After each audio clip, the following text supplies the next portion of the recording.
There we go. Let's go ahead and continue this. Oh, I know. Challenger from the future.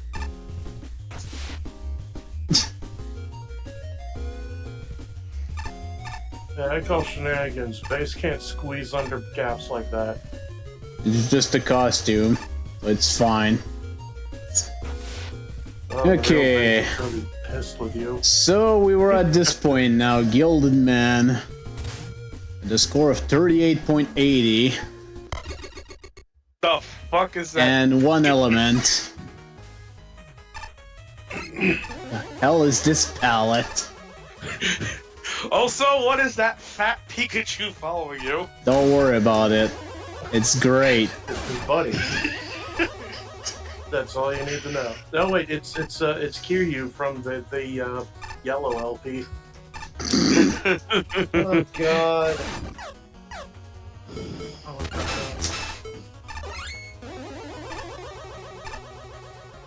Huh, okay.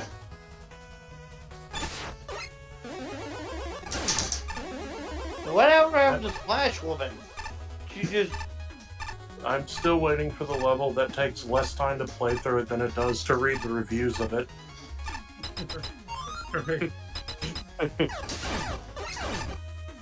I mean, if you want a level that took the review took less time than the level, the first level of this tier. That's all I'm gonna say. No, a level that takes less time than to read the review of it.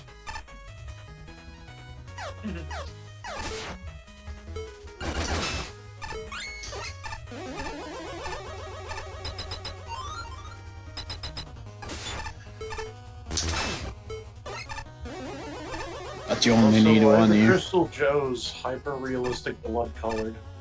I have no idea. And this color palette is eye-searing. Yeah, it's kind of an annoying palette, and also that jump was shit.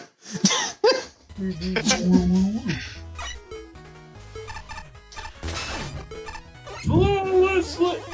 Excuse me. That, Because, that's not yes. how Crystal Joe's work. I call bullshit, game. God damn it, I jumped too high. Okay, magnet beam shenanigans. Ain't good for infinite lives. How'd you bet limited lives on this? As far as I know, only the original Megaman 1 did not have infinite lives. Gross. And I do mean the original, because the remaster actually fixed that. Not gross. Yeah.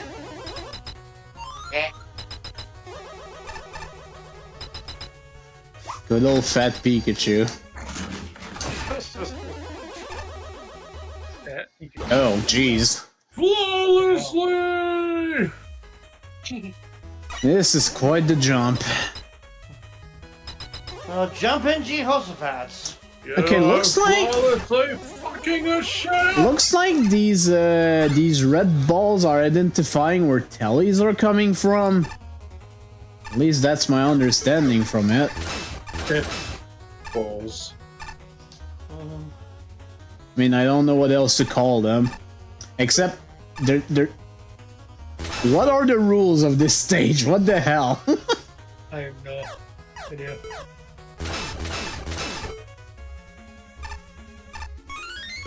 Not that I needed to do that, but whatever. I got it anyways. I see the biggest challenge of this level is to not go blind from looking at it. Yeah, seems to be one of the main challenges of this. I can't wait for the hidden ladder. Thankfully, there's no secret in this stage, so hopefully that won't happen. I can't wait for the hidden ladder that goes to an Easter egg that's just nothing but seizure lights. Oh god. Oh god. I'm pretty sure that would actually disqualify the level. Because I know there's a few levels later on that apparently have been disqualified for multiple reasons.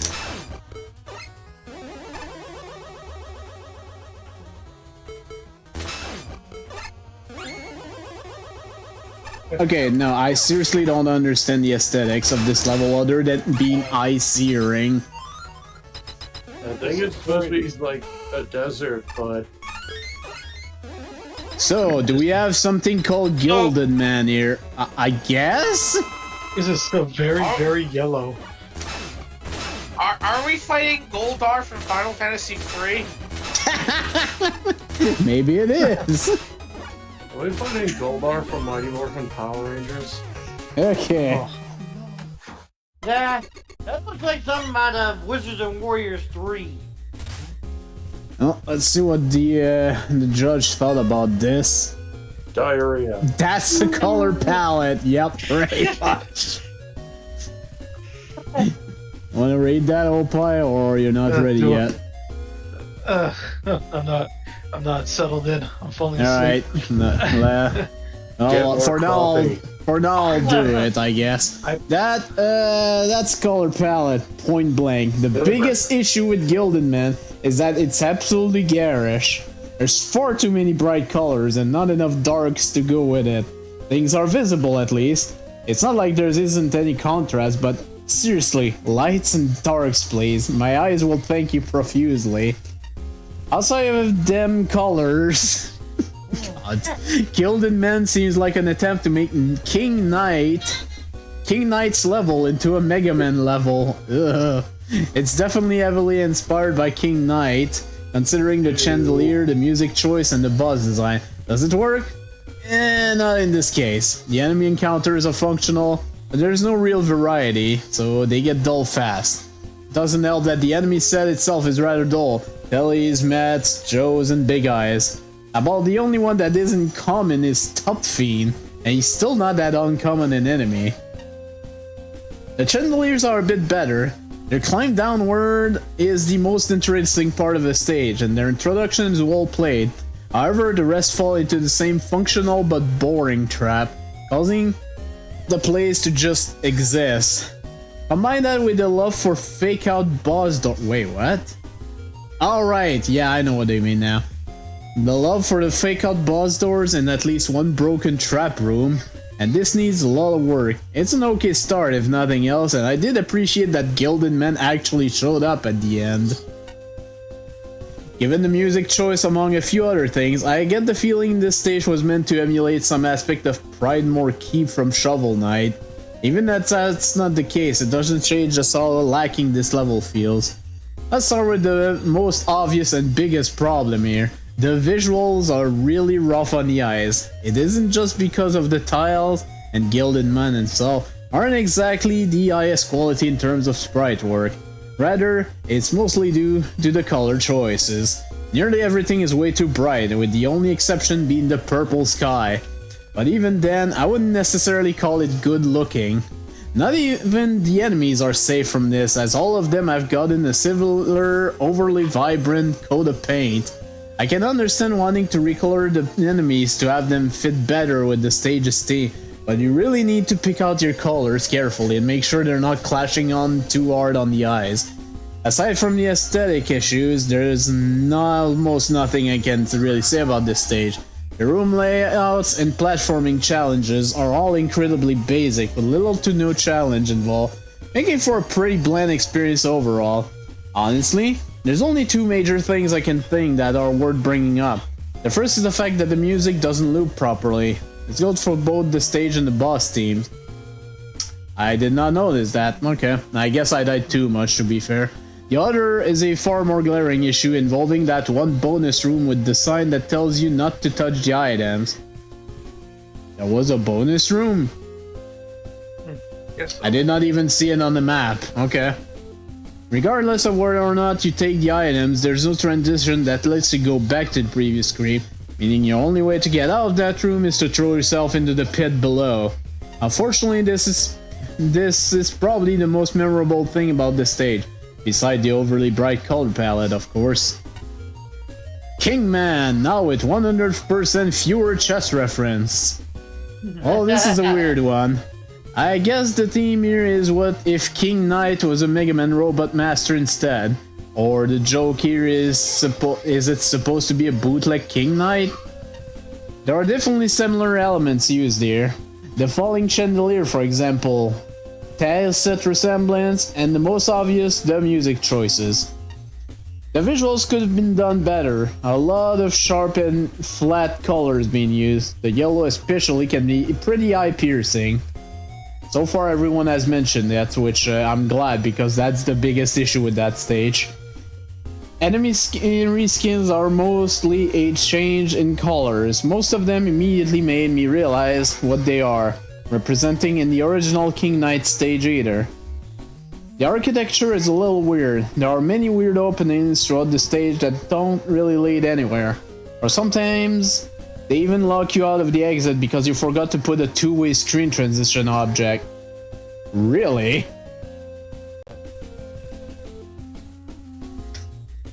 Okay. Music is also a bit crusty and inconsistent in volume between the stage and the boss music. Almost like they were taken from separate YouTube videos. And also, sorry, I got distracted by a specific monster in each chariot, which I will not specify further. Look at the stage, if you can stand the view. A sickening milieu. Egad, it's all yellow. It's not too long. Tough challenges are few. Checkpoints are well placed. Whoo. And so I feel mellow. I can tell some thought went into this level, but the execution lets it down. A golden castle festooned with jewels is neat. More textures in the foreground tile would be held in the bright color to be less of a shock. Crystal Joe looks snazzy in red. The other recolored enemies look unnatural in jewel tones, and they don't contribute to the theming as well as some other enemies you could have used, which is a darn shame. The reskin Yamato Man is fine. Oh, it was Yamato Man, okay. But overwhelming. Oddly, his hitbox is slightly higher than Laser Trident can reach from the ground. I didn't notice that. I had to actually jump a little bit to actually hit him. The music selection is good. The looping and volume need attention. Although the custom graphics could use most polish, the tile arrangement is on point, striking the right balance of repetition and pops of interest. However, the architecture is logically and aesthetically confusing, with inexplicably empty rooms, suspicious pike-lined passageways that go nowhere, and an overall layout that makes no sense when viewed on a map. Screen transitions are rampantly unsafe, leading to instant death if you enter from the wrong angle or attempt to backtrack. This makes the chandelier introduction especially rough. Unlabeled telespawner and a couple deceptively low ceilings contribute to unwelcome surprise being the most dangerous part of this level. I like to see some combinations. Tellies with other enemies or top solids with anything really. Currently, they could be replaced with irregular solid blocks and you'd barely know the difference. The upper limit of difficulty increases as this level progresses, but the lower limit stays constant because of solo enemy challenge. That said, there's enough variation that nothing gets too stale. While not being a particularly good level, this stage does have a certain charm, cohesion, and atmosphere. However, the enemy selection is very safe and generic, and the enemies are never used in a creative or novel way. Plus, there are two types of Joes. Two! Come on, just one of those types of guy breaks the flow of the stage. There is also very little challenge in this stage, as it starts and stays easy throughout. There are a lot of little bits and the architecture in that level that do not seem to make sense, from the holes in the floor and wells with spikes blocking the way, to a couple of instances where your gimmick cannot be interacted with or the player does not need to use the platform at all. There's also way too many areas that look like they should hold secrets but don't. Speaking of secrets, there's also a broken transition out of the secret room where the player is forced to suicide to get out. Fortunately, the stage is very generous with checkpoints, so this does not affect you too much. I still don't know where that secret room was supposed to be though. Same here. Honestly, the graphics look amateurish. When creating NES style graphics, you need to be referencing other tile sets. As is, the level tiled is very undetailed. The way it is used does show some thought behind the tiling. The lack of detail means the majority of the level is a single bright block color and kind of an eyesore. The reskin boss was very cute, although you need to make sure it does not deform when moving. Yeah, this level was too freaking bright. It was kind of hard to see.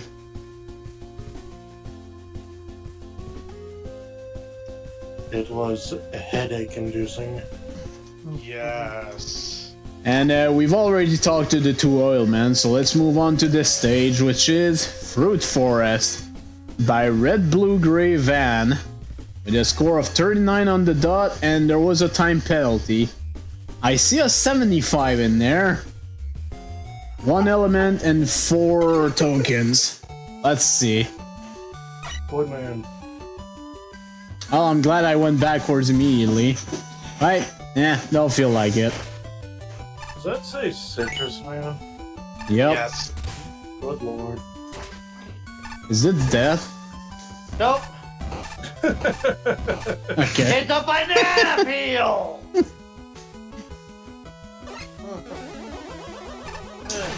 Look, Okay, well, okay. it is very Up, fruity. end screen. Okay, nothing here.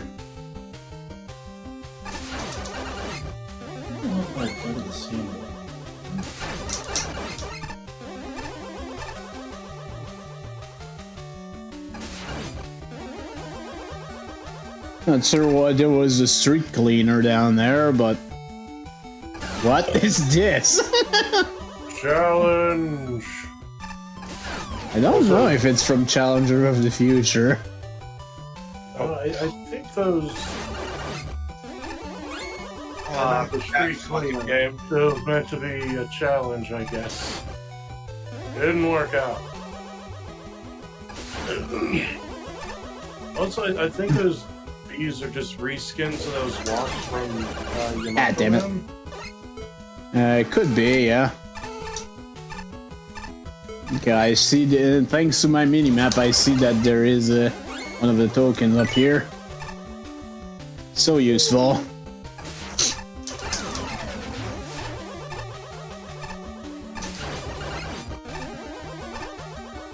Wee. No, that's cheating. Meh, meh, meh. It's just a little bit of energy, but we'll get it. Baba Booey. Was that a giant grape? Yes. Yeah. Okay. Hmm. It's better that you just don't ask questions. No, and it's just the let it bead play layer out. from Megaman X. Only tiny.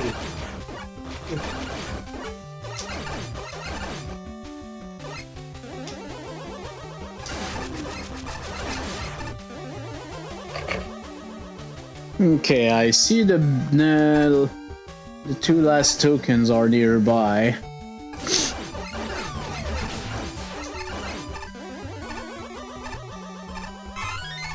Recovery, I'll take it.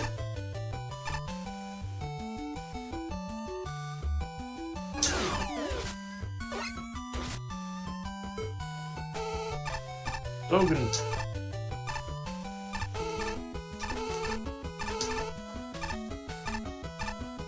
There we go. Clever girl.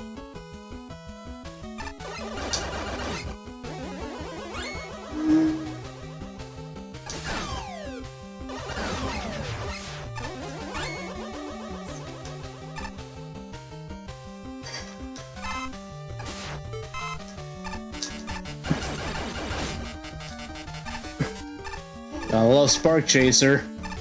I wonder why. Also, it would be nice if there was a background. Yeah, it's fairly limited. Just a black ground. Hmm. Oh no! Oh, like it? that was Okay. Poo water. Oh, very good. Very good pen.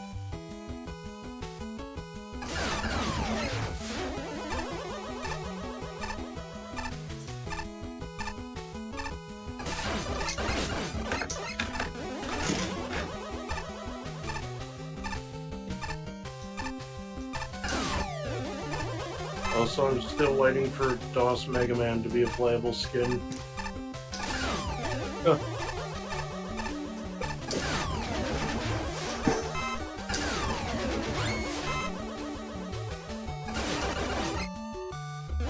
think there might be a... I had to do it. Wow. Banana. Yeah. Fucking banana. That was actually a really nice stage. Honestly. Honest engines. Yes. Indeed. Alright, are you ready, old pie? As a whole, this is an offensive level. It has decent enemies set that powering Fujin feels thematically appropriate.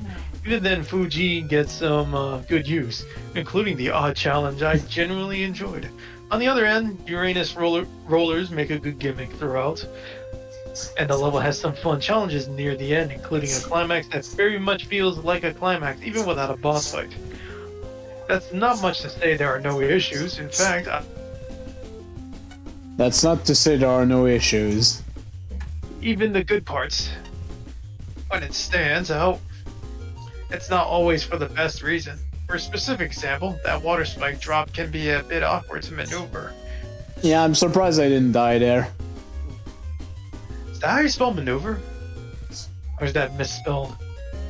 I think it might be misspelled. Huh. Could just be a misspell, yeah. Especially given how far back the checkpoint is. Maneuver. Besides that, the core issue is the Hang on, aesthetics. go back up so I can look at it. Anyways, Yeah, that's a... That's alright. Yeah, it's definitely a misspell.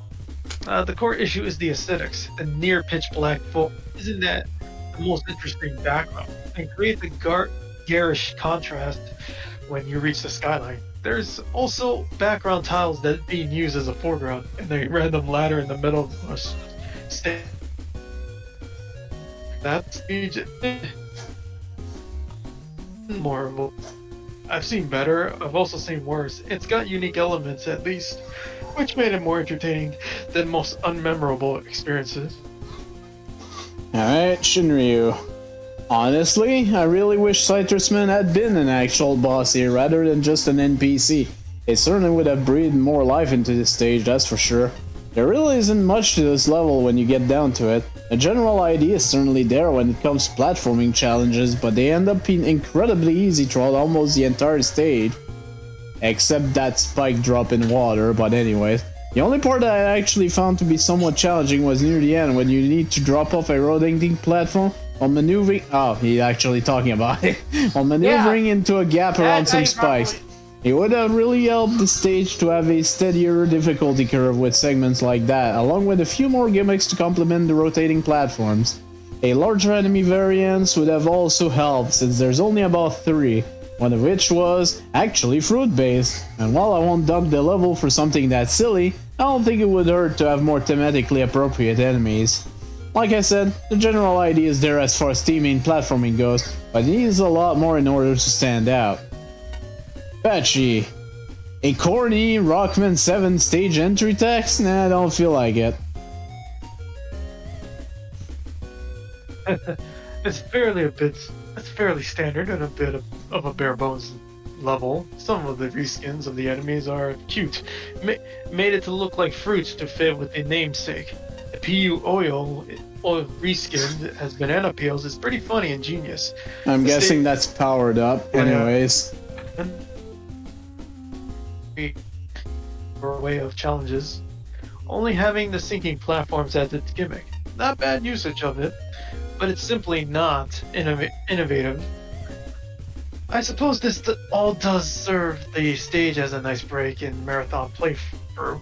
No boss at the end is a bit disappointing. There is clearly a boss design here, but ended up as merely as NPC instead. Kind of a waste.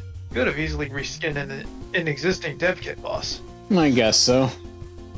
Okay, Flashman apparently really like this level. He put it 75. Anyways. Ah, shit. Give me a second. Well, I guess in the meantime I'll... No. I just... Just had a problem with my necklace here. Ah, okay. Alright, I'm ready. In a contest full of levels that test the limits of my patience and gaming ability, it's refreshing to encounter an easy level, and one that's easy by design. Not because the challenge that's crap.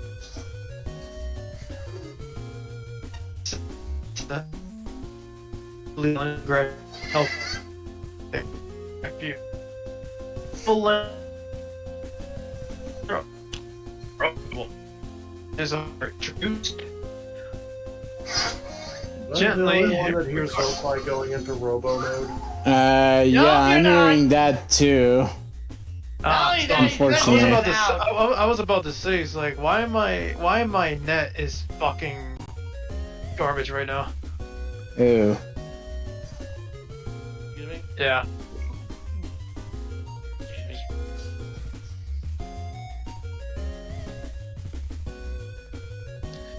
Can you hear? Yes. Yeah, I think you should read because my net's been shit. I'm gonna back away and just see if I can fix it. Alright. I'll be right back. Okay. The simple graphics, effervescent music, and leisurely challenge progression help drive home the relaxed casual feel. Level length, layout, and architecture are all very sensible. New challenges are introduced gently and require the player to demonstrate an understanding of how they function before being allowed to proceed. Checkpoints aren't too far off where they're needed most. Challenge design is clear and meaningful, keeping the focus on testing what the player has learned. A few screens here and there allow the player to dispatch enemies, primarily Fujin, who belongs in a fruit forest before they become a threat. So one screen, next to the second token room, allows you to an enemy to dispatch you before you prepare to fight. One more fruity enemy type would have rounded out the roster nicely and taken some of the burden off the ubiquitous grapes. I think they're grapes. The banana, yeah, they definitely are. The banana peels are brilliant. Strategically placing a few more would have done wonders for the level. I have to dedicate a paragraph to the water screen. Dear water screen, it's unclear that your bottomless pit is not a screen transition. Water physics are a new element to the Players shouldn't be expected to immediately pull off a difficult, albeit satisfying, spike fall, especially without a recent checkpoint to fall back on. And why is water never used again? Water screen, you are an odd hiccup in this breeding pattern of this level. I'm sad that we don't get to fight Citrus Man. He looks awesome. Still, the excellent fighting stretch really ramps up the complexity and makes for a satisfying conclusion. This showed promise of being a charming level, but in the end felt very unfinished. It feels like an alpha level version of the level has been submitted with almost placeholder graphics, strange transitions, and awkward object placement.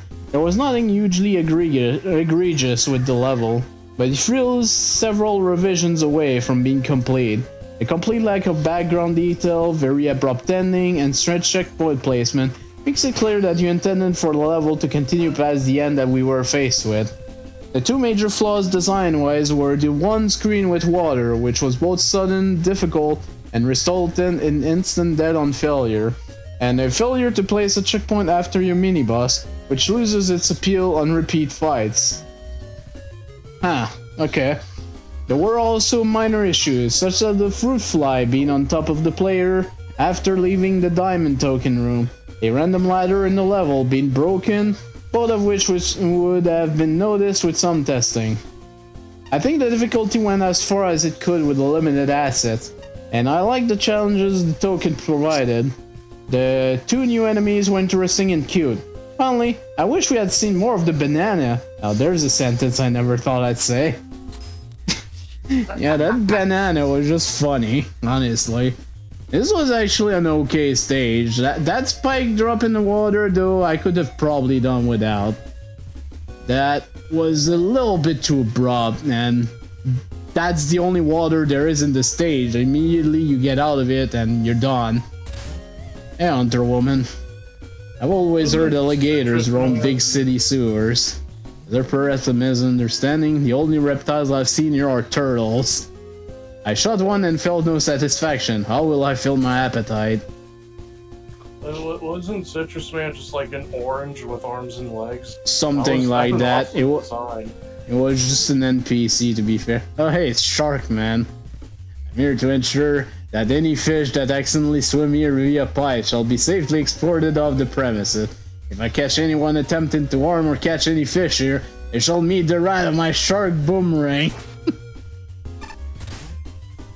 Hey, do you have any idea where I am? I just dripped off the ceiling and plowed into existence like 3 minutes ago.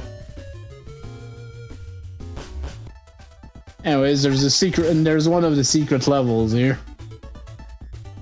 Amegoro Sensei is waiting. Not really sure about that. The energy element belt. Well, since his first attempt at training below.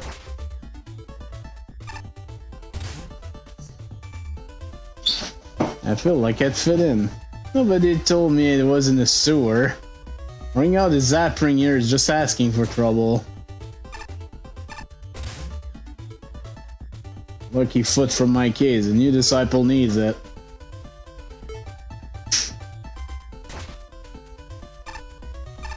Sure, there's a reference being made there, but I don't get it.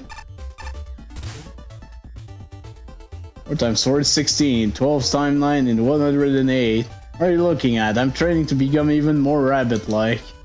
I'm done with these practice questions. I'll be multiplying like we wouldn't believe.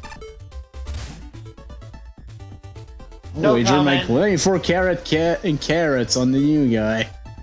I'll bet on it. No Sensei comment. doesn't choose their champion lightly. I think he can hear us. Okay, 2 exits, 4 tokens.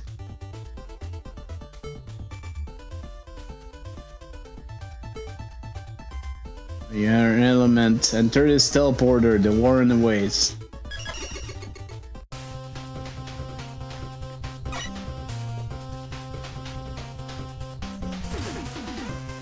A judge application level is this. Robot master for this stage is Uzagi Woman. Some sort of bamboo rabbit team level, I guess. There are 4 tokens to fight. Good luck.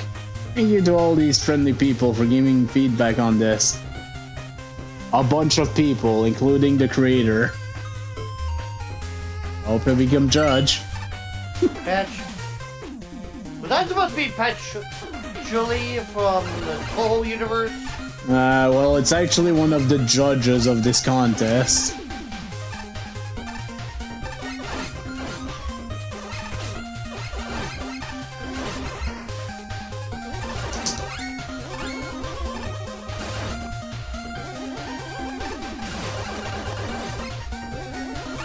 At least the theming is there. There's definitely rabbits all over the place.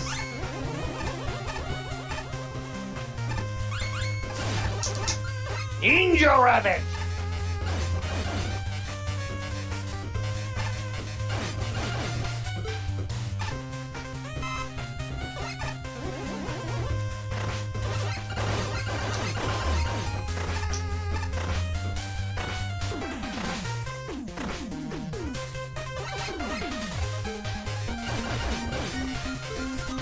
Okay.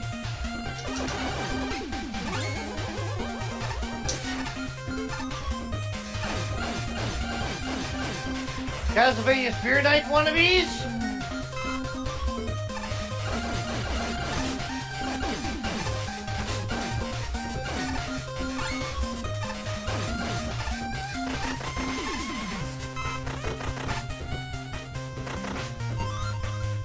Okay, checkpoint. Thank you, Eddie. Yeah. Well, at least we're not instant death. Okay, bye. What the?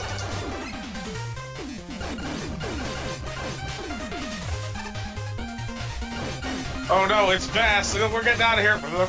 Oh, I can't get this gacha on. Boo.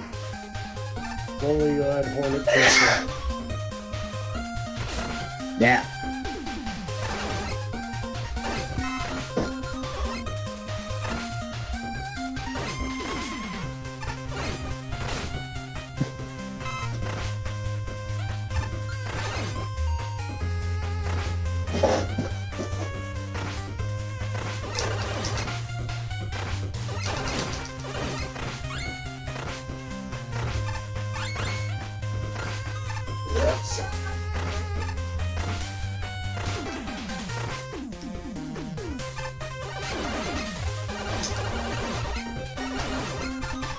Oh, well, bye then.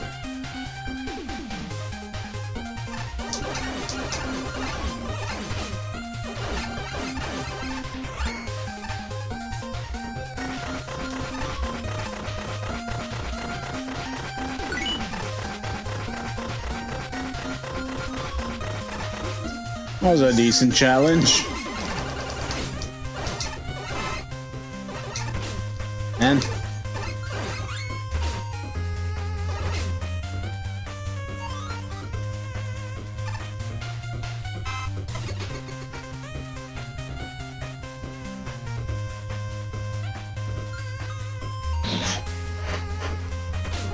oh.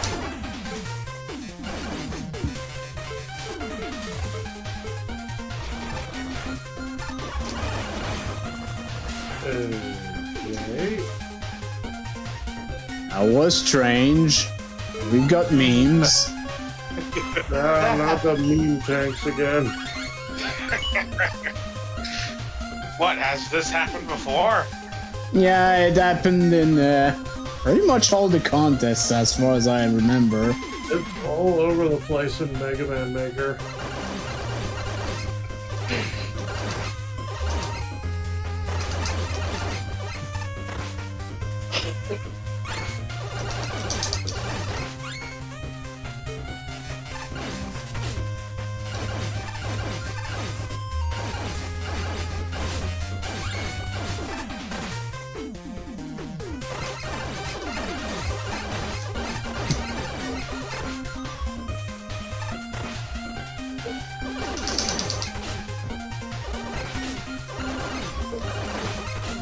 Man.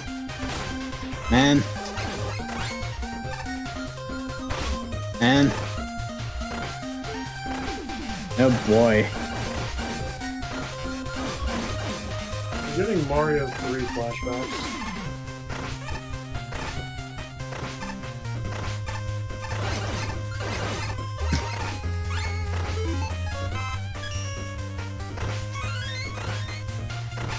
Okay, bye.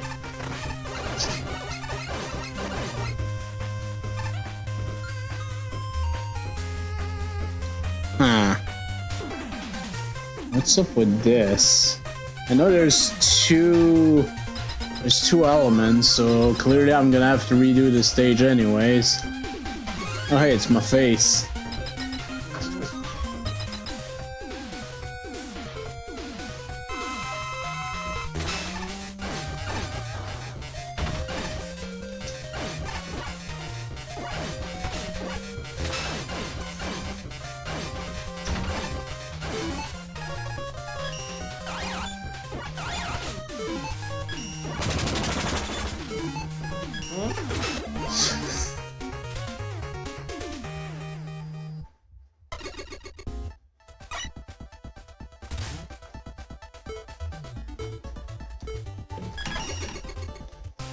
Okay. I don't need the sales pitch, I want to play the level.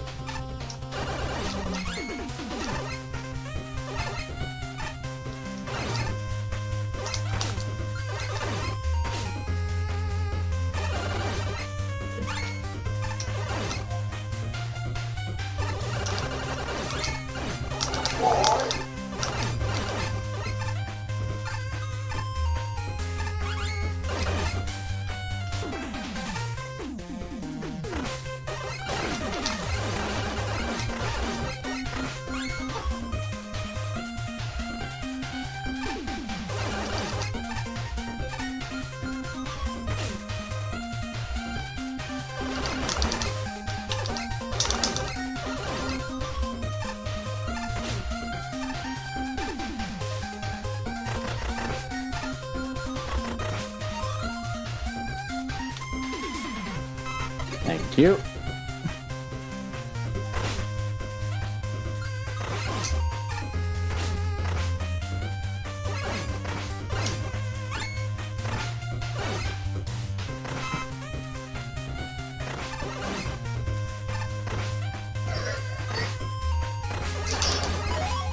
Hey, Getchup on. Nice.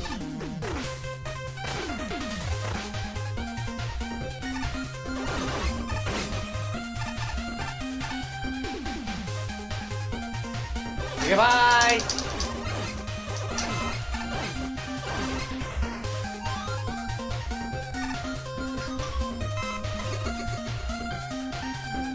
Okay, I think it's after this big hall.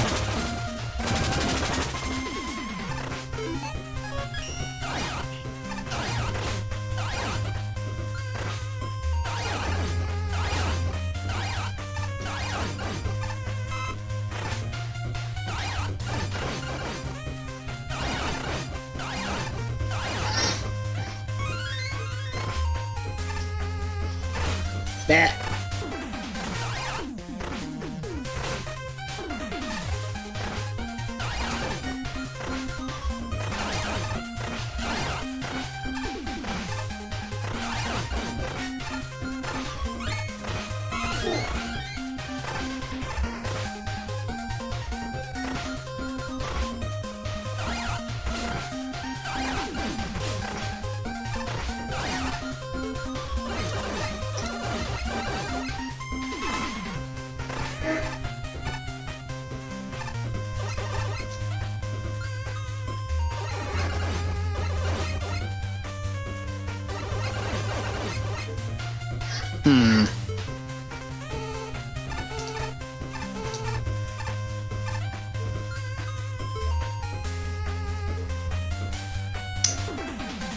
I'm honestly not sure. Unless I have to die to the boss.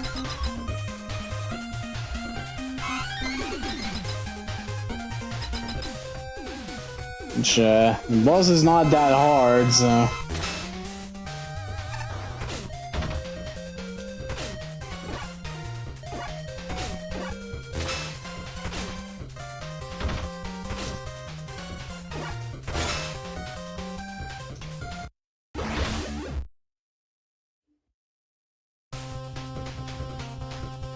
No, that's not it. Whoa, Wesley. How do you reach the second path?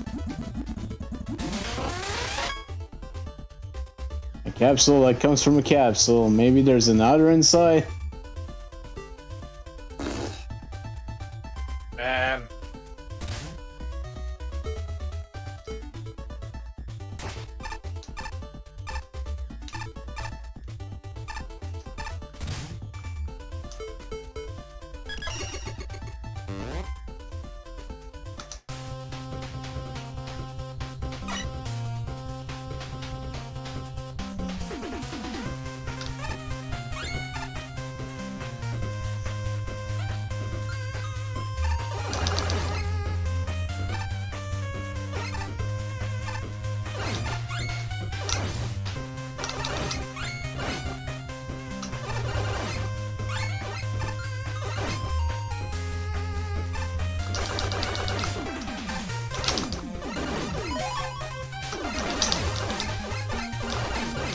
I need to pay attention to all my surroundings in case I miss something.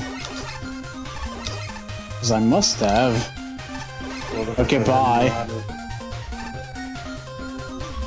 I would hope a judge would know not to put a hidden ladder in their level. And anyways, if there was, I would see it on the map. Oh, yeah.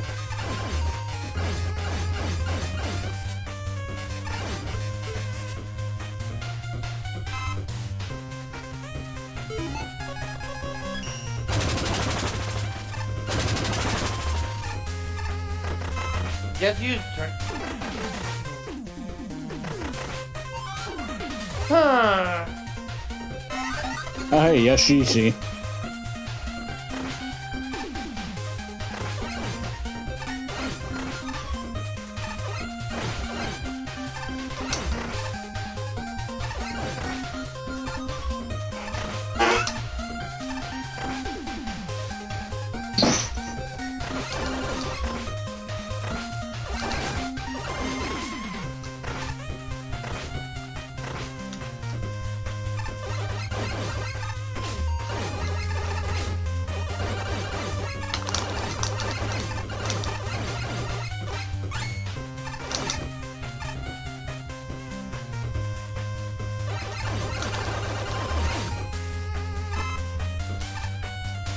Might as well check some of the secret areas. No. I did go left at the start. There was just the first token.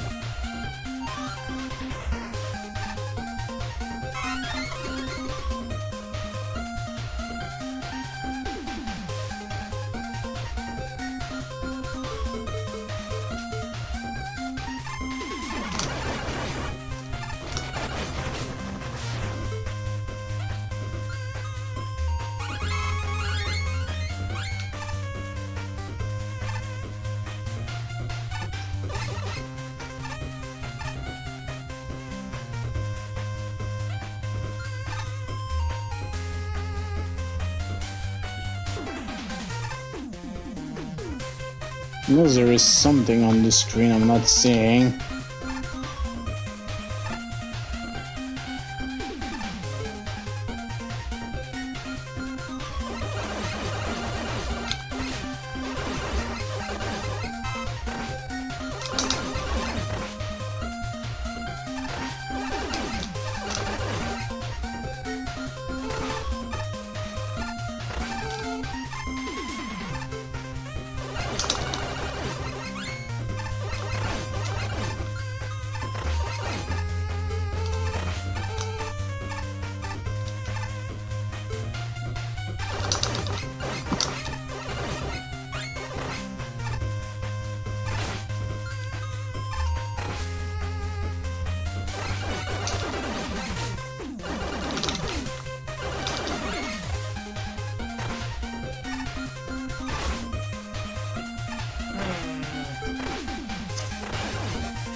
Yeah, this was my other suspicious area, but it turns out it's nothing.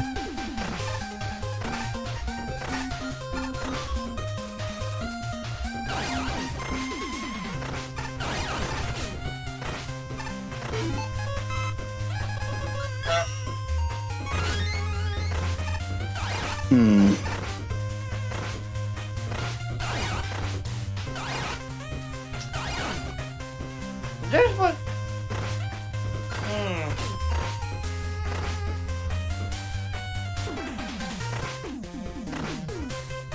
I'm actually pressing down here. What about if there's a danger door right where that one guy spawned?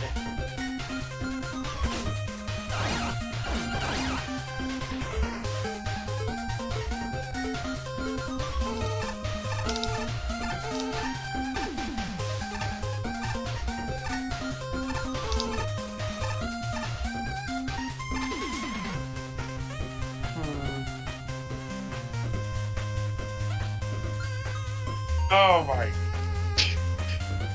What? When Saichen posted in chat. Give me a minute. Huh.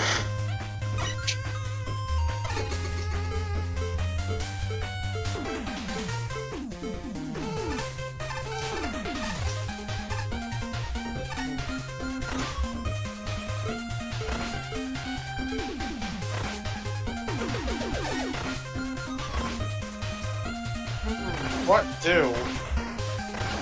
Because it clearly must be somewhere down here, but Yeah, the map says so. the map says...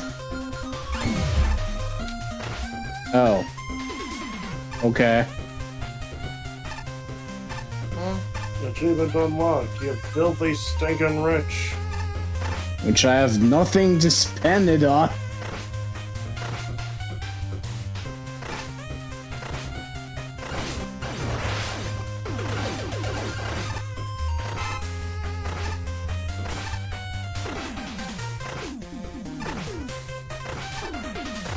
Huh. What am I missing here?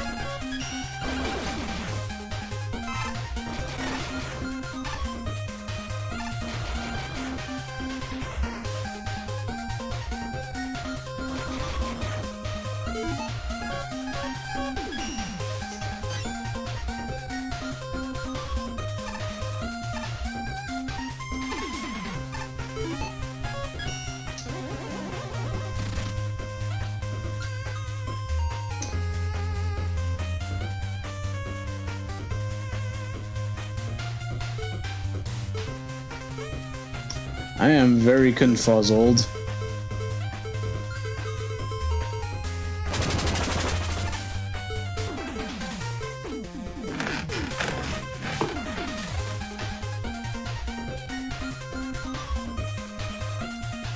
How do you put this up?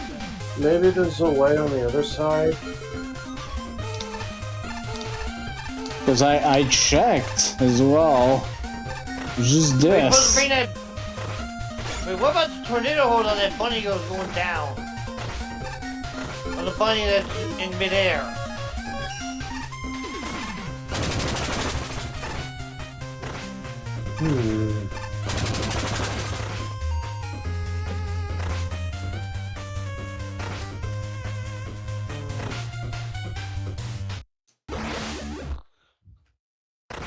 Wait, is that the death sound from DOS? From Megaman DOS, yes.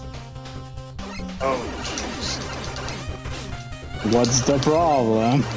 Steel actually wanted me to put every sound as the DOS ones. I refused.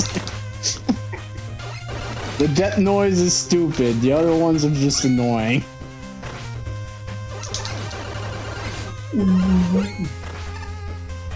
Okay, I kinda need weapon energy game.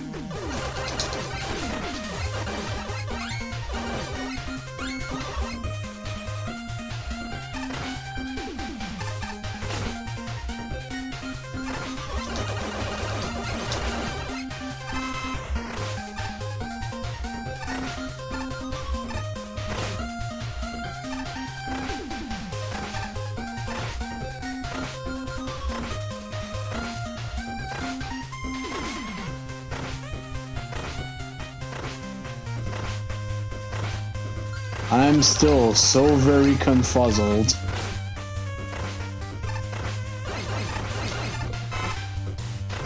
Instructions unclear. What do we...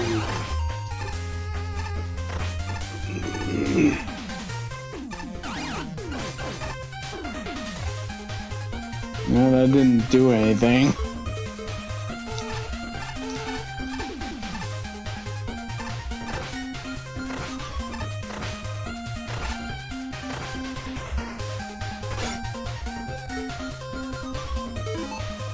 This is what, level 144, right? No, this is one of the judge levels. It's not numbered. Yeah, Nightman.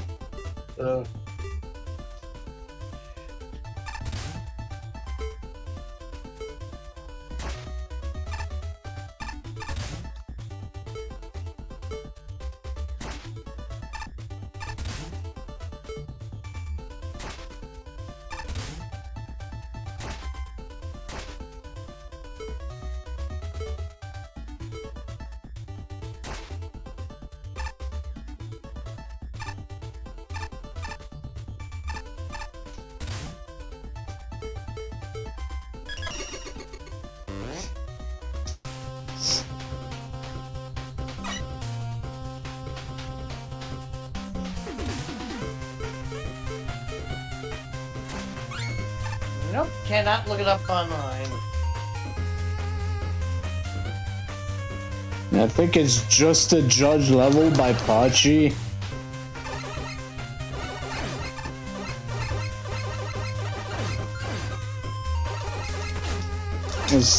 I'm seriously trying to think what the hell I missed, and I can't seem to find it.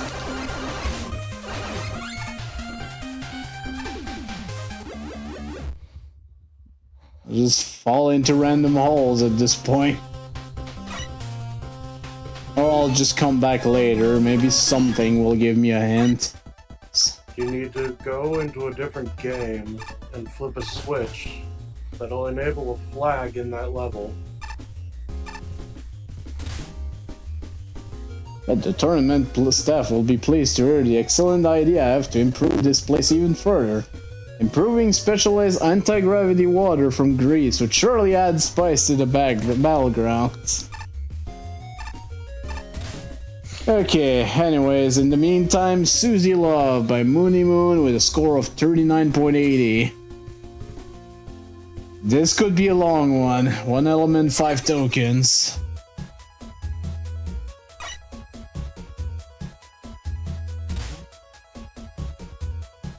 Oh, Susie, Susie Woozy. Feel free to talk to us.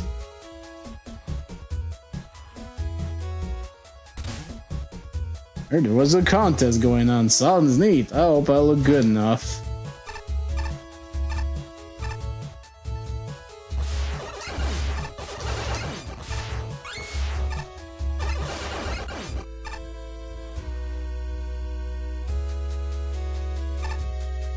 Oh goodness. You're like a hive mind, I think. You always think the same thing. Move in the same direction.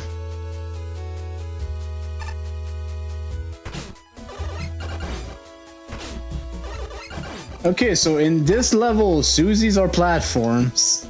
Good to know.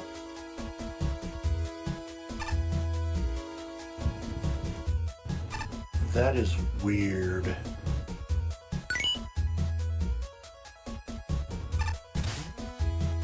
Been fighting a lot. Fighting what, you ask? Oh, you know, the same as you. You think about it, we got a snake problem.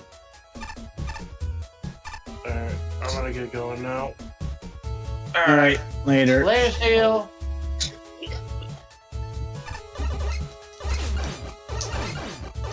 God damn it.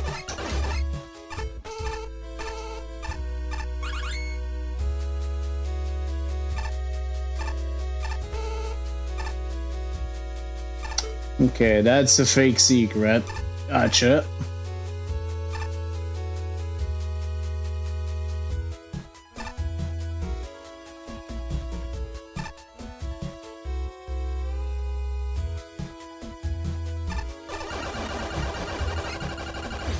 Save the Susie.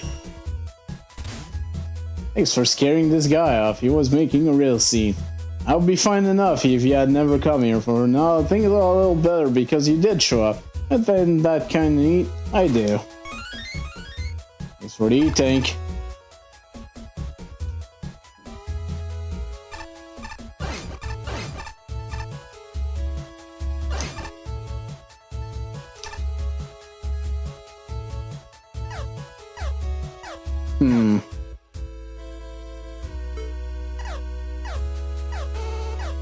Something tells me I missed my ride.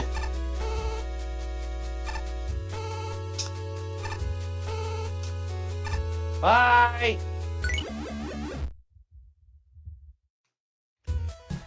Man, I said that to Jumping Joe's down there, not you.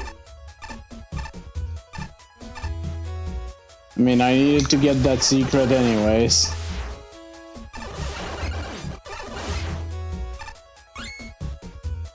Alright, I'm gonna head out as well. I'll see you later.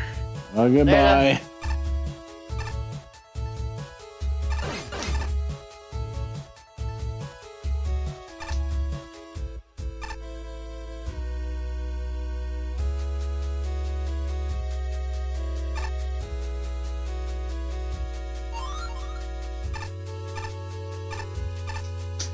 Snake problem.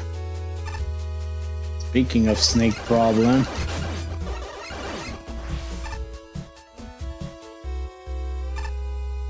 Actually kind of interesting to have these octo batteries being allies here.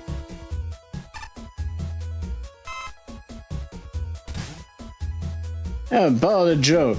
Why does the Susie cross the road over and over again? That's what it's programmed to do, right? I hope it helps.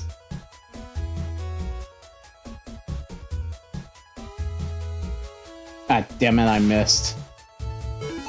Okay, I think at least this checkpoint was at the top here, so it's not too bad. It's a bit annoying to do the snake again, but this is fine. Oh.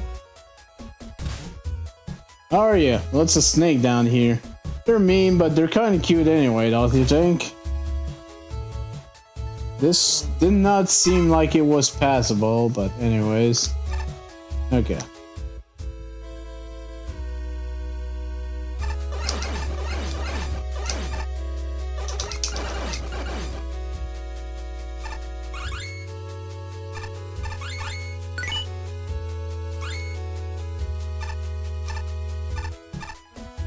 Let's see here. So what's next? Joker for the chip?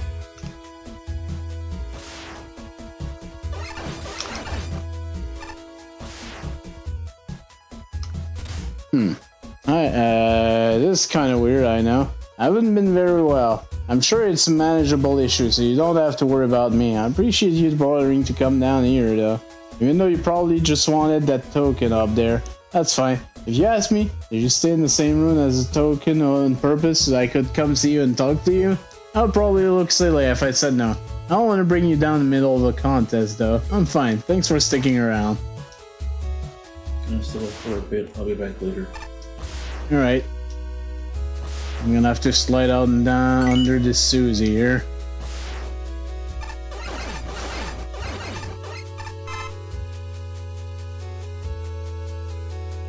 Okay, that's all the tokens. Maybe this won't be so bad after all. I say that as this happens. Okay, so clearly I had to go down there.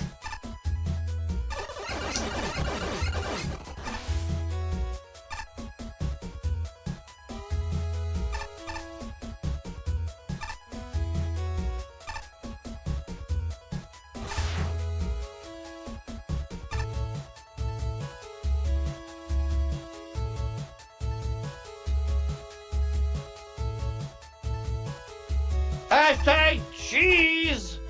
Yeah, I know. No cheese.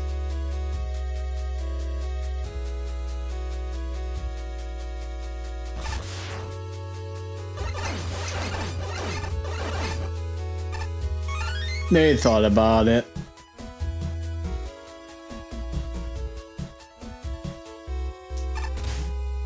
Or Dad doesn't like you.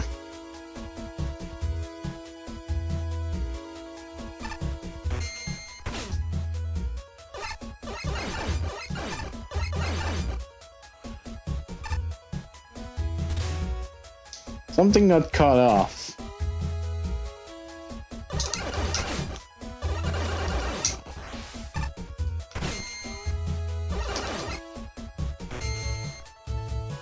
Well, at least that's not a friggin' insta-death.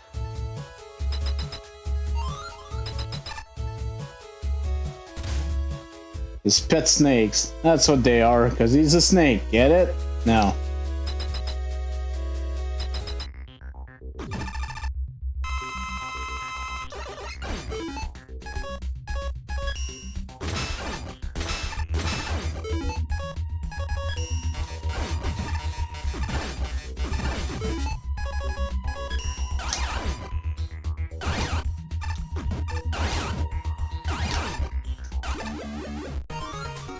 Okay, that was not too bad of a level. Nice. So what the judge thought about it. Okay, let me see if I got the plot straight. We just met a friendly Susie eye of mine who actively encourages us to talk to them throughout the level about various mundane things. Their dad is a giant Susie who doesn't like you for some reason, and has a bunch of unruly pet snakes. Considering the level's called Susie Love, my first instinct is that we have an overprotective dad on our hands, especially considering his eye of mine of kids seem particularly eager for conversation. Maybe? I'm gonna be frank, I have no idea what's actually going on here. I didn't expect to be saying any of these sentences. I'm very confused. Okay, yeah, I see the little confusion icon at the top right there. As for the actual level, while I like the concept of friendly Susies, about time they start paying their dues, they don't really do a lot. Their interest level peaks with the first token. After that, it's pretty much just ride the Susie until you need to jump up. And if you miss, well, better hope you have jet and or magnet energy. Maybe the occasional bike. It's an alright idea, but it needs far more variety. And also to be a bit less awkwardly punishing. As for the rest of the levels dancing, they're all just there. I barely remember any of the enemy encounter that didn't relate to the weird plot, which isn't held by largely non-existent and slightly broken visuals. Overall, this is a very bizarre nothing level. Another confusion. I have many questions, none of which I'm sure have straight answers. In all seriousness, this level is just odd, to the point where I'm a little unsure of what to make of it. The whole idea of using Susies as platform is an interesting idea at first glance. There's only so much you can do with what's essentially a small, fast platform that can only move from side to side, since the up and down variant would likely crush you more often than not. That said, they still probably could have worked with a few supporting gimmicks. The dust blocks in particular had the potential to make things more interesting, but... yeah.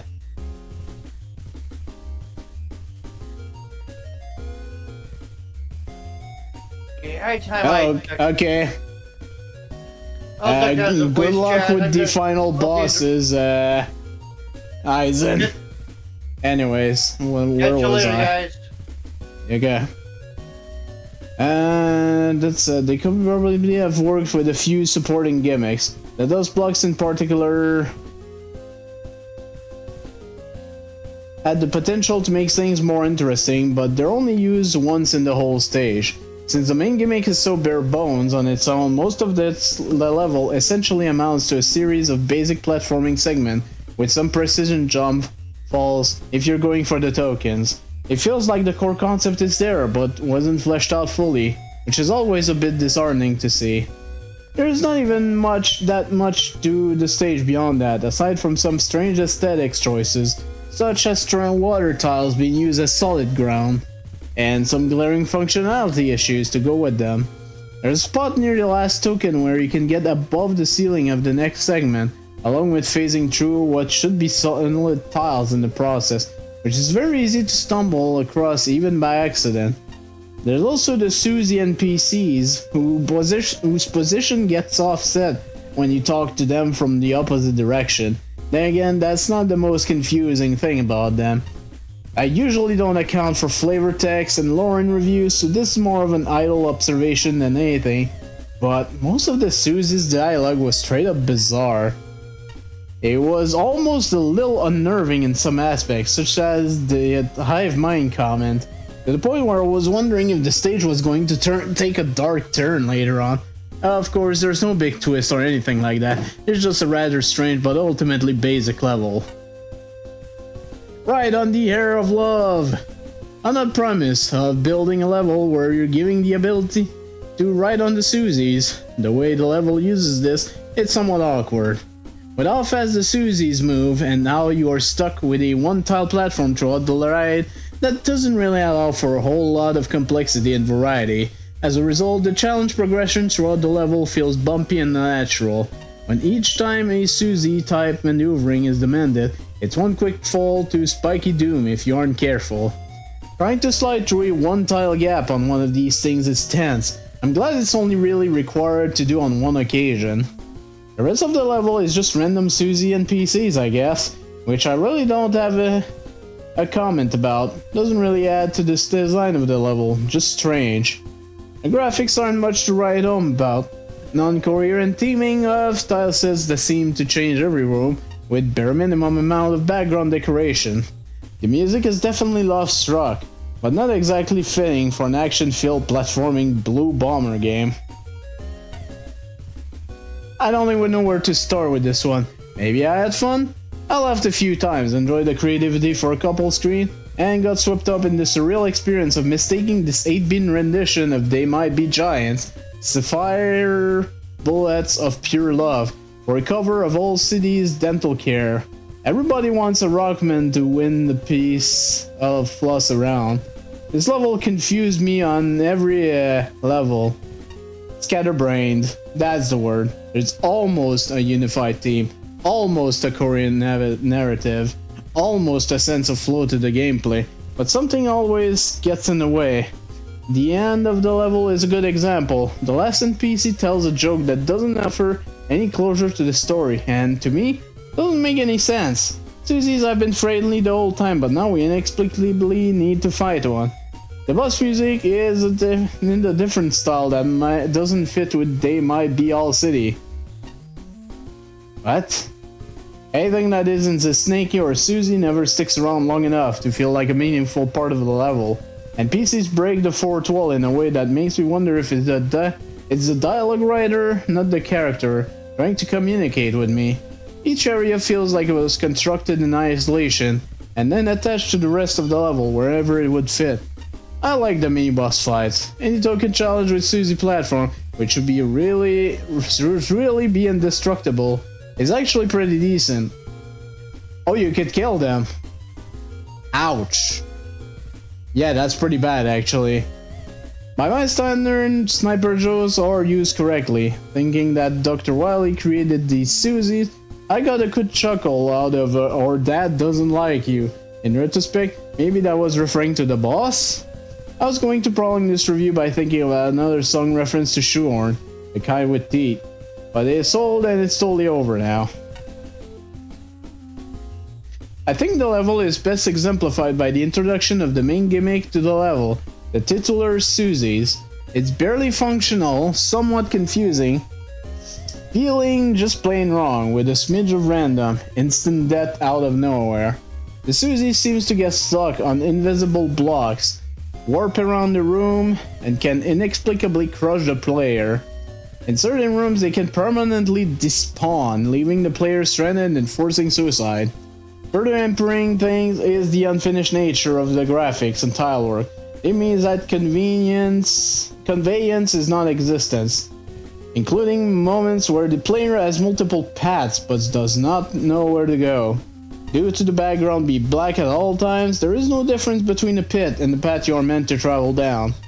There are virtually no enemies in the stage, other than the 2 mid bosses, which are simply tile and time wasters, and the room layouts with these enemies is poorly thought out, making avoiding damage very difficult. Outside of these 2 encounters, there is no challenge to the level. The boss certainly exists and is 100% expected.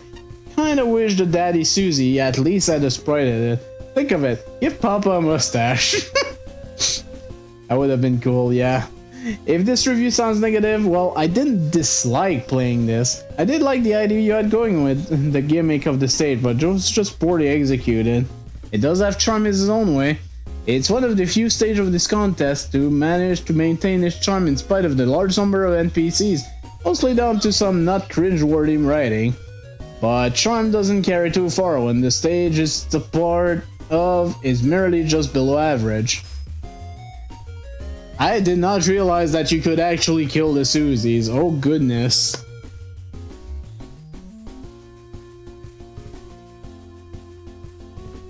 Considering they're actually here to help you, that's kind of an issue. I did enjoy this stage overall, but yeah, that's a bit of an issue there. Okay. League penalty.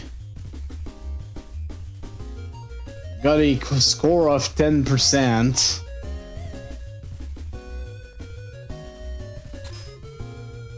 I mean 40.14. It would have been 50 if it wasn't for that 10% league penalty.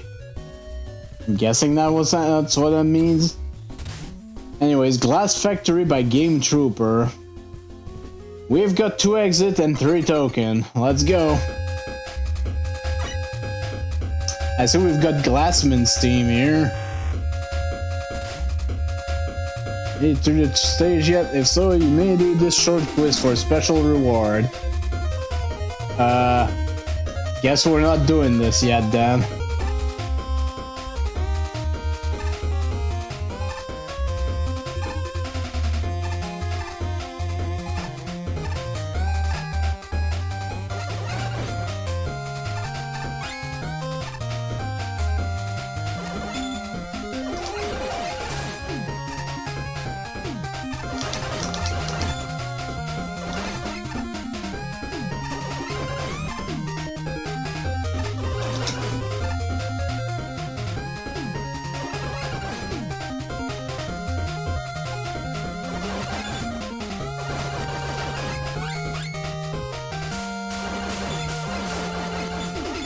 It's obvious someone was inspired by Glassman, but so far, the stage doesn't really compare to that. I'm not trying to shit on the level, but it's kinda meh.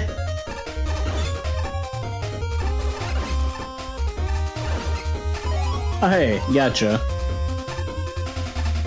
Eddie!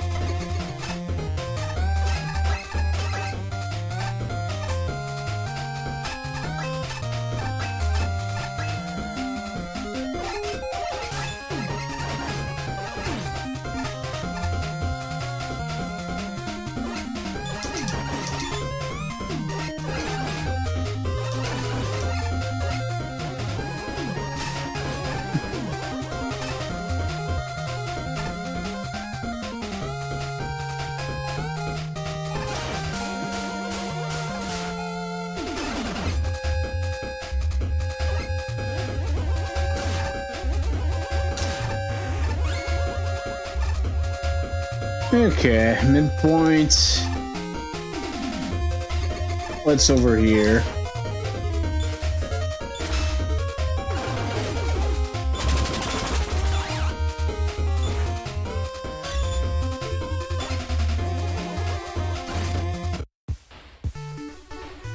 Oh, hi.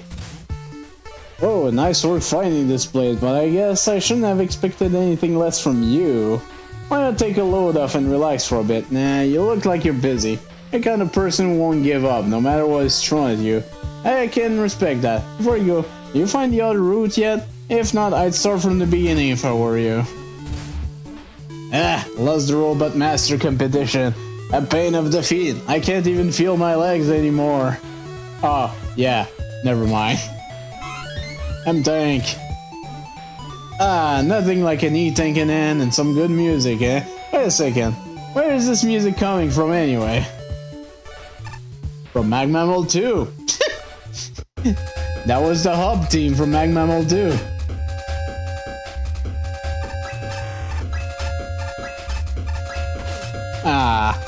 I finally took damage. Sad face.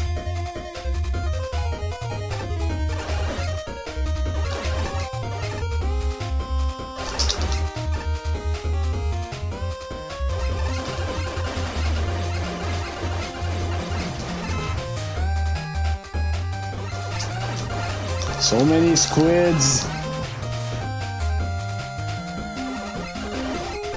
It's Neo Squid from Mario RPG. Fucking Neo Squid.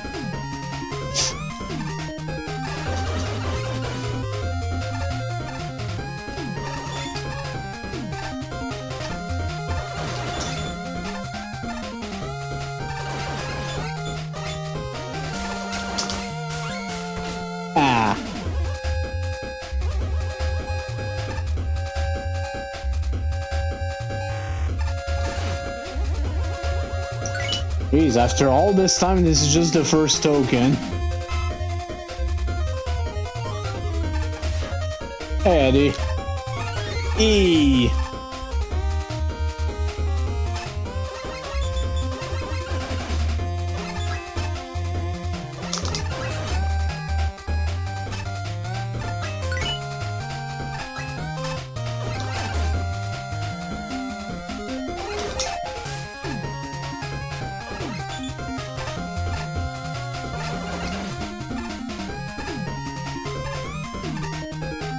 Easy does it. Alright.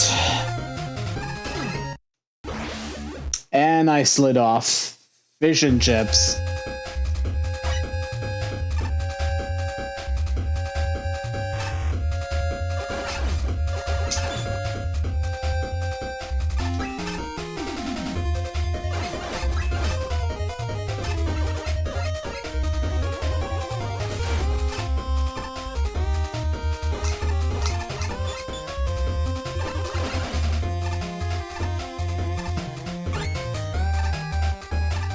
Don't worry about it.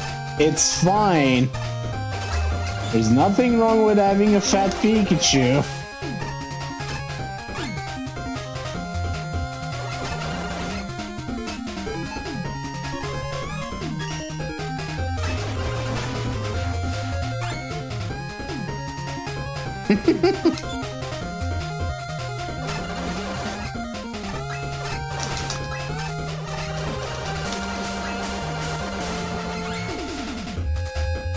Yeah, I don't need the sea tank.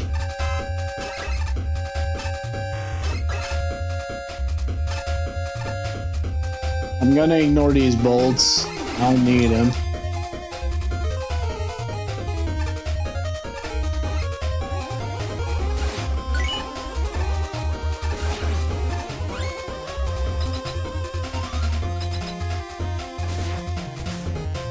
Thank you for playing my level. This was made possible thanks to all these great faults.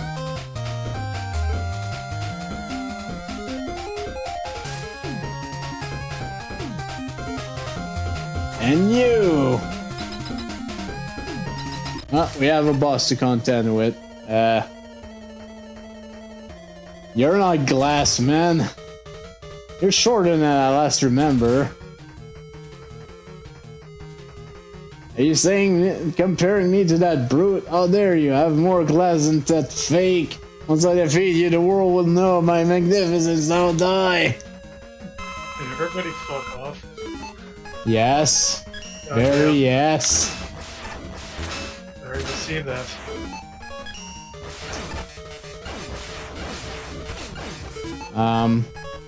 You're acting more like a freaking Crashman than you do Glass Man.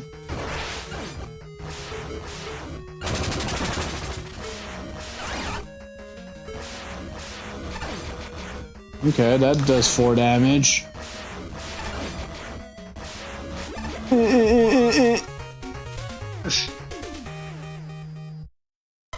Okay, and now that we've beaten the level, first we've got a gacha to open.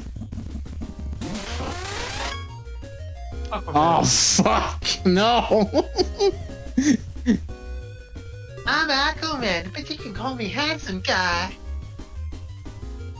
Alright, so now that we've beaten the level, apparently there's a quiz over here, so let's see. What is the first gimmick introduced in the stage?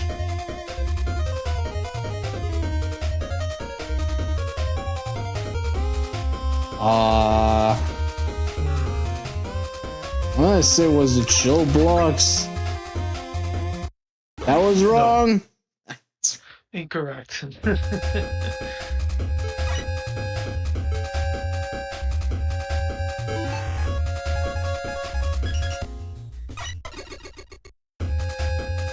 There's a reason why I'm doing that.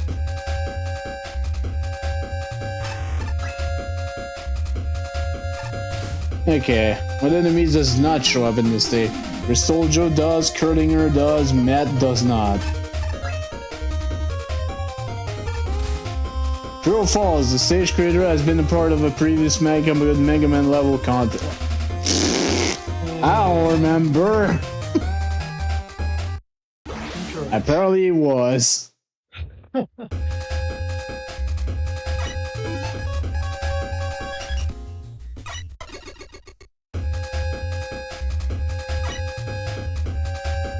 Okay, 2, 3, 1.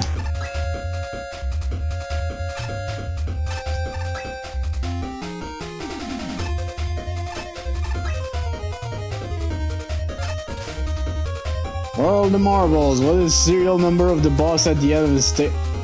Oh, fuck! I didn't take note of that. Incorrect. Apparently it was the first one.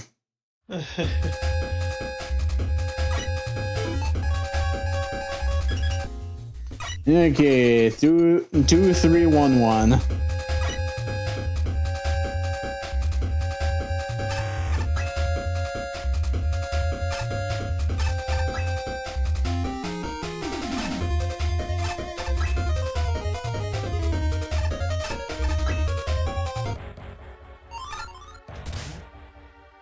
Congratulations, Base, you solved my whole game just like I wanted you to.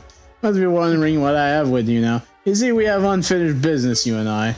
Managed to slip away with my energy element last time, I won't make the same mistake twice. you want any chance of leaving, you'll meet me at these coordinates. I'll be waiting for you eagerly. Do not be late. Oh shit, there's a whole other ass level apparently.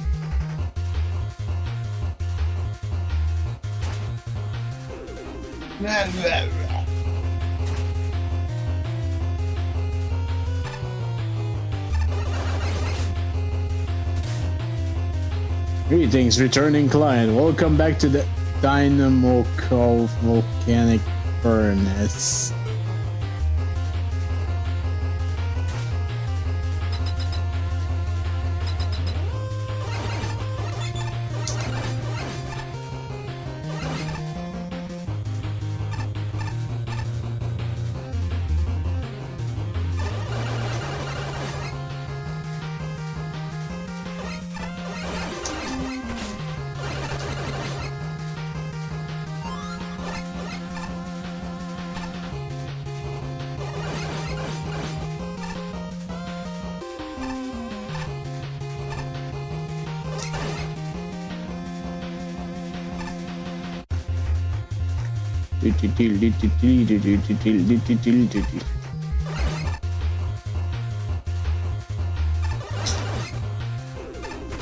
Yeah.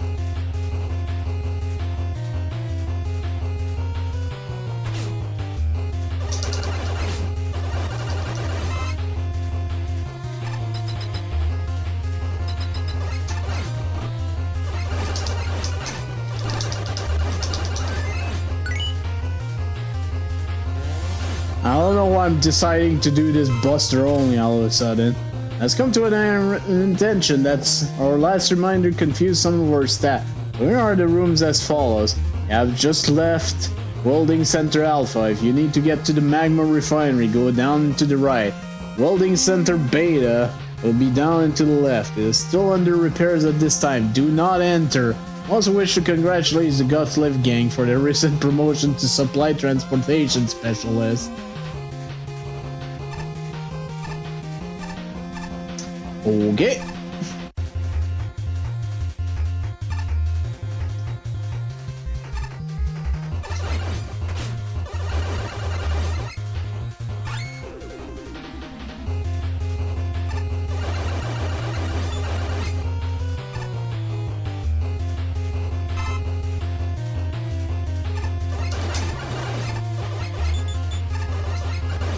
Wait, so are there copies of the tokens? Shit. No, then Welding Center Beta. If you're reading this, you will be escorted to the nearest exit. You happen to be an employee without permission. Congratulations, you're fired! He told you not to come in here. I never listen. No, no one ever listens, but then again, I'm a sign. I sign with feelings. Thanks a lot, jerk. Jerk.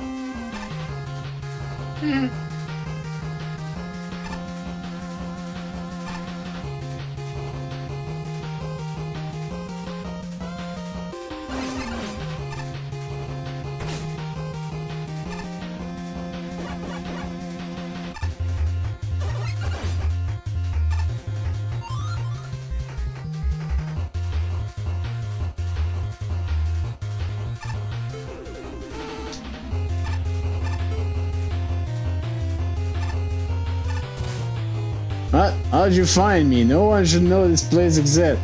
Okay, look, just don't tell anyone I'm on break, and you can have one with my drinks, alright? Hey, it's a Wily beer.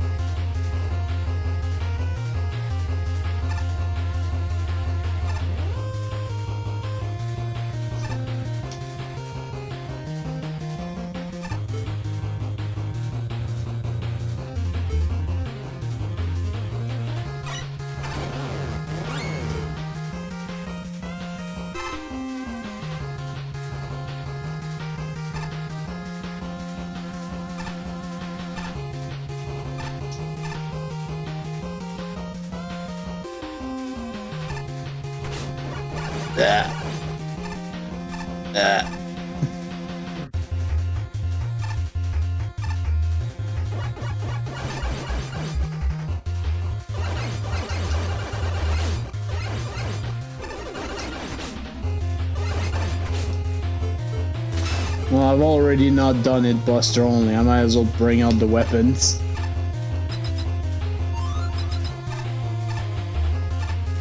Alright, who's here? Well, this time you made it, now I can exact my revenge. Oh, hey, fireman, what's with you look? Figures you mistake me for my prisoner. Sir, I'm Scorchman, and soon I'll be the strongest boy around.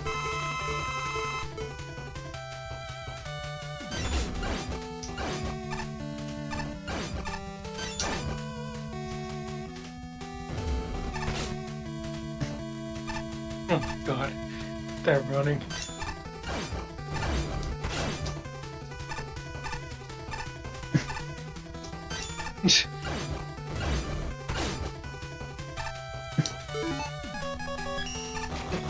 Running in it, just running in air.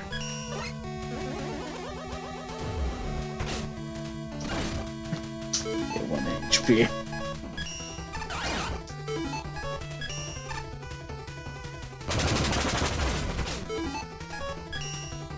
No way, I think about it, obviously it would be water shield. Yeah, duh. Stupid. Shit. Okay, no, I didn't want to talk to you, Centaur man. Already talked to you. I don't think I'll be able to read because I fear that it will fucking do it again. Well, at least try to read Mick and we'll see. On the subject of Glass Factory itself, there's not a whole lot to say. It grabs a decent selection of assets and applies them in ways that are functionally fair, even if they aren't amazing. A few of the chill block rooms stood out as being interesting, such as the Crystal Joe Tower and the drop into the Sunset Room. However, as much as Shield Attacker tries, he isn't interesting by himself. For that matter, the vast majority of the level felt boring beyond the aforementioned setups. Some interesting concepts aside, this feels like a standard ice level without much to it, though it's just sorta there. Also, the classy Glassman is a complete pushover. Bulky Glassman is far superior. What's more important is the volcanic furnace.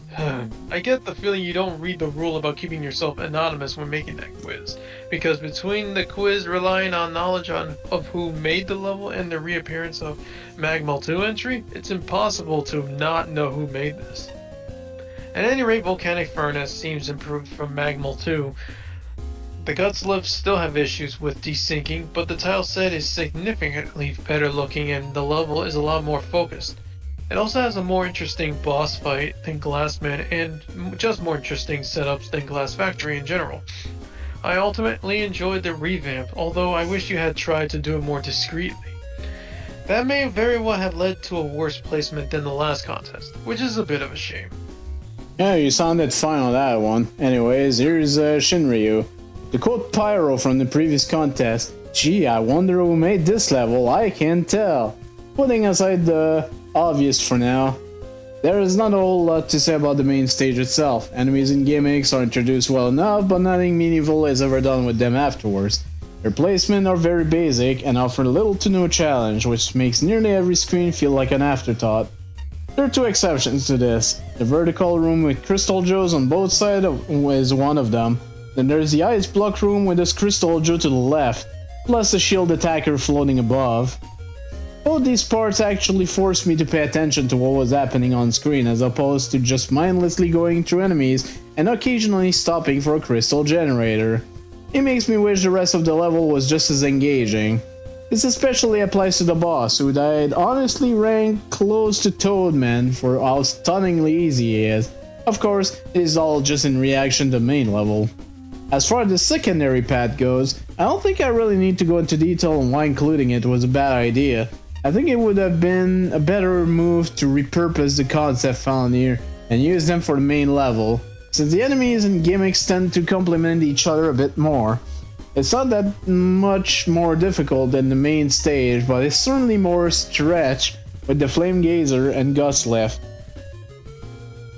I'd say it's a decent improvement over its previous version. With all that being said, however, I can't exactly ignore the fact that this is a rehash of a Magmammal 2 level stage. It doesn't make up for the main stage as a whole, nor does the other end boss. He's not quite as bad as not Magmammal 1 Glassman, but his fight is still incredibly easy for how simplistic his pattern is. Overall, I think the time and effort that went into sprucing up Volcanic Furnace 2.0 could have been better spent on the main stage. Okay, so that's what that was, okay. Instead of a man, it's a factory? This stage completely baffles me and left me speechless and absolutely confused. The stage name, the stage theme, all pointing towards an expectation that this might be a tribute to Glassman Magmel 1. But it's really not. It's more of a, like, a parody, a spoof. But I'm not laughing here. At points it feels like it's trying to insult the original entry, which I hope it was not the intention. Side tangent aside, this stage uses completely default gimmick and enemy assets, with quite frankly very basic architecture and generic enemy setups, ergo, screen-long winding hallways, shield attackers, Joe's setups that only pose to pad out playtime. I suppose the chill blocks are used somewhat alright here. Definitely good enemy choices that cause the player to be careful about using their jumps while on the blocks. Kinda rubs me in the wrong way that it's trying to piggyback on the success of the aforementioned entry. The level isn't all that remarkable otherwise, though I suppose the oddity doesn't make it stand out a bit. It has this weird trivia question section, and then it leads to yet another reference to the past Magmal entry? This time it's Volcanic Furnace from Magmal 2, a very odd choice as a reference. Here the portion of stages kind of suffers the same issues as the entry there, namely the unforgiving guts lift sections, which with the abundance of knock you off enemy types. Otherwise it's a fire theme level through and through. Okay, Flashman. This level, well, levels, plural, leaves me with a profound sense of disappointment. It is a disappointment of a Magmal 1 Glassman reference that lives somewhere between misfire parody and cheap appropriation. It is the disappointment of revisiting Magmal 2's Volcanic Furnace, presented here as an unrelated secondary level that's longer than the more derivative than the primary one. Nostalgia and remakes are fun, but only if they celebrate the old with something meaningfully new. I'm not convinced that's the case here. What's old feels old. A shoehorned visit to Nightman's bar, deep thoughts of styles with... Someone actually mentioned the bar anyways. Challenge setups lifted from Blizzardman, shield attackers being shield attackers, etc. New enemies and text boxes aren't enough to forgive Volcanic Furnace's virtually unchanged architecture and gimmick structure, which might have worked if the factory were, say, closed down for winter, with everything iced over. Although they tried to mix things up, the bosses need work. Glassman is neither a worthy opponent nor comedic pushover. Scorchman sets up an obvious Magmal 2 tier boss joke but delivers the wrong punchline. And his sprite has a glaring chunk of white that should be transparent. Did not notice that, but okay. This is a characteristic of a level as a whole, really. The humor never really lands with me, and there's a lack of attention to detail, ergo dialogue that needs more proofreading, boss doors that don't lock, unbalanced music volume, easily cheesed challenges, breakable blocks that look icy instead of glassy. On the upside, some elements are executed well. The quiz questions are totally appropriate, though the first question doesn't account for going left first. Volcanic Furnace looks better than ever. The ice block setups are pretty good. The reskin break dash block makes me happy.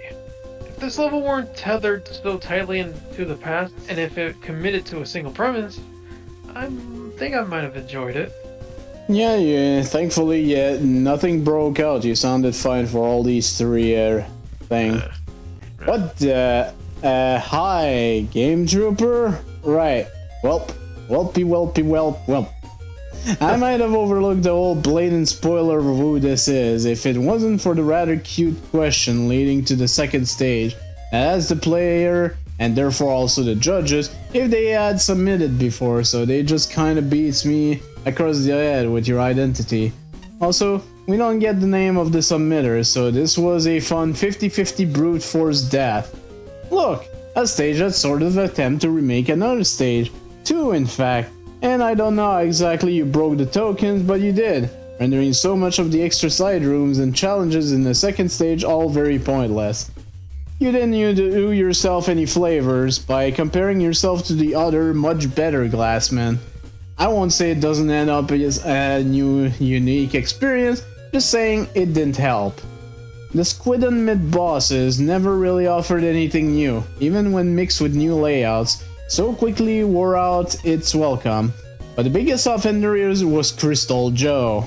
He was consistently amounted to wasting the player's time, especially when paired with other shielded enemies and gimmicks. In the first half of the stage, shield attackers also fell into this trap, but they managed to somewhat redeem themselves by the second half by becoming obstacle rather than time sinks. Achievement blocks were used reasonably fine, nothing really noteworthy, and some screens looked awfully familiar. I will note that the shoot to make a stairway room... Oh yeah, I know what they're talking about now. What was rather annoying when you needed to utilize the accessibility buster option. Wait, what? Did you? Doesn't really expect the score, just something to know. End up having to rely on weapon swapping to get through here. And there's the second half. Honestly, outside the novelty of recognizing a middle-tier Megaman 2 stage, the new volcanic furnace is just overall so much worse than the stage is based off. It either errs on the side of too easy, or it just does something worse. There's not a whole lot to say here without repeating my previous review of Volcanic Furnace, so just reference the original review and remove the reference to the bombman enemies. Did not appreciate the fireman totem that you have to stand on, with the very major chance of just getting knocked into the pit. Fun. That's enough of the new bosses. Your Glassman sucks. He just sucks. I'm sorry to be this harsh, but you're going to use Crashman as a base, which is perfectly fine. Several bosses have done so in both this game and Megaman 2 and come up with reasonable robot master fight. This is so pathetically easy that it almost defeats the point. This Fireman, Scorchman, Bernie Guy, Dude Man, whatever on the second path, he's better. He looks goofy as sin with the edited sprite, and walking on thin air, which I assume is a reference to something I'm not familiar with. He put up a reasonable fight if it weren't for the rather obvious safe spots. I guess I'm blind. With some more tweaking to the AI, this could have been a decent finisher.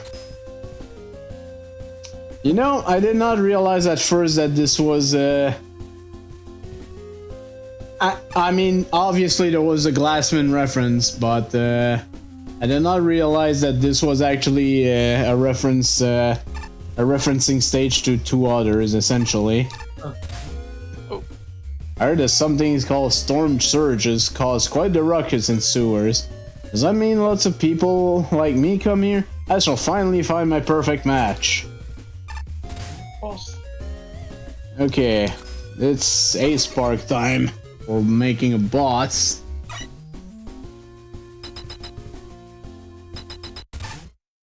Oh. 1000, 1001, 1002. Damn it, you made me lose count. Oh, sorry, my bad. Are you the tier boss I'm supposed to? I'll have your guts for that. No one interrupts a member of the great Polung Tang. The who and the what now? The greatest crime syndicate ever known, and you're me. You're the best of the best. Muscle juggler, the strongest crime bot ever. And you just interrupted my practice. I'll never get into the record books. I just want to juggle. Now I get Mr. Addict, Brad McGee, Austin Drumador, and then nothing. I'm sorry, if this is a bad time, I don't mind coming back later. I don't need the tier rank that badly. Too late, you're gonna regret ever crossing the Polung Tank. Come here, I'll stitch you good, Jimmy.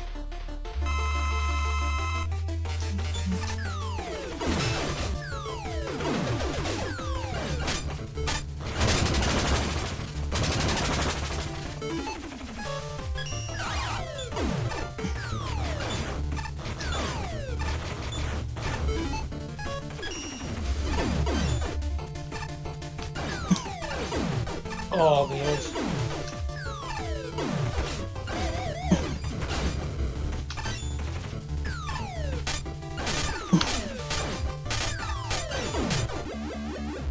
Nice, nice. Okay. I'm technically not done, but I guess we're doing some plot stuff first. It's 3 rings down. I wonder how the doctors are doing. I should go back to the hotel and rest for a bit. Later at the hotel.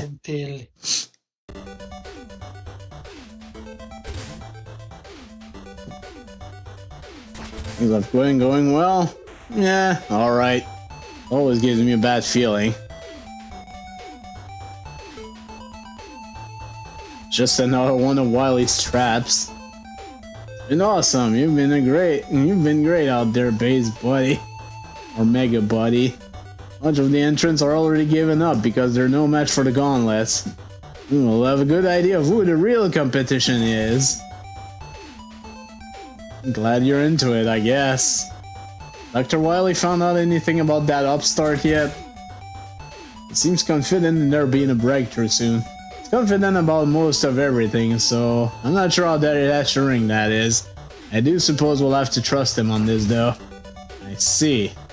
I guess I'll be on my way then.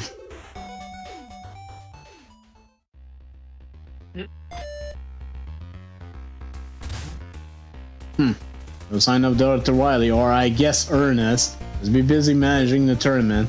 Thinking of that, I should get back to that now. I still have 12 tiers to get a rank from. Must be fierce if some of the contestants I've already given up. Makes me wonder about those who are still tending, blah blah blah. Hey!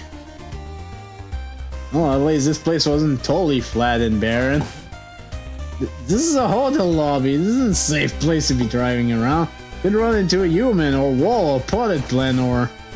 You wouldn't get it. When you're pro like me, you gotta look for a challenge and everything. I seen you around. You're a tourney contestant, right? But really hoping for, I don't know, more sleek competition. Not like you need to rely on the donkey bike to get around anywhere. Hey, this isn't a joke. There's children here. That won't be nice if you ordered one. Fine, sorry. So this place was a little more exciting. It's all too easy. Your guard's down. Yeah. Hi, Hunter Woman. Who's the other robot master? Forge Woman, another tournament contestant. Is currently my target. Has been following me for a couple days now. My senses are fine-tuned. She's a formidable opponent. Well, you never know when a swifty harness may snap over or a lateral topple over. Destruction's no joke. In superhuman's practically a job requirement. And someone still loses a finger every day. Destruction work, huh? I have brothers in that field. Always had a lot of respect for you guys. I don't know how you rebuild the city so fast each time. To me, you guys are real heroes. Please, please, it's nothing really. A job's a job. Just happened to be a bit of a noble one. Everyone needs a bed and rough and petrol in the tank. It's never easy, but what can you do? It's what keep on doing. Also, lead the union for me fellow worker robots. So cool. Odd. Nothing. Seems I'm out of time. I shall make my leave. Both of you stay in shape so I may tear you apart later. Yeah, had that. I was just about to ask her out for some drink. Really? You weren't intimidated either? It's weird, right? Just don't sense that she's a bad person. I do what I do. You have to learn to catch a bad one. She's a good egg. Not like that pompous nose schlard thing about the lower floors. That's not just me. Everyone keeps saying I'm naive. You're definitely a soft guy, alright, but being hard got a drawback too. Stay the way you are, and don't fall behind that presto chunk. You hear? Or a bit.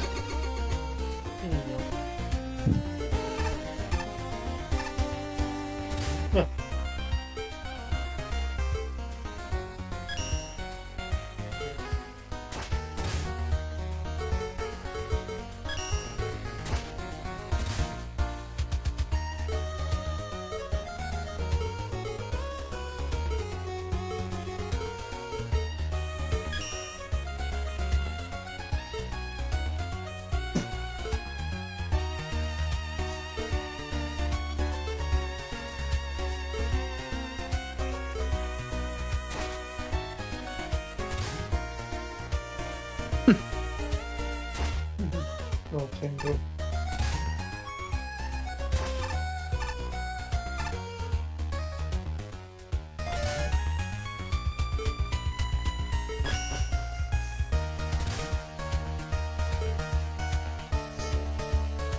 Man.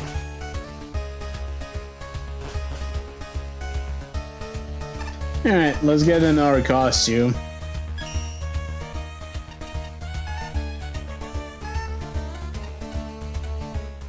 Oh shit, roll Metro.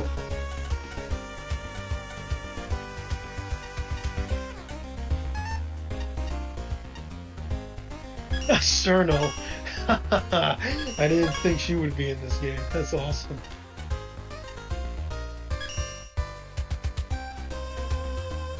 Oh, what the fuck, man?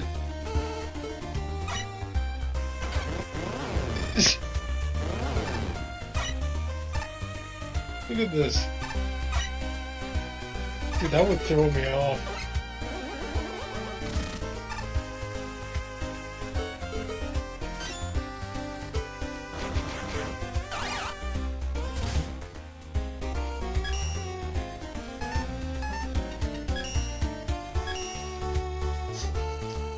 Honestly, knowing Rome, I'm not surprised that his icon is a freaking diamond here.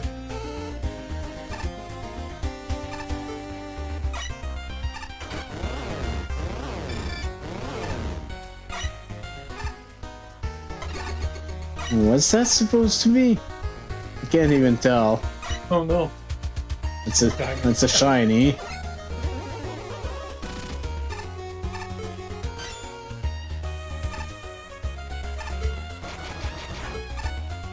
Yeah, I'll go with that for a bit. With your giant Pikachu. Oh, this is open now.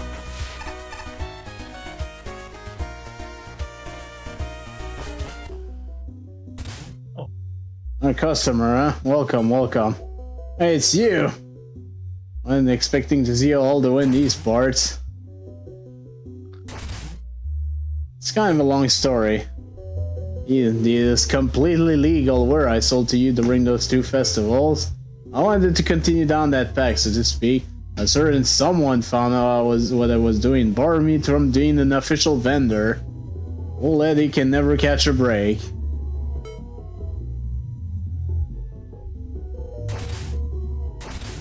A certain special thing to undermine the very simulation the tournament robot roots itself in. Cheats! Simulation's encryption is too good, so it won't quite work if you haven't 100% that completed the simulation you're trying to use them in. Why that matters?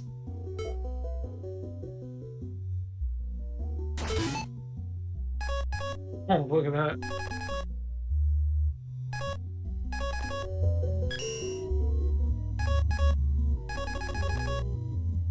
The cheese.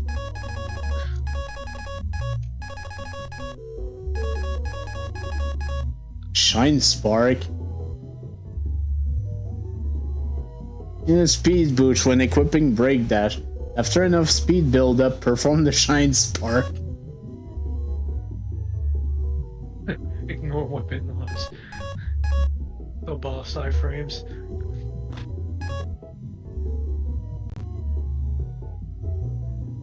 Provide time bonus for cheat leaderboards. Instant death mode. For masochist players only. No iframes. Invisible player. Invisible enemies. Hidden health bars. Hyper knockback. Random tripping. Respawning enemies. Are you sure this cheat is not even remotely fair?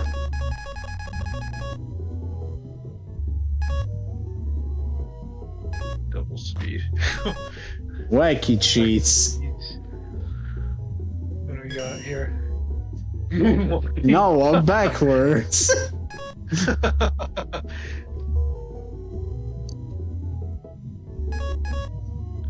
Wave Buster. Okay, like the wave.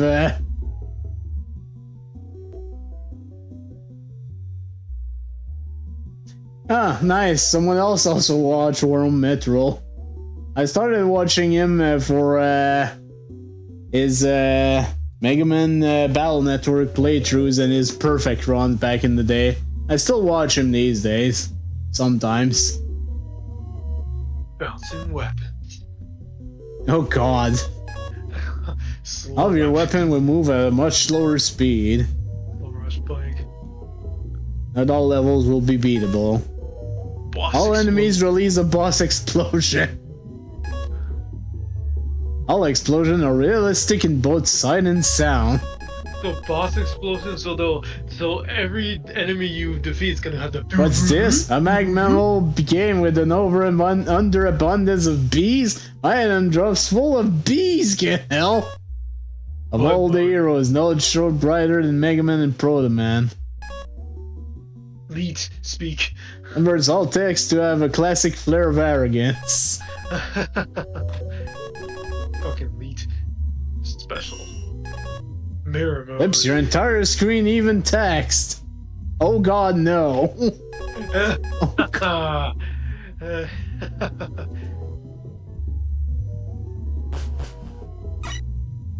Oh, what the fuck? I'm guessing this room is actually used to test out whatever cheats you have on or something. Oh, that would be awesome.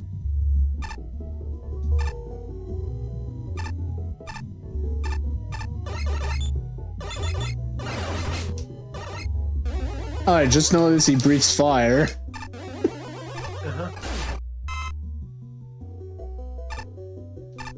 Oh shit.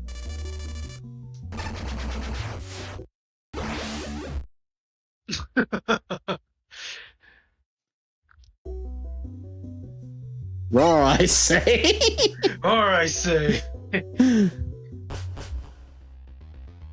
I guess they have their own custom. Yeah, some of the costume have a custom ready thing.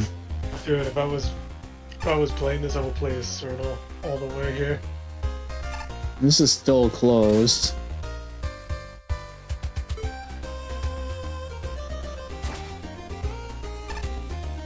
Well, still got ways to go, I guess. Let's get back to action.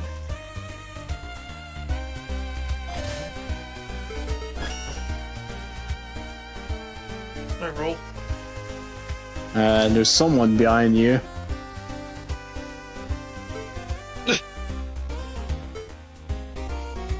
Customization option.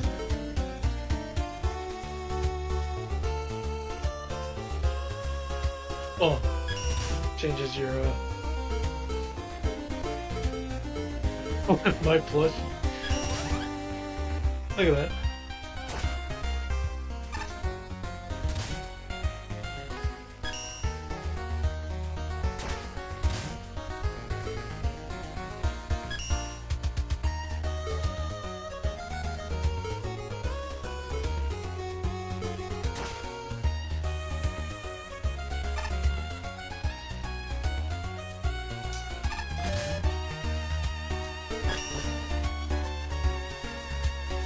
Hey, Proto Man.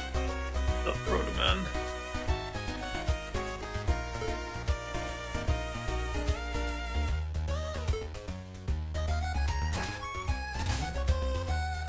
Presto.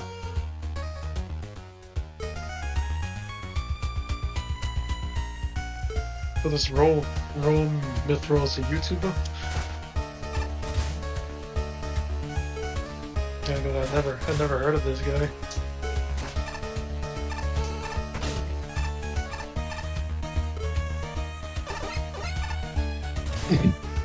Oh. No free sample. No free Hey, Blade samples, Man. damn it. Blade Man.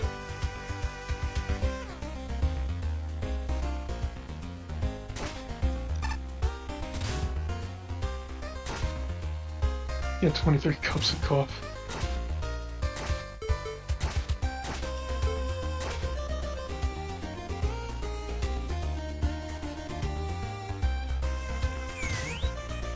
Hey, Pete.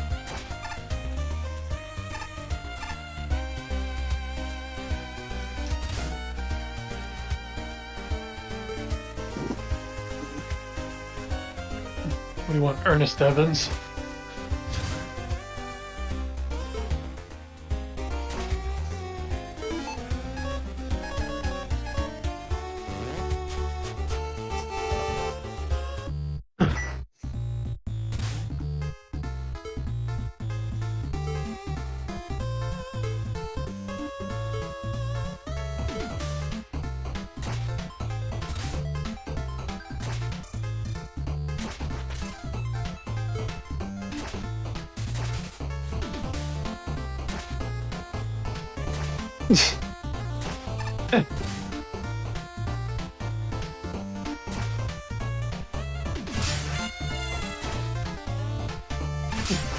What the hell? Welcome to Magic Man's Casino.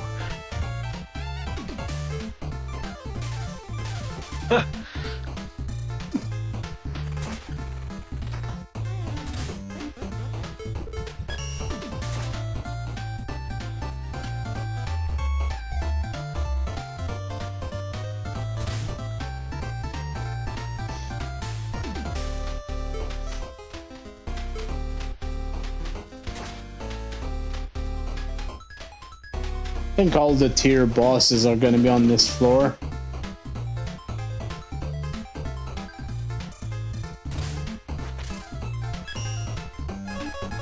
Dance, man.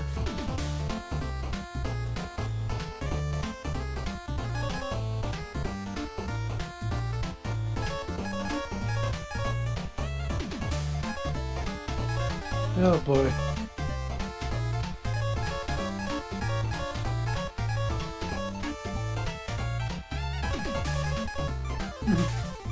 Are you eyeing that compass?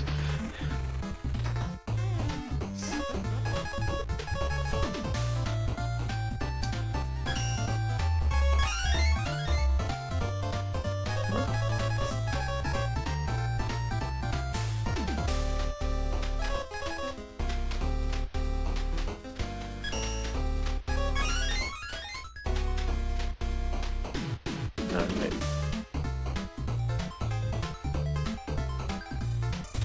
Hey, Magic Man.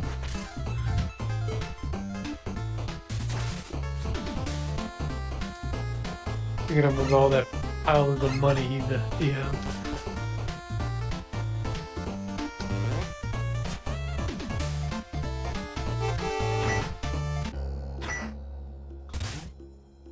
Ghost Woman.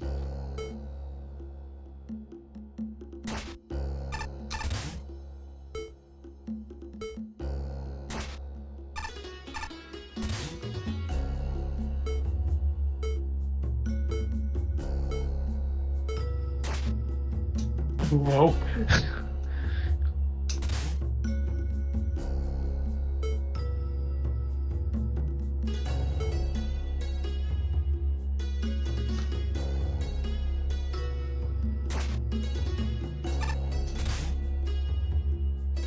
The Skull Caverns Arena. 19 of the mighty guardians of the castles. Old man.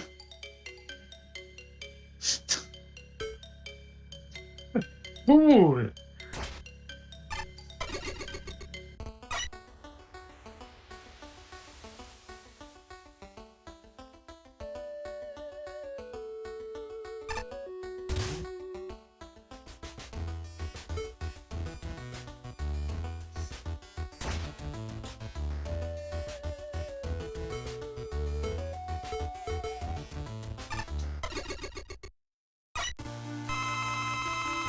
Oh god, this damn thing.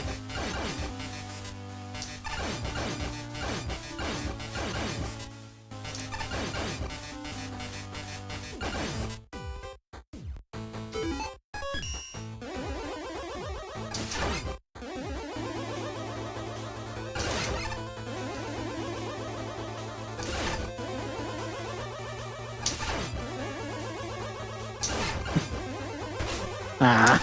Oh, how was I say? Fucking close to a flawless victory. And Susie.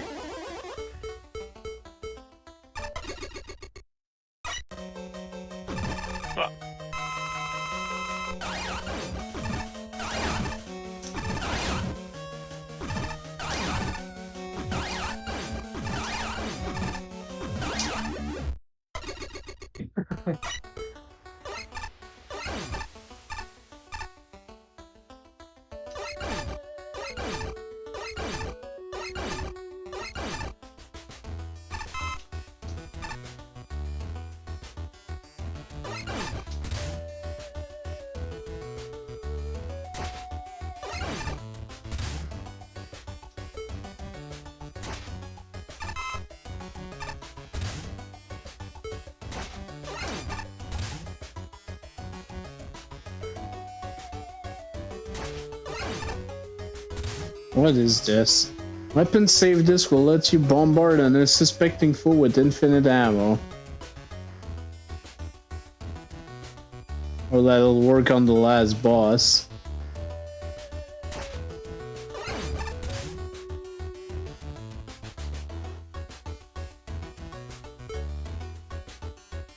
Instant though. Yeah, you can't do that on the final one. You know what? Darkman's annoying enough. There we go. Next, Iron Ball. That's spiky ball.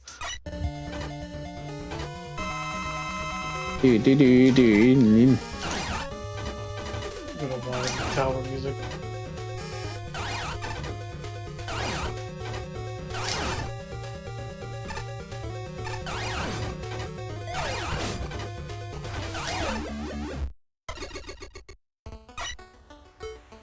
Guts Dozer.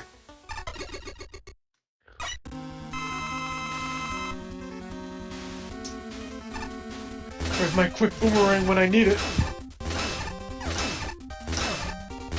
That works too. I know. Hunter type B. Right. Oh. I hate when the fucking floor changes.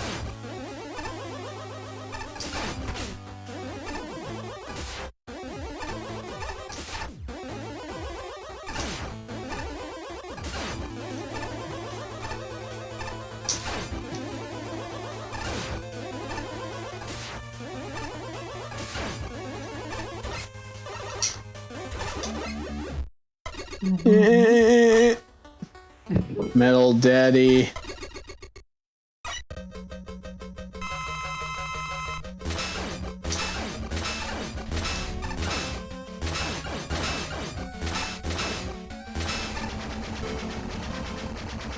Easy enough.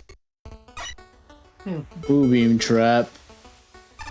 Scored by an absolute loser. What the fuck? Say what?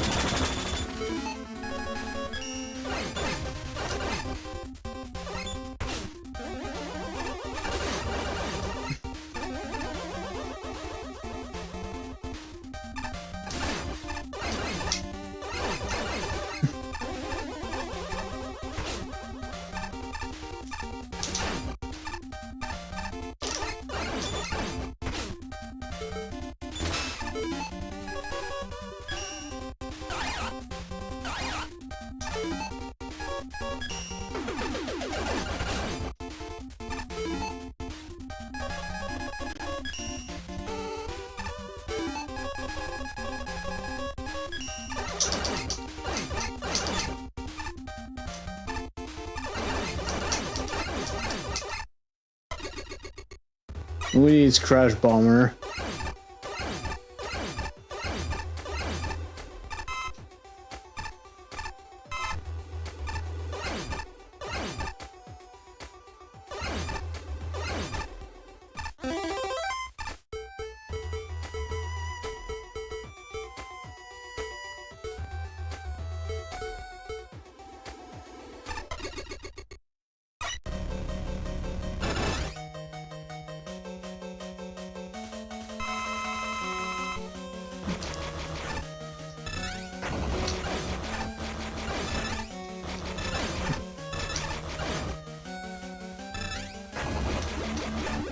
Fuck you, punk. You know, Battle is not that much better, though. Ugh, I still don't know what his fucking weakness is. It might be this.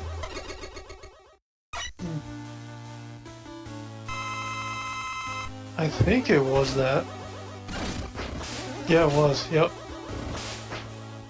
The only problem is when you get hit, he takes 4 damage.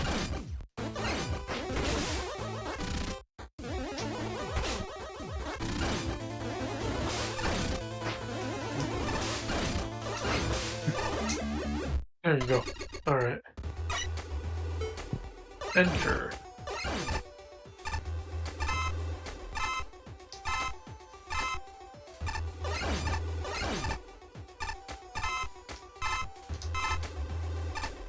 Alright.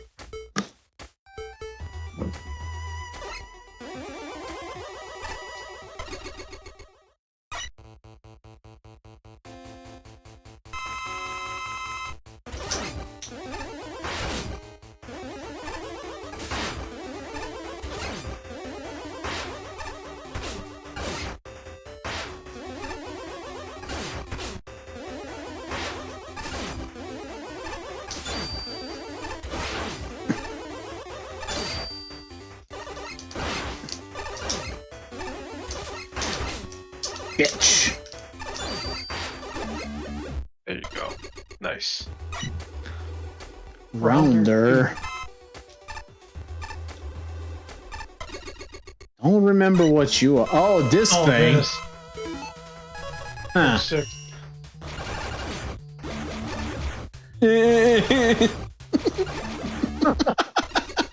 God. I love this stupid noise.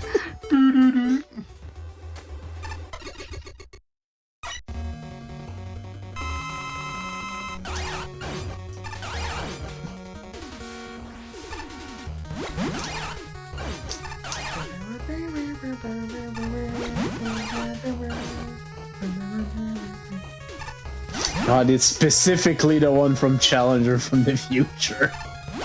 That is crazy. Oh, come on! Oh, that should have hit. Oh, fuck these slimes. No! There you go.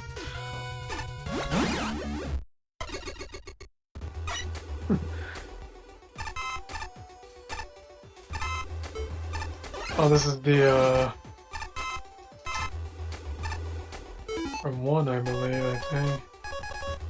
Yeah, normally its weakness was, Guts block. Not sure yeah, what it's gonna be here. Yep.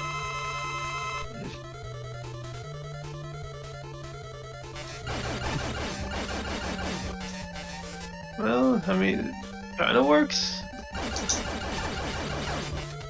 There you go, just shoot 2 of them. Or 3, yeah, there you go. Alright. Oh, blow does nothing. Oh, Trident does. There you go. Ah, jerk! There we go. Almost got it flawlessly. Yeah. Next spark. Oh, shark. I said spark. Sharky.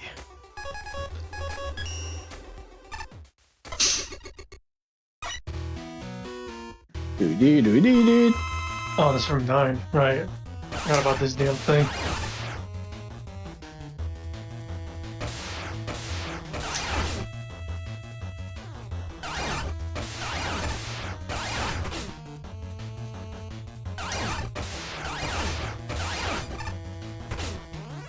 Oh, shit.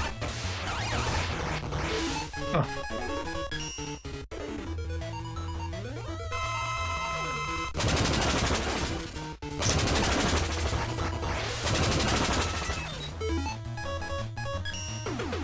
Oh, what's that his original weakness from the... As far as I remember, anyways.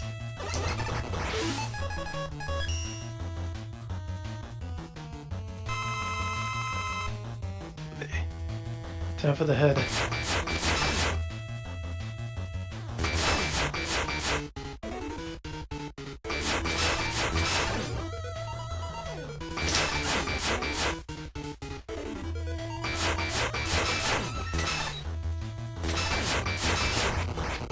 Ah. Alright. Good.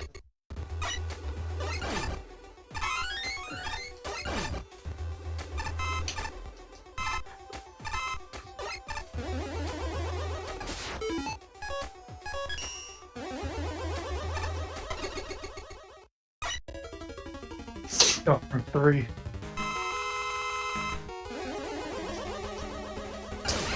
That's rather these turtles.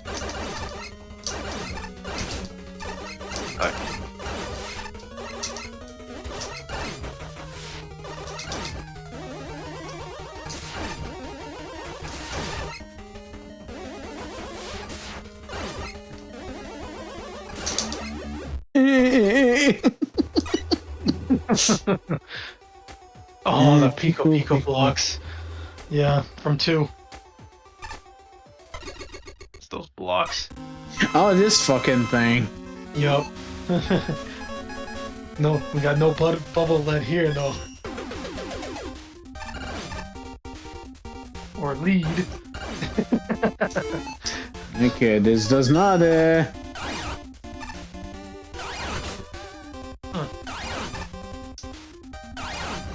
Just like in the original, they hurt like a motherfucker.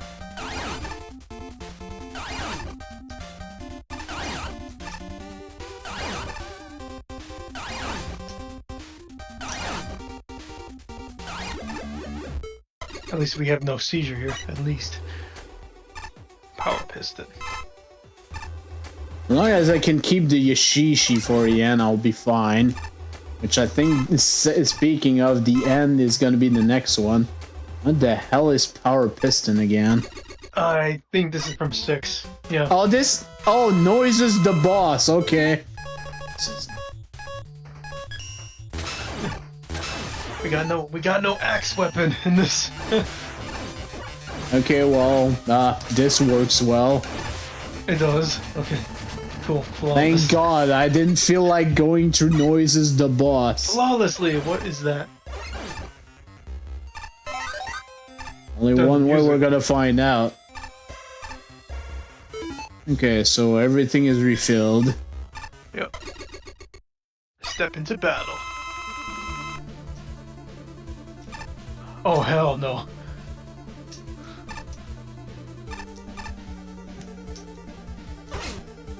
Oh.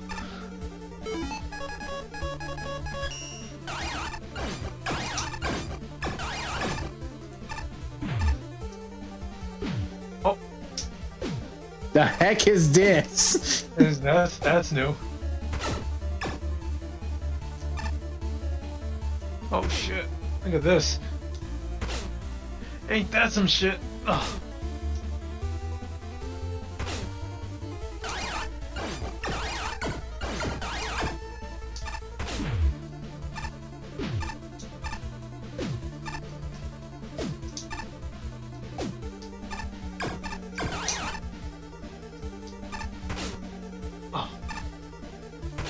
Man. It's always the tough part. Oh. Right in its belly button.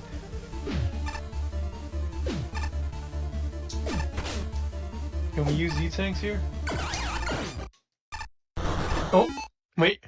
I think we got a second phase.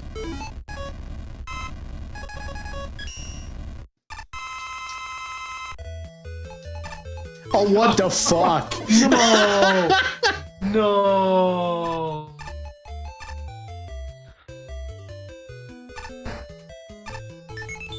Oh, we gotta attack it right there.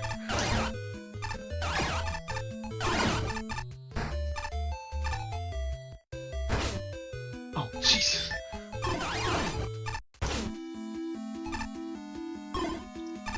Oh, this is cool. Oh, shit. Oh, no.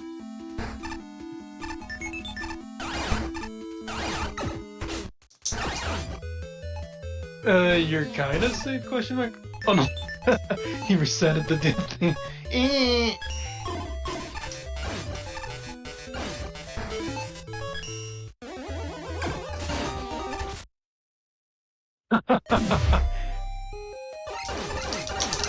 Yeah.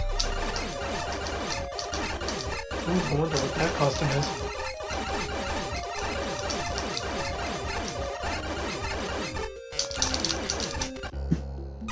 Yeah, baby, that was awesome. That's pretty cool. Fucking Tetris.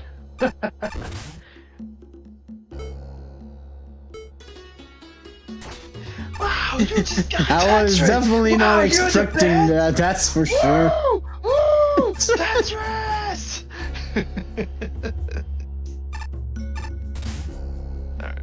The Coliseum of Cohorts. Mighty mini bosses. Meow.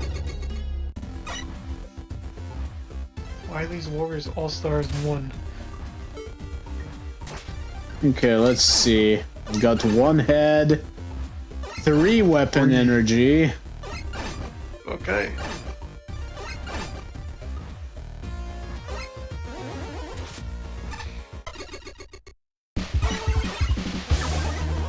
Oh, hot dog! From the safe zone. Oh shit. Cut.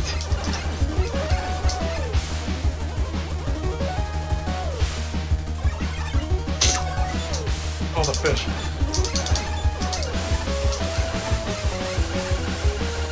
Oh, Okay, wait for this shit. nice. Okay, Octobulb. Right. Oh, this thing.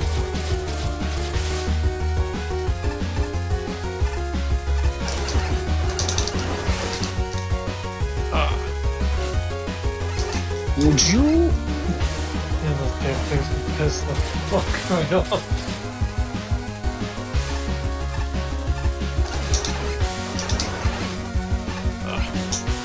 Oh, damn jellyfishes, get out of here.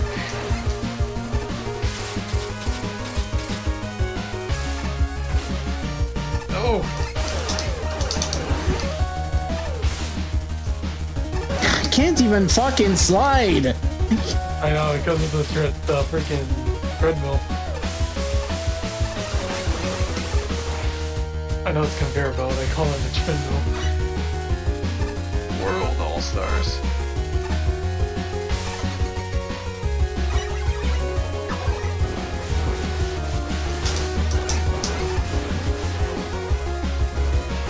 One of the GB games, I guess. Yeah, it's from 5.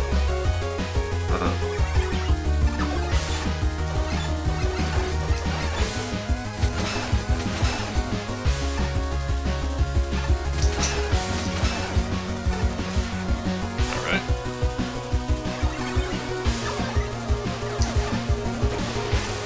That's also from 5.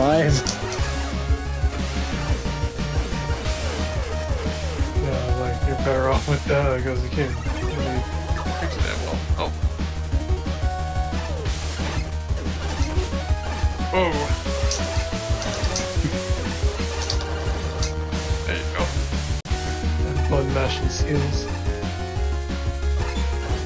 That's also from 5. You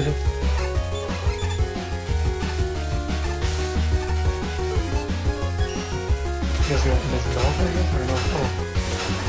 You're supposed to aim for the eyes, but even in 5, it's a bit tricky to do. Alright. Octogenerator.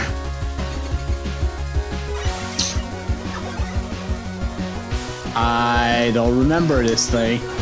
It's probably from Challenger from the future. Never seen this dang thing before.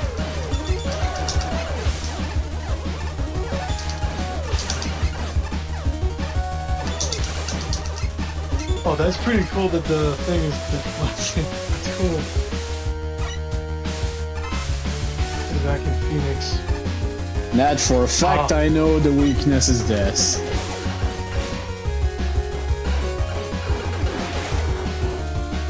Feel the pump man's weapon. There you go. The Uncanny X-Force All-Star. Oh.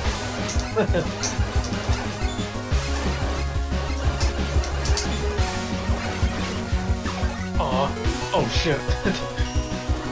That's supposed to spawn on you.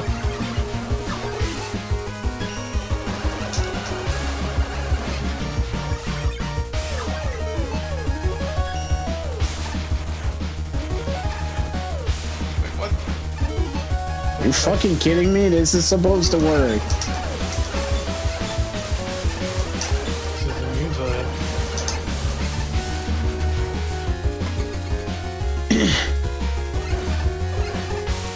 Absolute power zone units. That's the elephant. Yeah. From 9.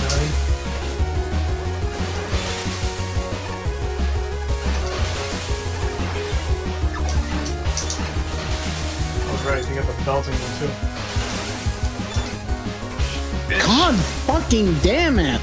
Oh. Okay. Is that it? Oh no.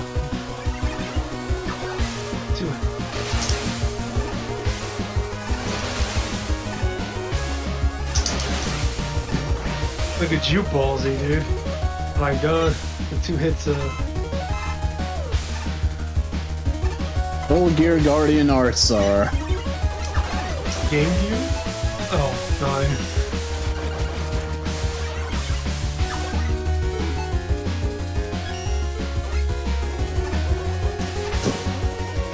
Well, there was a Game Gear game.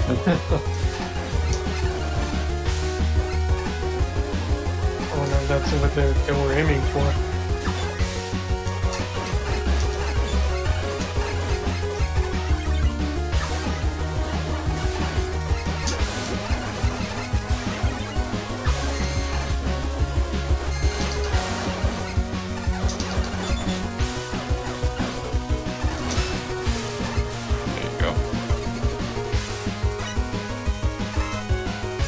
Kozak's Comrade All-Star. So this is basically cool.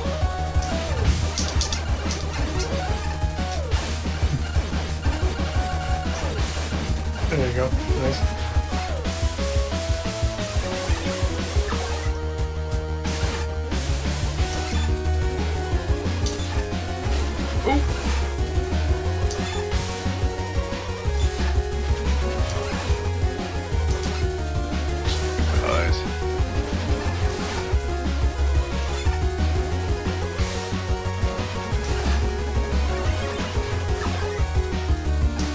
I hate this thing. There you go.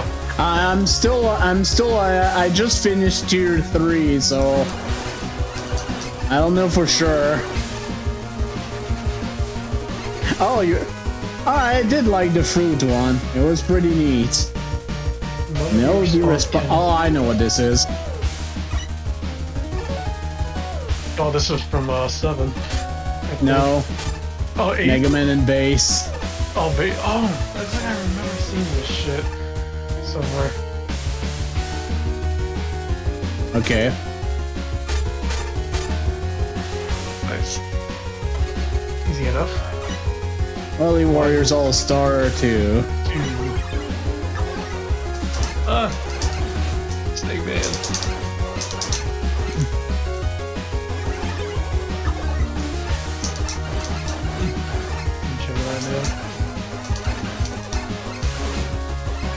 That's not the glitched out penguin.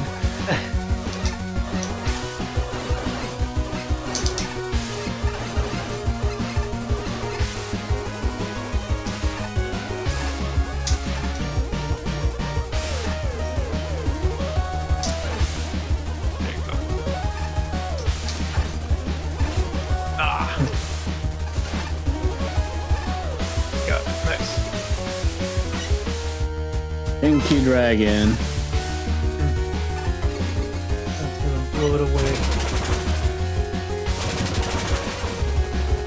Nice. And a Biran. Oh, fuck. Oh, the stupid flower. Oh no.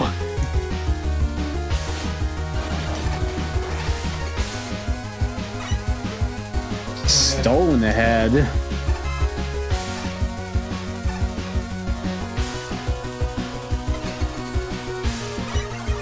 Oh, this thing.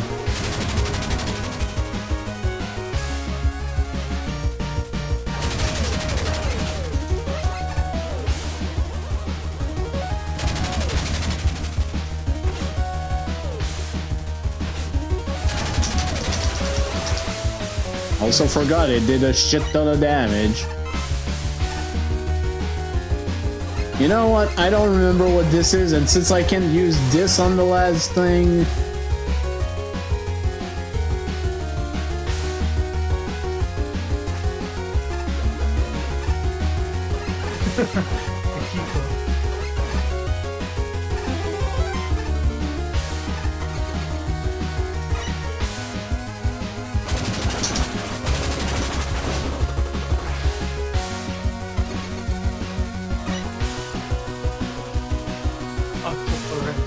stars. Oh. Oh, yes. okay. That's right.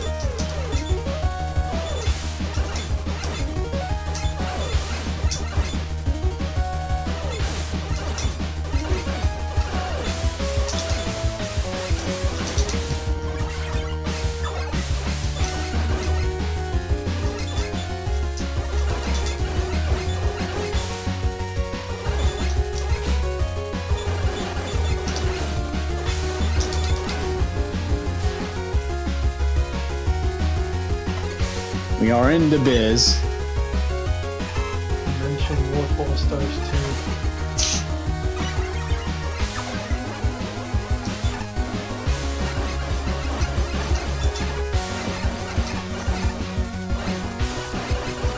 Well, that's too close for comfort.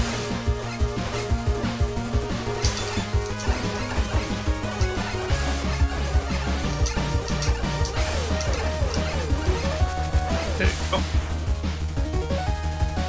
Okay, this is all from Challenger from the future. Right, you know that.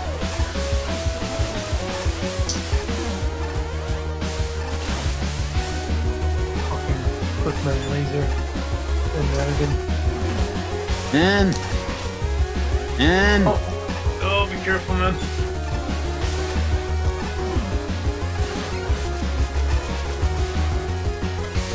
Again, surviving with 2 units of health. What the fuck is this?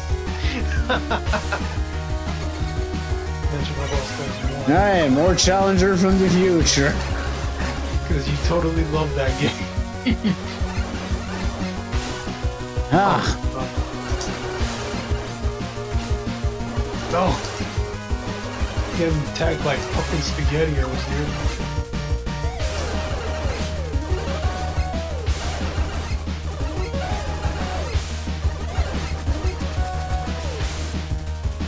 Oh, there's more. Oh.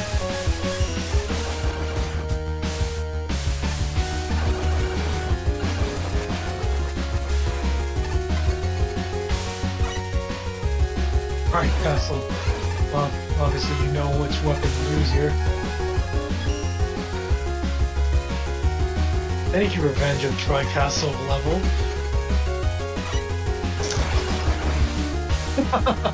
See? that's it.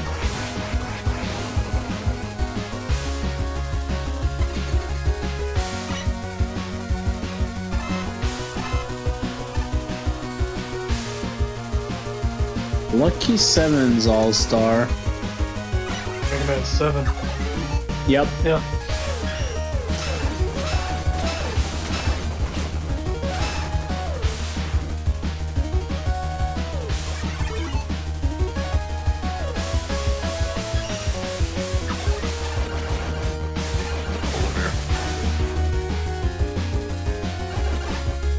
Oh shit. Snap thinking Turbo Man.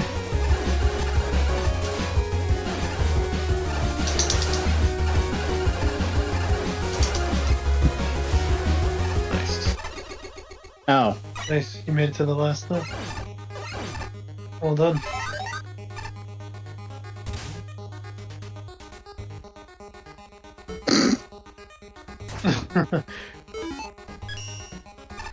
Let's get ready to rumble. Hey, Proto Man. Or Break Man. It's Break Man. Oh shit. Oh!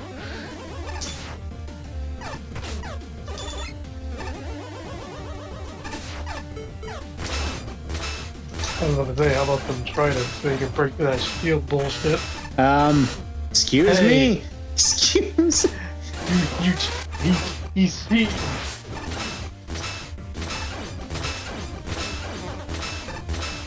Look at him. You smug as bastard. Get down here. Oh. That it? Yeah. do do do do do do do do. Yeah.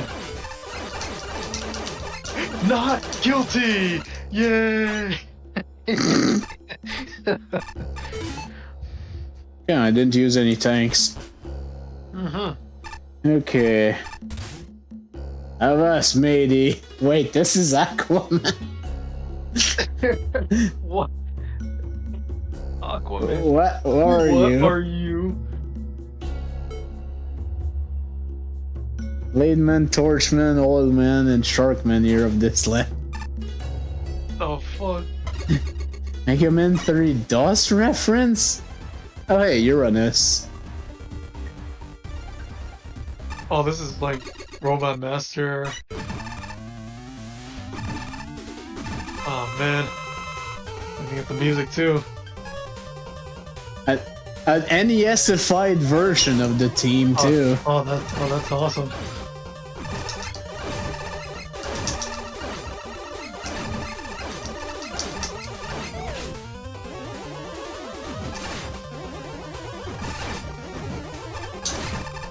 I know his weakness is break dash, but it's kind of awkward to use it against him anyways. So. Yeah. In a way, yeah. I might as well just Buster Duel. Saturn. Not on. We got to fight. We gotta fight Sega Saturn here. Saturn and his rings.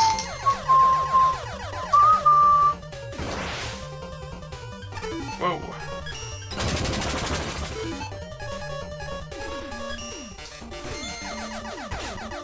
Oh, bastard. Oh, that doesn't work. Oh, thunder. You don't like thunder.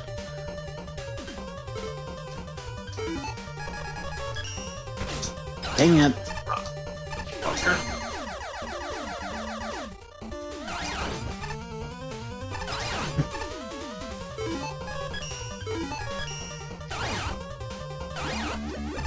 There we go. Nice. Gyro man.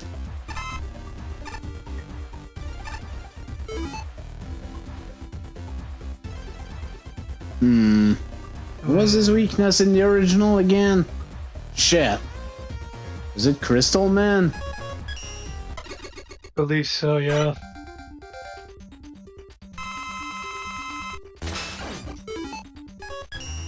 No. It was gravity.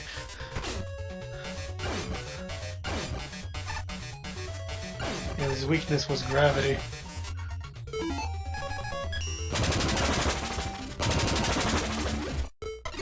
That works. Yeah, that works. I guess that's a substitute. Honey Woman. Okay, Honey Woman, I still haven't figured out what her weakness is. Honey Woman. Because it has shown up a few times already. Because we can't get Hornet, man. We have to have Honey Woman.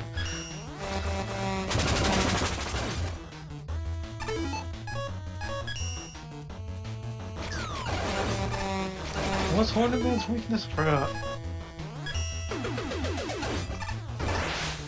The water shield.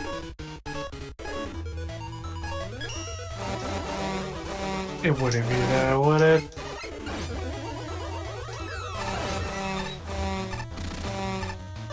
Oh, damn bees! They're intercepting your plan, dude.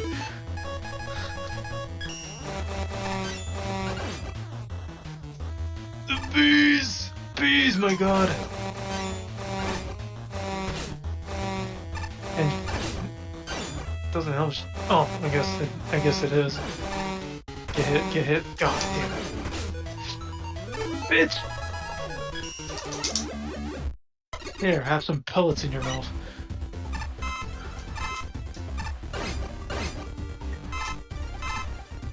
I'm using a lot of weapons already.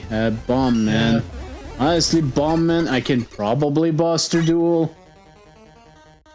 Because it's Bomb Man. Gotta save your resources.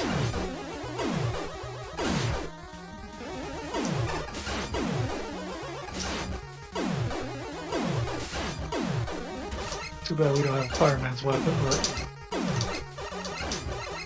should be alright. There you go. Nice. Dynaman. Oh, from Megaman and Base? No, from fucking DOS Megaman. Yeah, baby. What you were thinking is Dynamo Man. Oh god, even with the freaking sound. Yeah. It's originality.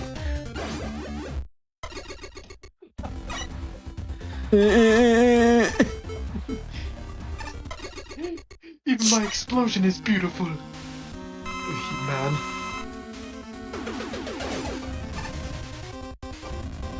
I just want to hug you, Heatman. Jump, Heatman.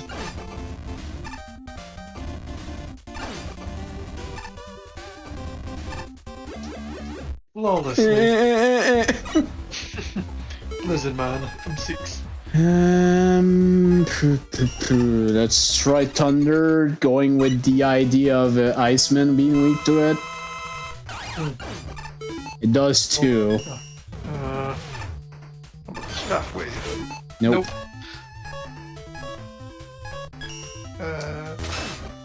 It does 4.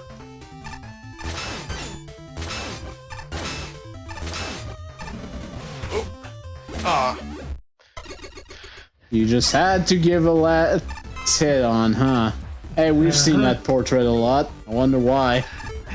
It's flat. It's one of the judges. You gotta. You get to beat up one of the judges. Hell yeah.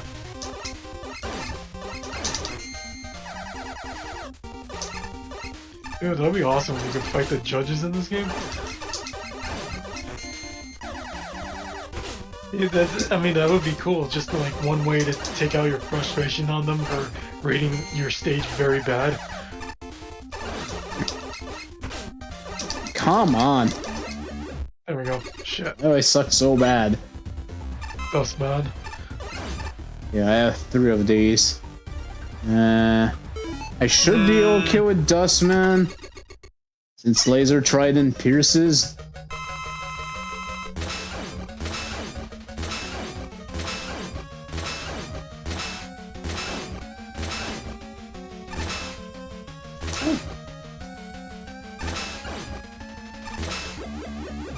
Nice.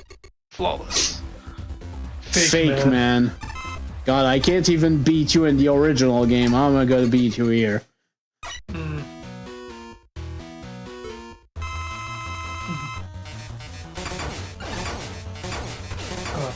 Of course that doesn't do shit. No. Only 1. That does 2. Oh, 3 actually.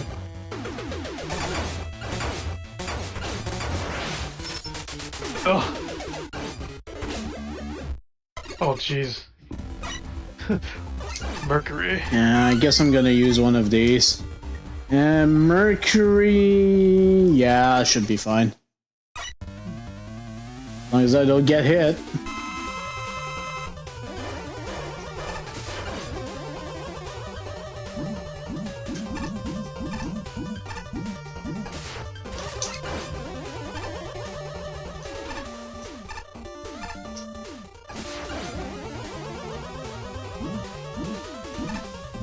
Yeah, in the original game, it's better to get under them, but here is just that. He's essentially like a mini devil boss when you think about it. He's like boogers. Do do do do do do do do.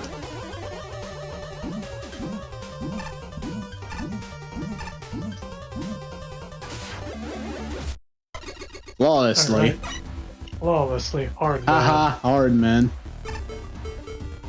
LOL. He's hard. He's hard, man. Big bulky nonsense. Too bad we don't have any Magnum, man. But this will do.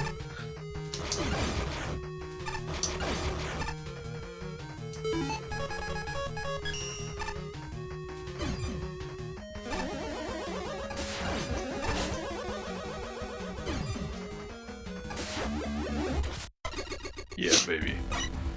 What man?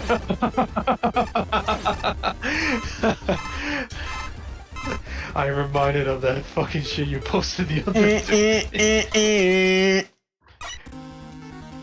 and then friggin' investigations. I mean, it does make sense because it's Capcom.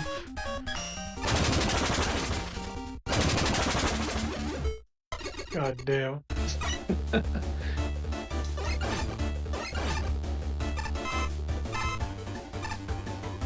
I was also laughing. Stoneman, I feel like Shockwave is gonna be the one to go again.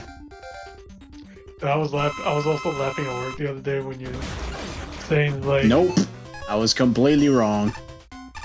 The 50 million users picture I put up the other day. You should know you refreshed 50 million times. You bastard.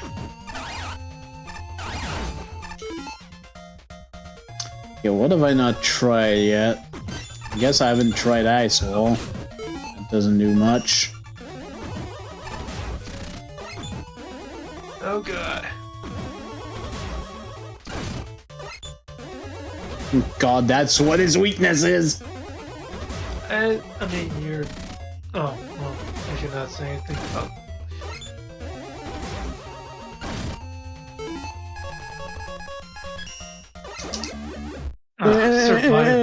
Survival, dude.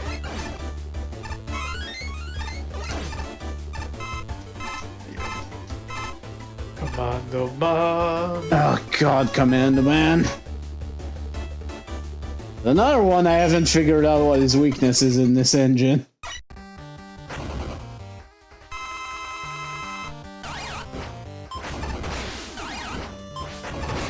Bitch! Fucking asshole. Well, not. Not that either.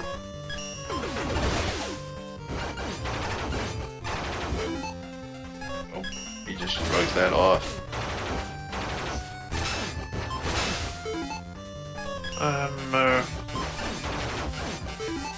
Everything does 2 damage! Hell piss! I should have skipped him! Fuck you! Fucking hate Commando Man! Even in the original game, I hate him! Yamato Man.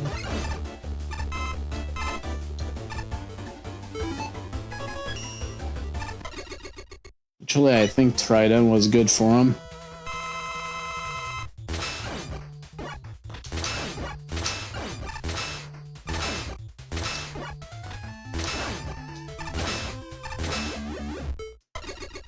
Yeah, not too bad.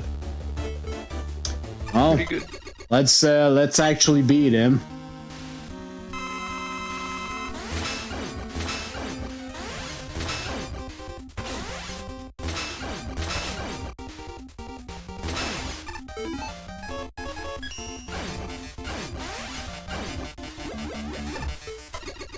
Nice. Sonic, man. Back to DOS Megaman. DOS.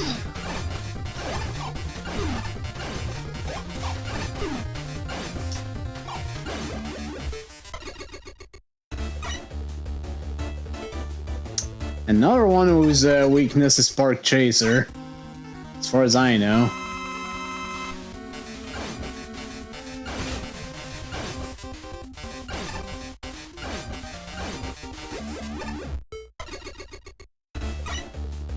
Spark, man. Huh.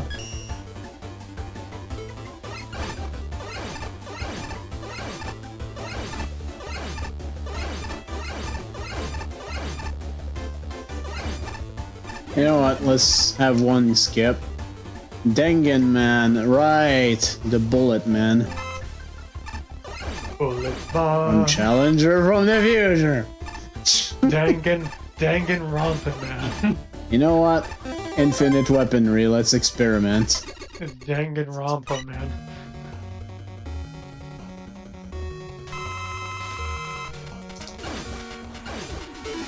It's not it.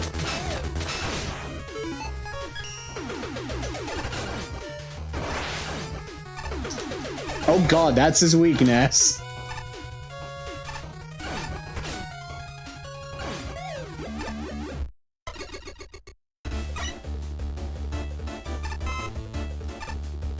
And now we have the actual Hornet Man.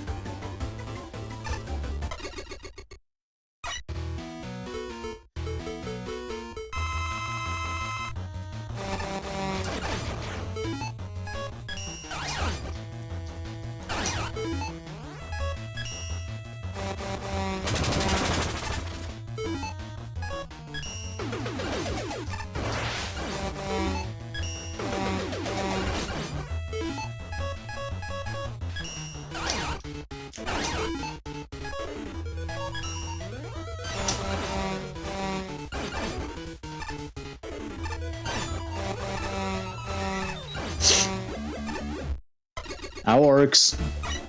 Fireman. Whatever works. Probably Ice Wall too.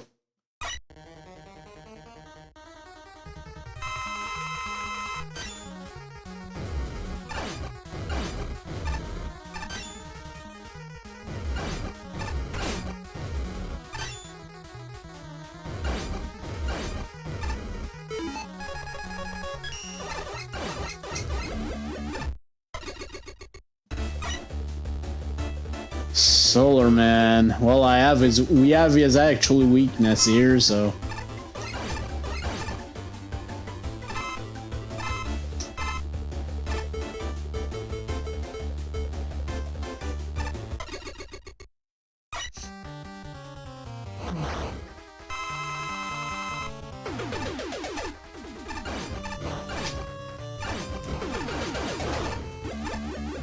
Nice.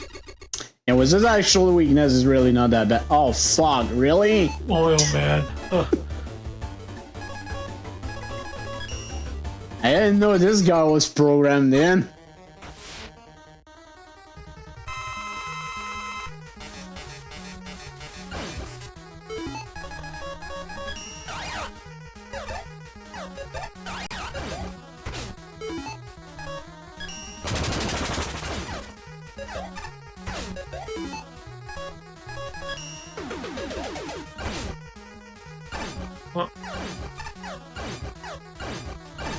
Actually makes sense. He did mention he was oil was not good with water, so Nope. Oil and water don't makes mix. sense. Oh, major suckage, Nice, man. Major. I'm gonna be using the Yashishi anyway, so I might as well take as much of these as I can. Yeah, it's a Thunder Beam. Give it the Thunder Beam.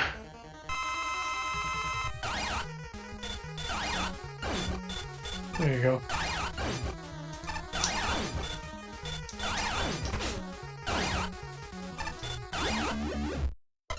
His brilliant jumping animation.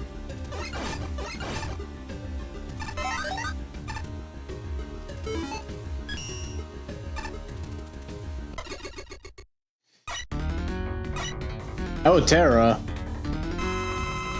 Makes sense. Oh, it's got 2 bars.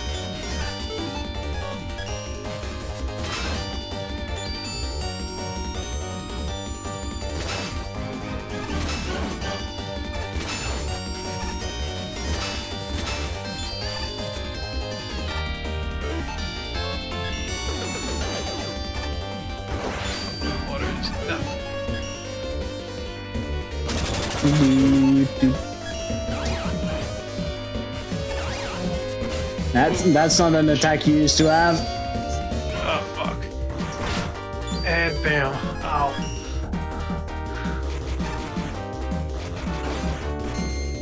Bitch. Aw, he's gonna get. Ouch. Oh.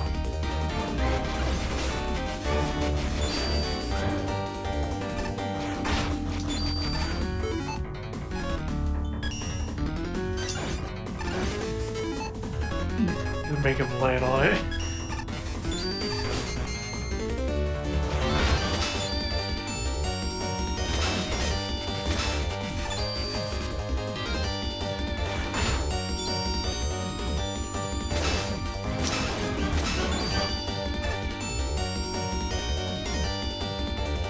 Second phase. Oh god, he's gathering the 4 crystals you collect in that game. Oh shit, he's gonna turn super. What? Oh shit. Oh.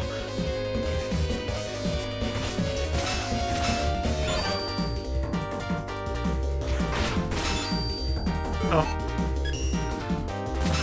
Got 2 hits.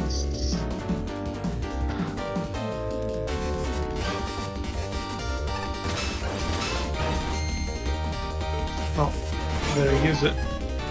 Ah, fuck my life. I know, but...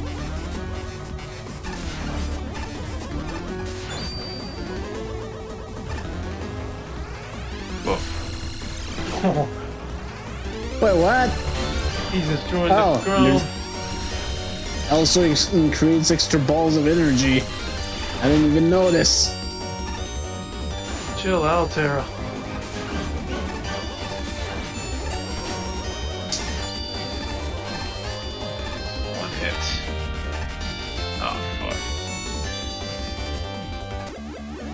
Oh, I see. Oh, look at that.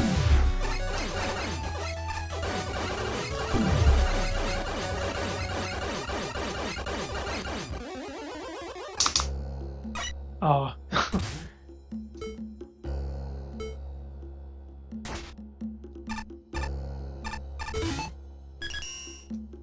Well, I don't know what these prizes do yet, but I sure got them.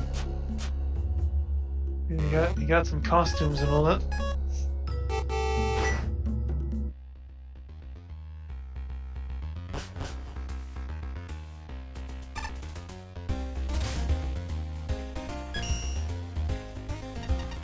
Yeah, of course. You got break, man. Oh, Sunstar. And Waltz.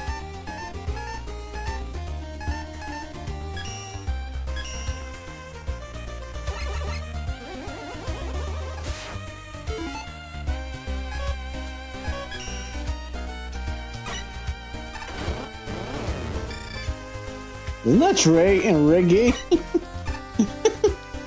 Look at that.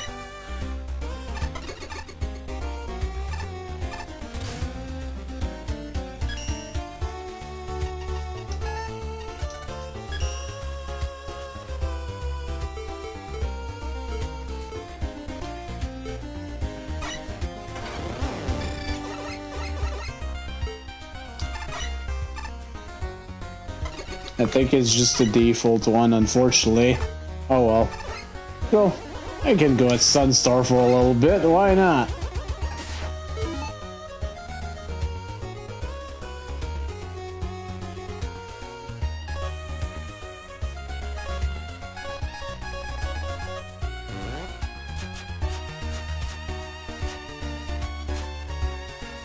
Yeah, I'm still missing an element here. Because I still haven't found those. Now that I have the compass, maybe that'll help me get it.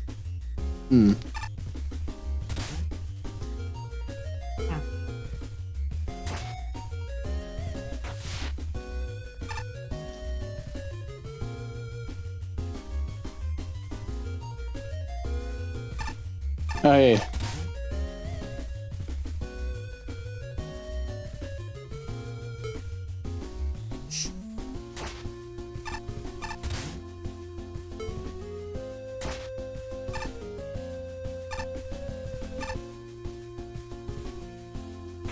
That reminds me, there was something down here. There's still nothing here.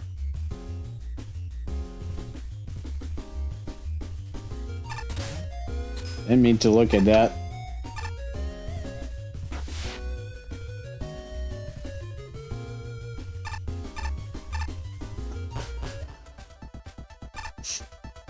And yeah, now that I have the compass, maybe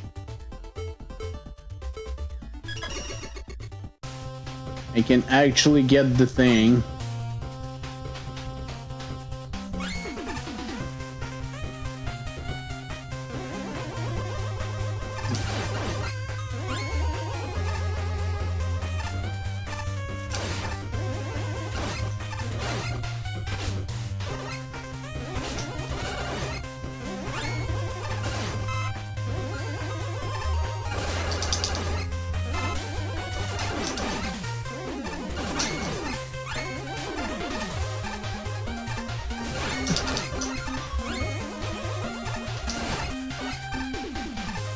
Goodbye. What else, Birdie?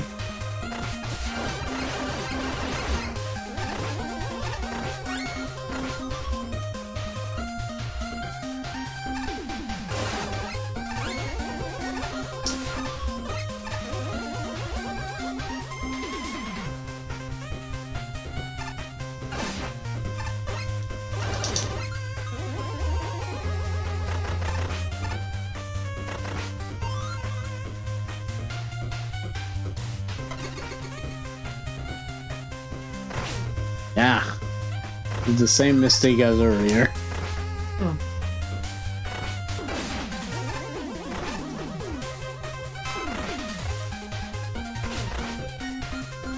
Good.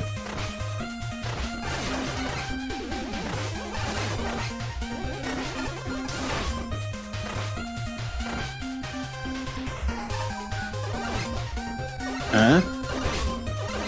Really? That's where the secret is? Oh. Hi. Oh. Hi.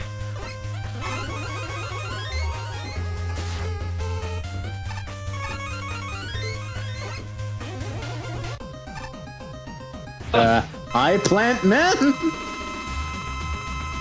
Oh my god. Really? Wait, 6, 7, 8, 9, 10. You got 10 hit. Oh. We're also doing a shit ton of damage to him, and he's doing 1. What's up with this music? It's just the boss theme from one of the games super fast forwarded. Oh. Get down here.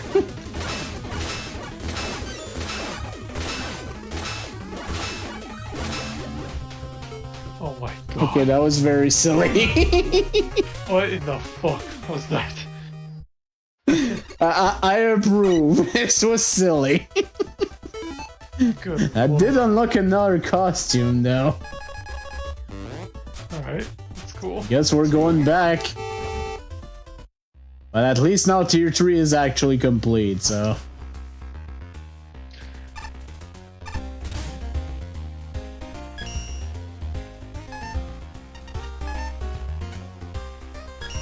Oh, one of the judges. Patchy. Yay, Patchy. That's awesome. Dude, that's awesome. On the broomstick, yeah. There you go. With the wheel.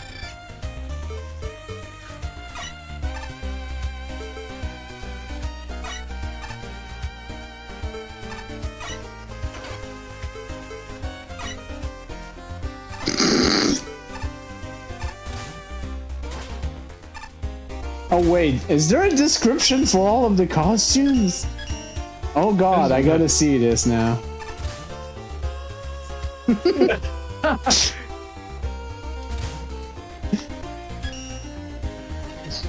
Super fighting robot. Cool helmet, check. Cool car, check. Cool whistle, check. Functional shield, shoot. Nope.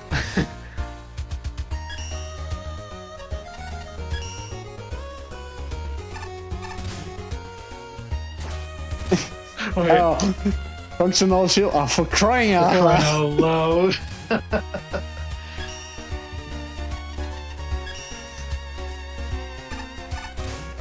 Who's the best? You're the best. You're the best.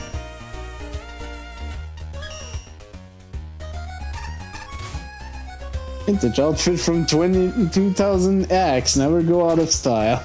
Damn right. Go roll.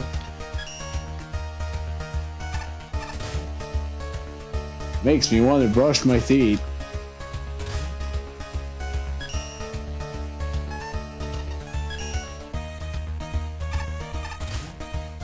According to Dr. Wiley's orders, someone is getting disintegrated today.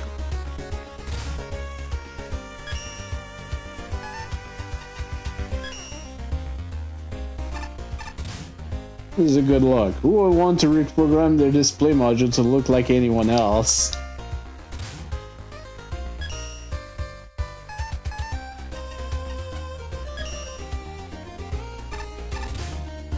It's me, but with a shine, so it's better.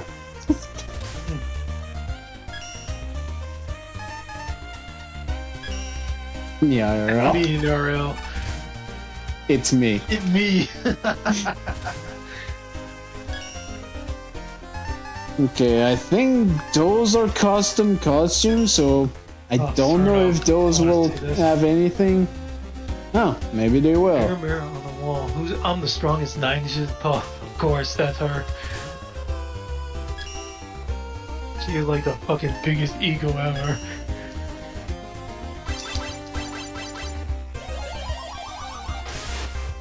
$16-bit.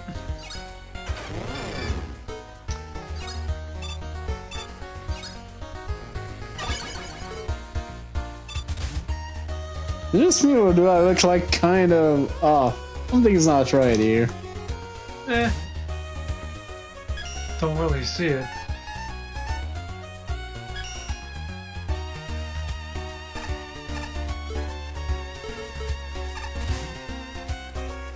And the outfit from 20XX will never go out of style.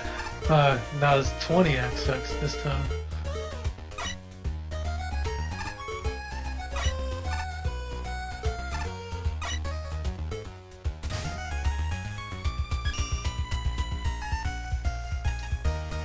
Simple.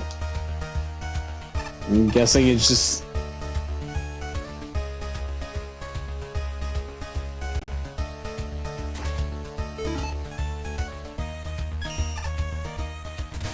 All you get is somebody else.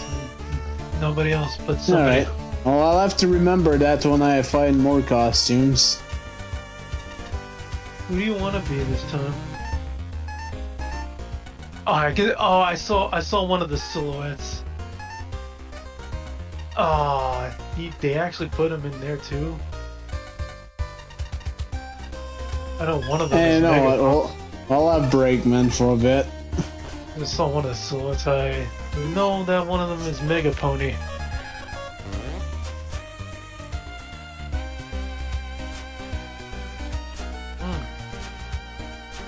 Okay, well, let's get started on tier 4, the jailhouse. These are actual real criminals. Watch your belongings. The jailhouse. Oh no. Oh, hey, it's Sheriff Man from the previous contest.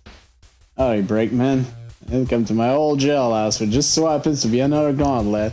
This is where we throw all the troublemaker and petty criminal to make sure the tournament's safe for everyone.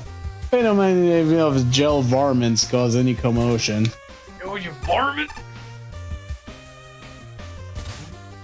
I am one of the mighty Hunter twins. We find criminals and crush them as a livelihood. And we bring them to this jailhouse where justice is served. Oh, actually, most people in here just commit petty crimes, so it's not that big of a deal. But you know, they like to feel important.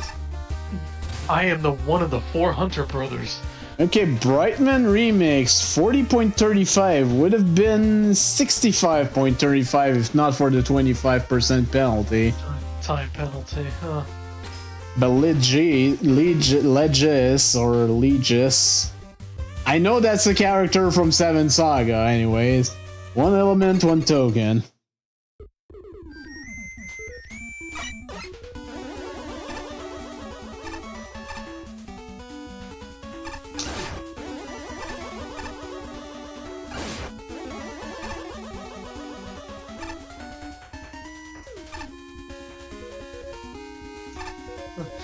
Can't trust it.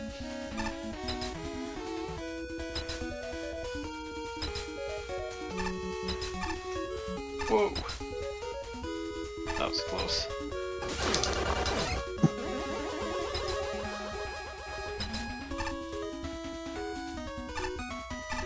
Do do do do do do do do do.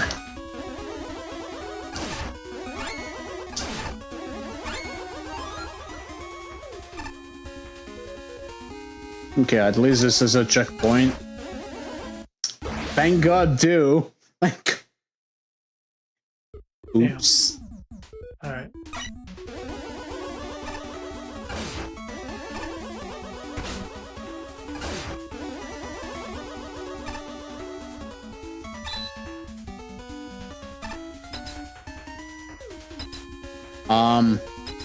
This could be a problem. Okay, no, that was not too bad.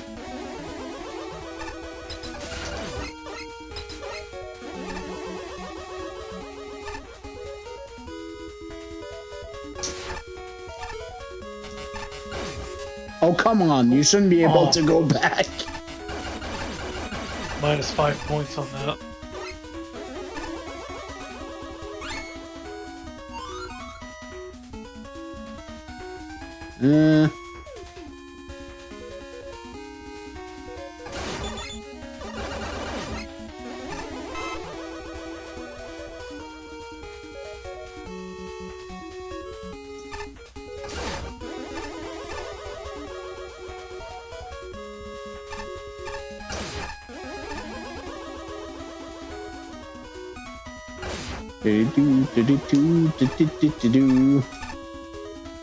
I don't want to break these. Just gonna. Oh. Thank you, Link's Awakening Compass.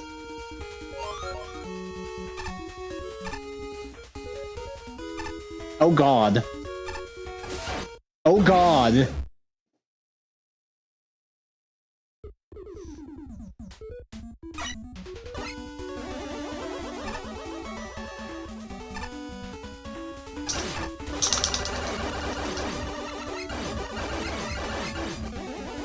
Ah, damn it. Oh, Actually, if I had let myself get taken by the freaking magnet, maybe I could have done something with it.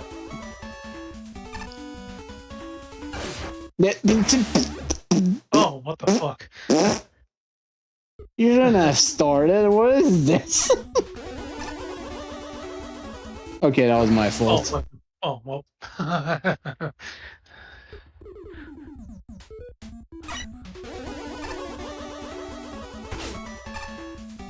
Okay, that row was bullshit.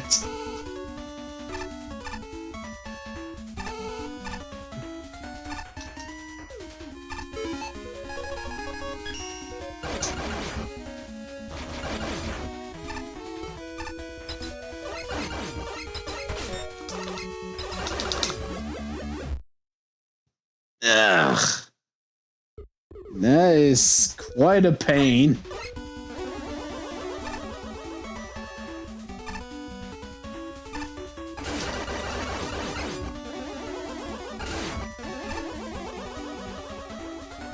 Oh my god, that friggin' magnet.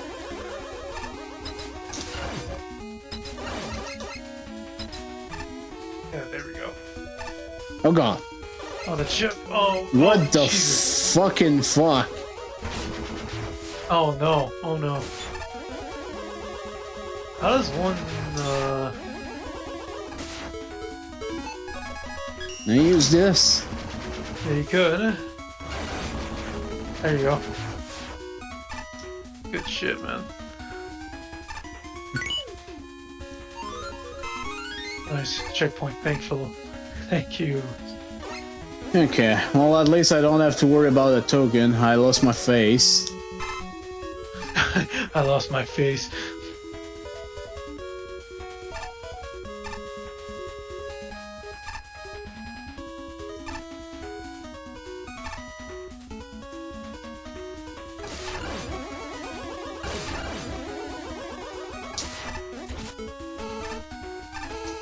Yeah, you know what? Not gonna worry about this. Now we're getting up here with style. No, this was a bad idea. Yeah. Oh! Oh no! Oh no! Yeah, my thoughts exactly. Paul Johnson. Howdy, y'all. I'm Brightman. Hi. Oh, hi, IceTwister. Who is IceTwister? I'm Bright. I can't keep this shit up. God damn it. Oh, what the hell Oh is God. that? What?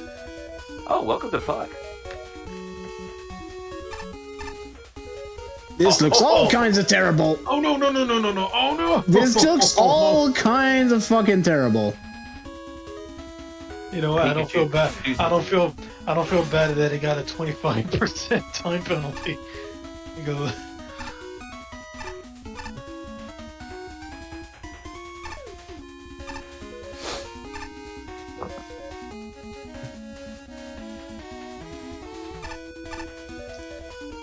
No what way. the fuck? Oh, that's rough, dude.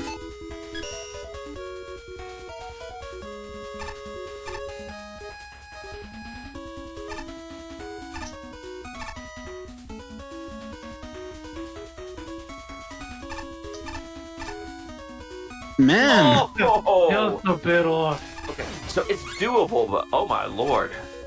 This is so precise. Frame precision.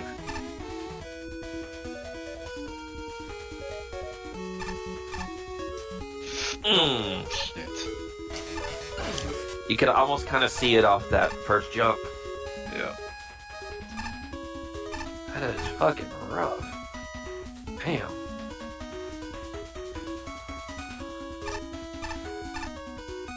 Oh.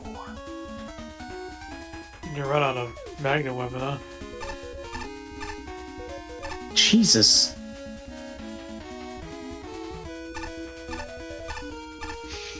There you go. Yeah. Ooh, he got it. Nice. Very well done, Oh, dude. since I'm almost dead, I'm gonna do an attempt to... you're not bright, man. It's Spark. Wait a minute.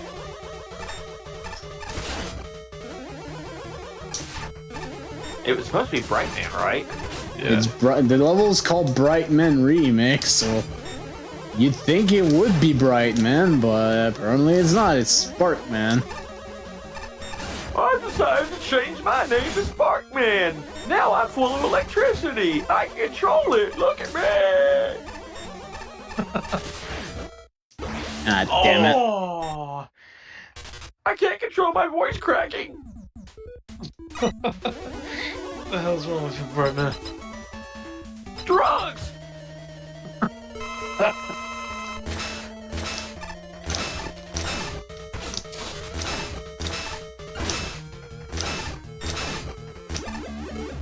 There you go.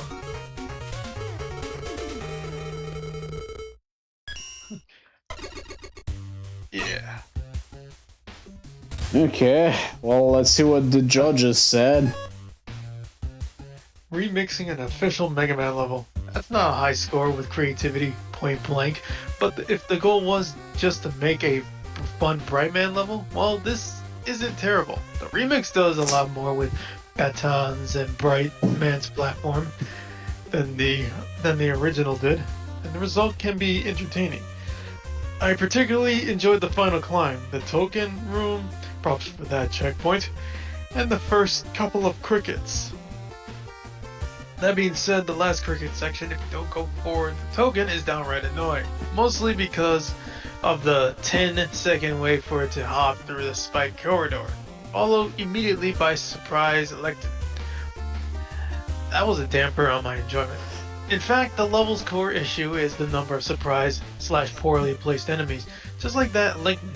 The very first lightning jumps you right for the first arc platform. The first ring appears while you are riding an arc platform towards it. The lone Bolton and Nutton is semi-camouflaged against a blue background that appears mid-jump, so on and so forth. It's a common and annoying issue. It's the one I advise adjusting above all else. The mini-bosses can also be insufferable buster only, and Sparkman should have reskinned Oh, Sparkman should have been reskinned to a lightning-throwing Brightman, but considering the easy application of our weapons, neither of those are severe issues in the long run. By no means the greatest, but I found it fun enough. Okay, Shinryu. Initial impressions doesn't exactly start off high for this level, considering one of the first things that happens is an enemy popping up out of thin air, which can easily blindside you during a crucial jump. Unfortunately, this more or less serves as foreshadowing for how most of the stage plays out. When it comes to virtually any given obstacle, they absolutely need proper telegraph to avoid becoming cheap hits. This is especially true of jumping segment, which is what the majority of this level consists of. There's a few moments here that border on being cheap, with what little time you have to react to them, such as the first ring that appears in the stage, along with the wall of dust blocks at the end of the same segment. They're certainly doable, but they're still really punishing moments for being so early in the level.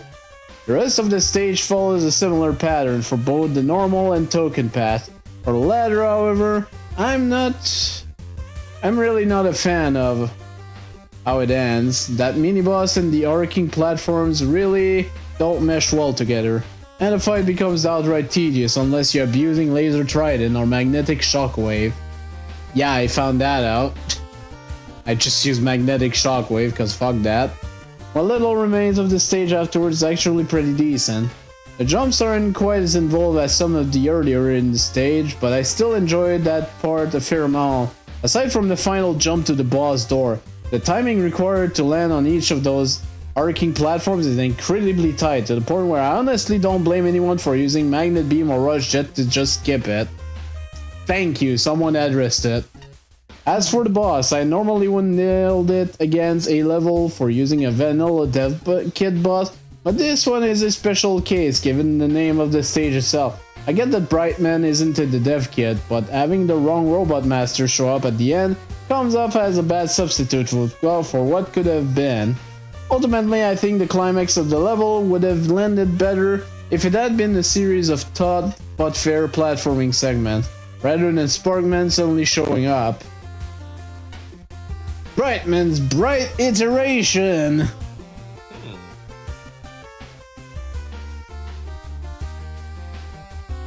What?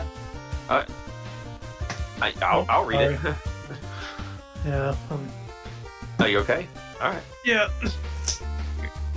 Brightman's bright iteration. Has anyone been keeping count on the amount of remix stages that got submitted? This one is not bad, but is not very impressive either. Some of the enemy additions seem like they were added for the simple fact that they are electric themed, which felt shoehorned in and doesn't quite blend in well with the level design. A lot of the challenges of the stage simply involve riding those platforms over instant death hazards, which can become frustrating really quickly after a few times. I get that the platforms were one of the more memorable gimmicks out of the original Brightman stage, but this stage just really stretched out the usage of them until it became tedious. I like what you do with that one room with the gachapon, though I can't say the same for when the same setup was used for the snail mini-boss. Having to time your jumps for attacking, on top of dealing with attack timing, in order to hit the snail's eyes when they're vulnerable, it's too much for a mini-boss fight. By contrast, the main boss, Sparkman, is just pathetic. That's right, the stage doesn't even end with Brightman, the smartest robot master. I know not everyone is capable of programming a boss, but like, come on, you couldn't even just have done a simple sprite change? The area is more varied than your typical flat plane ones, but Sparkman is such a relatively simple boss that it really doesn't make the fight all that different or stand out. Yeah, true that. Fleshman. I know all those words I said. This remix does an admirable job of balancing innovation with preservation, but I don't think the right decisions were made about what to keep and what to change. If there's anything about the source material that needs an update, it's the nonsensical theming. I'm already dubious about grasshoppers, bagworms, and totem poles populating a power plant, snails, miniature planets, and removing Brightman from its own level. Add insult to injury, moving the level outdoors or replacing respirating the offending enemies, Octobulb's minions would have fit perfectly, and Brightman would have looked awesome with Sparkman's moveset. Would have been preferable to expanding the roster. The larger roster is handled clumsily too. New hazards invariably appear when there's no time to react to them, let alone learn how they function. Enemies are forgotten as suddenly as they are introduced. Set up with good potential are mishandled. The darkness maze is pointless when you stand around safely, and Escaru need moving platforms that are higher and slower, respectively, to be all fair. Sparkman's chamber is disappointingly identical to the one in Megaman 3. Personally, I was hoping for some crossover with the Game Boy iteration of this level. The graphics look almost as good as they do in the original, marred only by some architectural contrivances with spikes and platform tracks. Each segment has a distinct feel, if not a clean difficulty progression, and checkpoints are mostly where they need to be. Power placement and level flow are appropriately deliberate, but could use a little polish. As could Sparkman's teleporter destination targeting. Continuous vertical scrolling in the last section may induce queasiness. I like that the level tries lots of new things, especially in the second half. I just wish they had it panned out better. Yep. You know, the idea about introducing gimmicks is to introduce them and not to throw the player into immediate death spikes everywhere. This also applies to enemies, by the way. The most egregious is the first red falling swinging platform, which is the first gimmick seen in the stage. Not everyone is going to remember every detail about Brightman's stage, after all. Several of the enemies and gimmicks require you to be Nostradamus, where they are placed in an unexpected location that you need to know about in order to even survive. Bolton and Nodden, an enemy that is invincible when you try to pass it, is a prime example. Both of the mini-boss were pretty infuriating.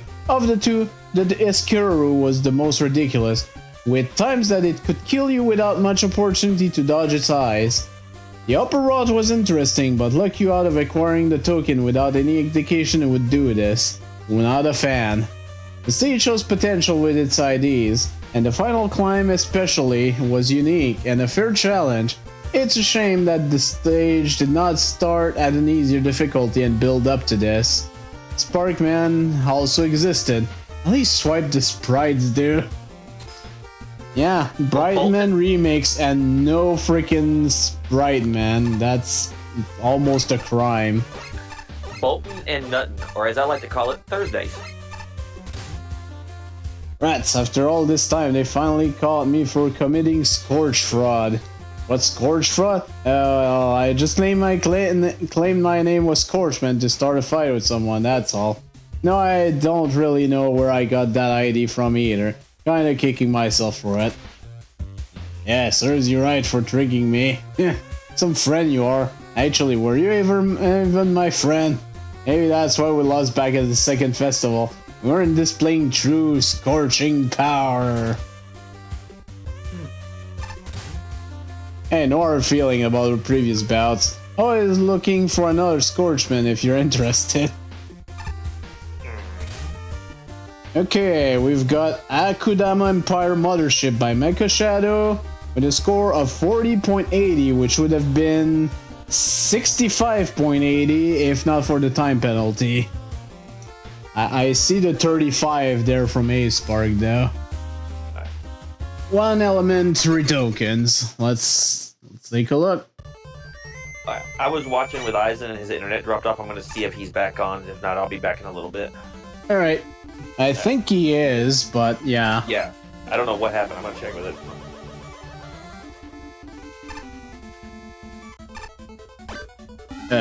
Hello?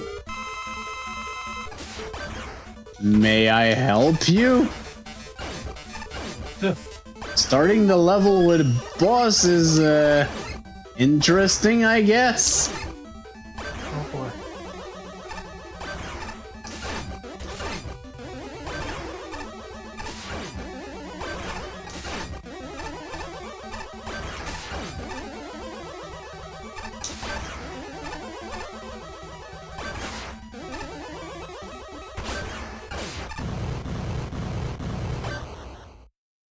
Interesting death animation. Okay, bye.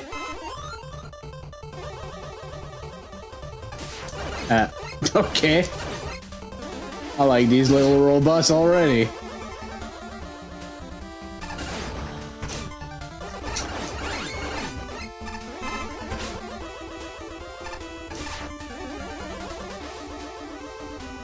Okay, yeah, you have to slide under them.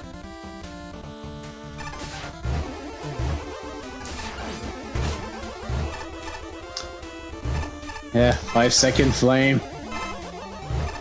Are you here, 5-second flame?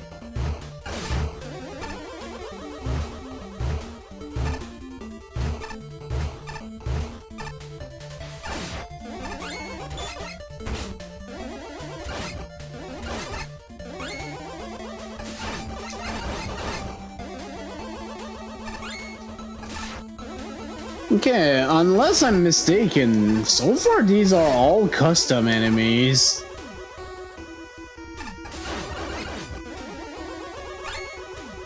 Which is impressive.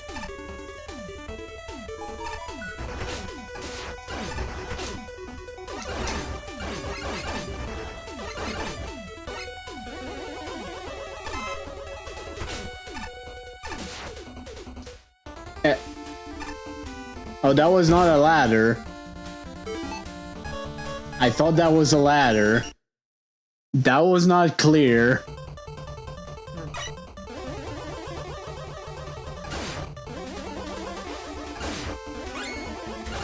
Unfortunately, that does send me back quite a bit.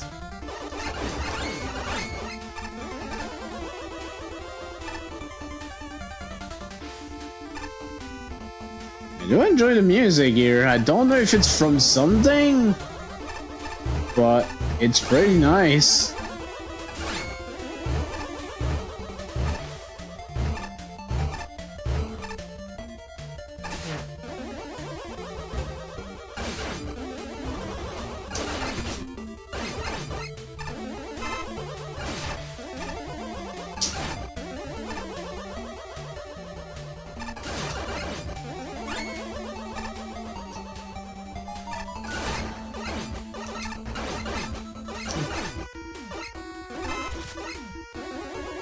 We got a secret there. Hmm.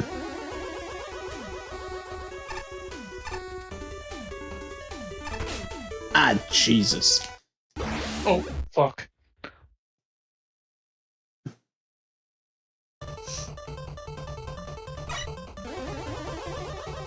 This level takes a little bit to load as well.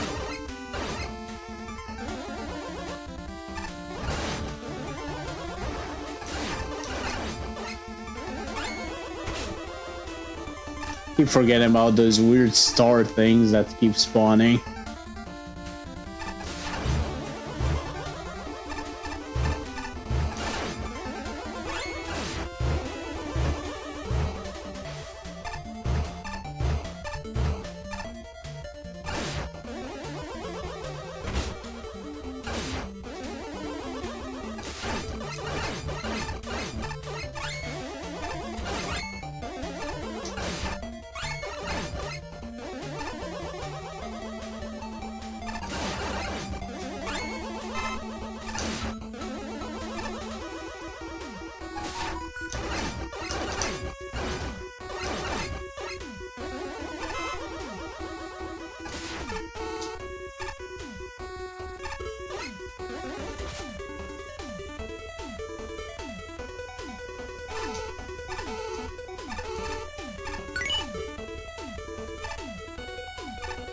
I thought maybe this was a talkable NPC. It is not.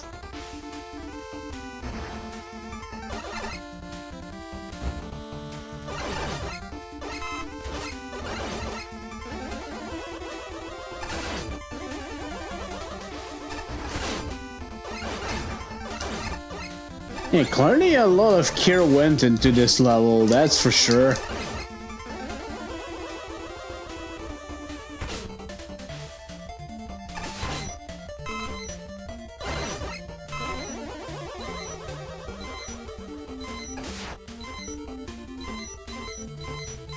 Wait, how does this work?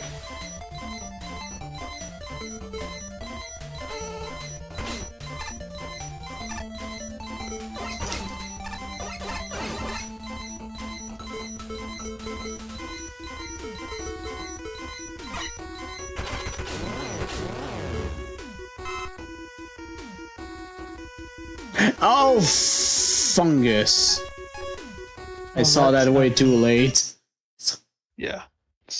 I was not looking at my mini-map, so that didn't help. Oh, shit. Okay, the other complaint I have is lack of checkpoints. Because this is a pretty big chunk I have to redo now.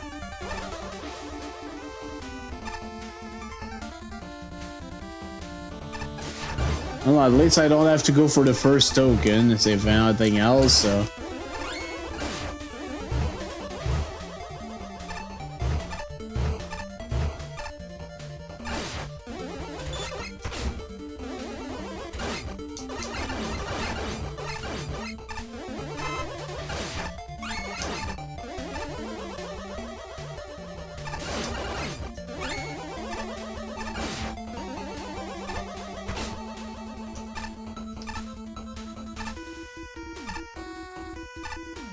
I still don't know what this level is based on, if anything, so...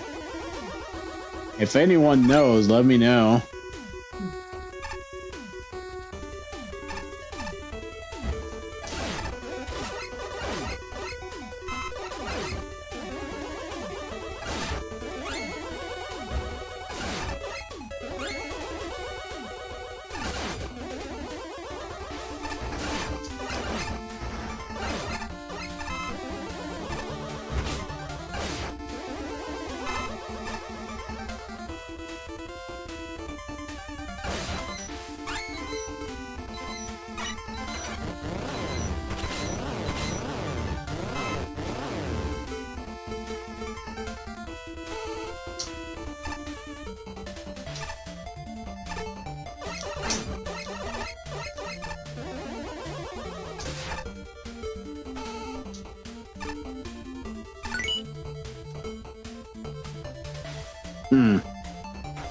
I don't know what I feel about that token.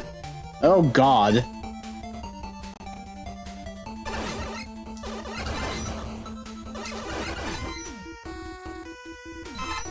Okay, this machine can only shoot outside of water. Gotcha.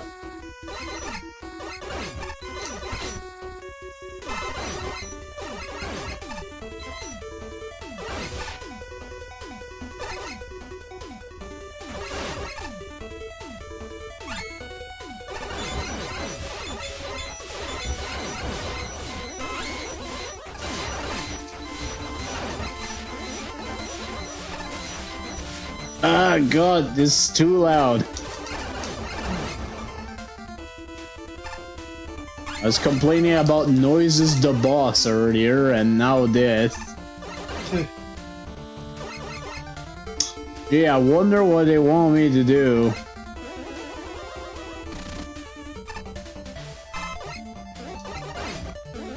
Either that or the bike, I guess.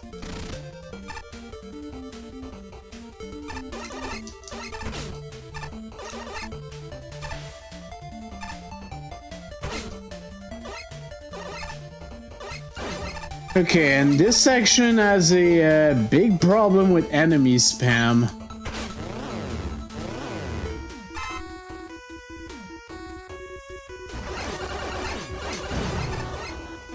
Hey, my face.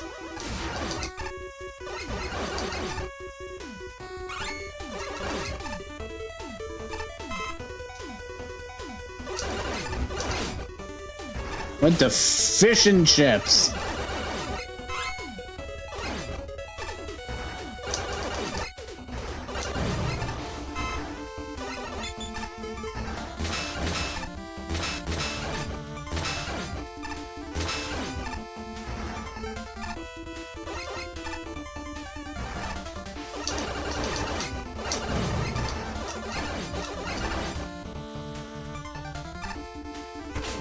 Man.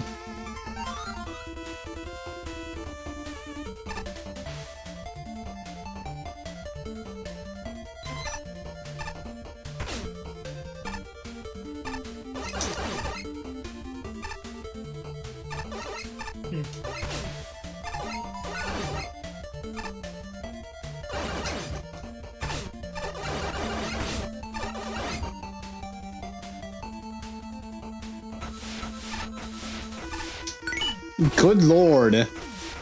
You think there's enough shit? Oh, hey, Eddie. Not what I needed. Really not what I needed.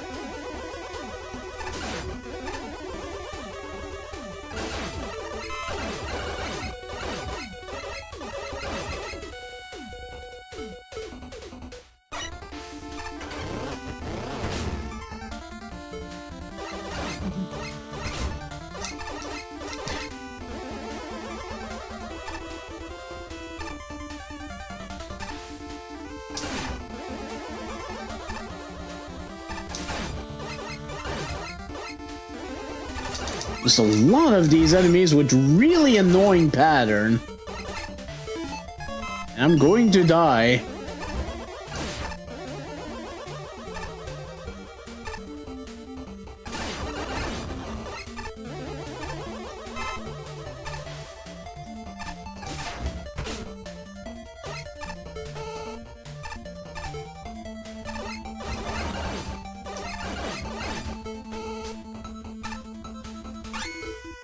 I don't know what I feel about these force utility segments.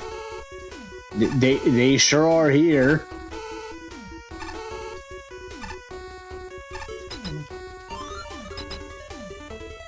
Hi Marks. Owner of this level said that they had great plans for the last boss of this stage.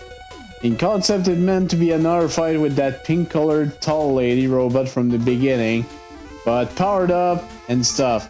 Her name was Namoneki, by the way. Unfortunately, they were badly pressed with their studies, their part-time job, and other everyday affairs, and a lack of coding experience too. Thus, that battle was canned. Kinda sucks if you ask me. I also say that it was still very fun working with this engine and taking part in this competition. Hey, thank everyone who played this level, and they hope it didn't seem too difficult or too long. That's all, I guess. Are you getting me out of here? Please?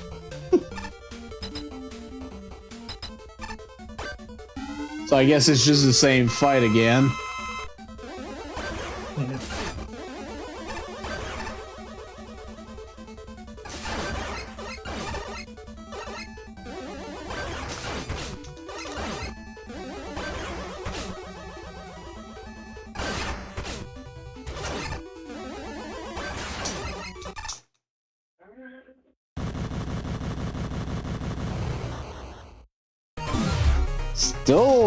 Still really nice. Honestly.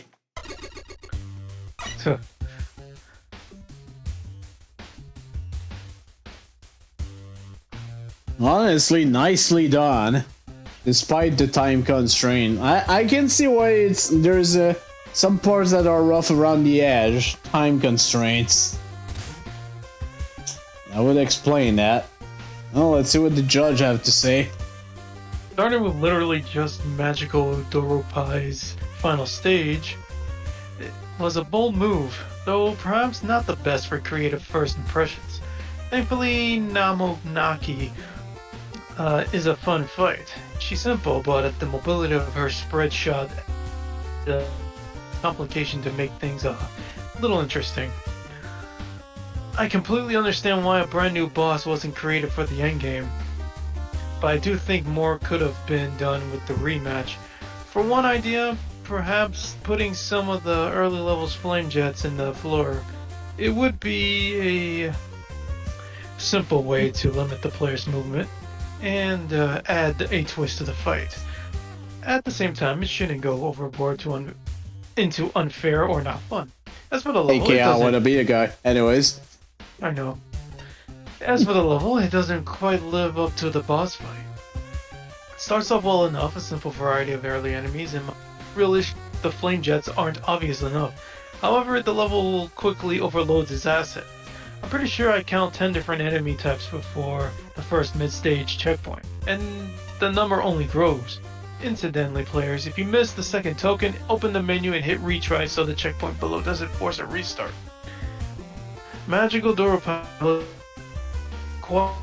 with enemy types.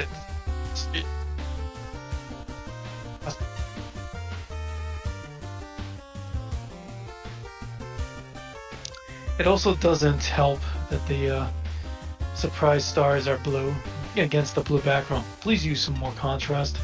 Yeah. Behind the enemy bloat, this has a few bad habits with its gimmicks. The majority of the concepts are good, but they don't show up nearly enough. This is a huge shame, and part of why I suggest using at least one for Namonaki's rematch. Beyond that, force weapon usage in Magical Doropai worked well due to a lack of proper weapon energy. Megaman, for whatever reason, doesn't have infinite ammo, and that makes those segments far more irritating than they would be in their home game. Conceptually, this is alright. Magical Doropai mixes well with Megaman for obvious reasons, and I did enjoy Namonaki's fight. However, this tries to use too much at once, and as a result, it doesn't do enough with what it has. Yeah, lots of custom enemies, which at this point I'm guessing were from Magical Doropai Shrine Conquest. I was honestly a bit skeptical when I first saw what this stage was referencing. A level based on Magical Kids Doropai seems like a solid choice for this type of contest, given how many times the original game has been compared to Mega Man. At the same time though, it was a game that had a lot of issues as well, so on one hand, I was worried that some of these issues would find their way here. On the other hand, I was hopeful that these issues would be addressed and result in a good reimagining of the source material.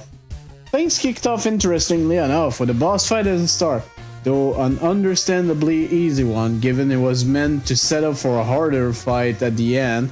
From there, the level plays out pretty decently for a while. Most of the enemies set up proper introductions and they tend to play off the room layouts well, up until a certain point. After about midway through the stage, the room starts to become oversaturated with enemies. It's not uncommon for anyone between 2 to 4 flying enemies to suddenly show up from the side of the screen, especially during the last few sections of the level. Agreed with that, there was a lot of enemy spam at some point.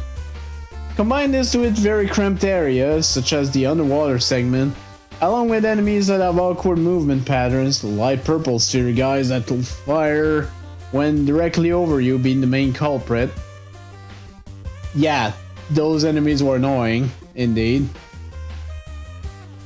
And things get chaotic very quickly. Also, while this may be a controversial stance, I think the inclusion of those star-shaped enemies was a bad choice. Actually, so far, the other judge also agreed with that. The way they suddenly pop into existence to surround and close in on you was annoying in the original Doropai, and it's annoying here. Doubly so when they're practically the same color as the background. It's a shame, because if you went for the enemy spam, I think this would be a mostly serviceable level, if a little rough around the edges. Besides cutting down on the amount of enemies, I think a good place to start would be with fleshing out the gimmicks. Fire just barely show up, and the flying gears only become a threat in the third token room, which is a shame, because it had the potential to be pretty decent recurring gimmick. That aside, the only other platforming tricks the stage pulls is when you're forced to use Magnet Beam. I didn't mind these sections at first since you're given free weapon refills along the way, and there was very little chance you'd run out of ammo even before that. Towards the end though, these segments get ruined due to enemy placement. There's at least 2 parts I can recall where you'll be prompted to fire out a magnet beam and walk across to the other side only to be blindsided by enemies with few options to safely fight back. As for the end, I'm sorry to hear you weren't able to make the boss fight how you originally intended it to be, all for very understandable reasons. Even though what we got was essentially the first boss again with a slightly different room layout, at the very least I can still appreciate the thought of not wanting things to end on a complete anticlimax. Like I said before, there's a lot of potential in the concept of remaking stuff from Doropai. It just needed a bit more fine-tuning in this case. Empires in space!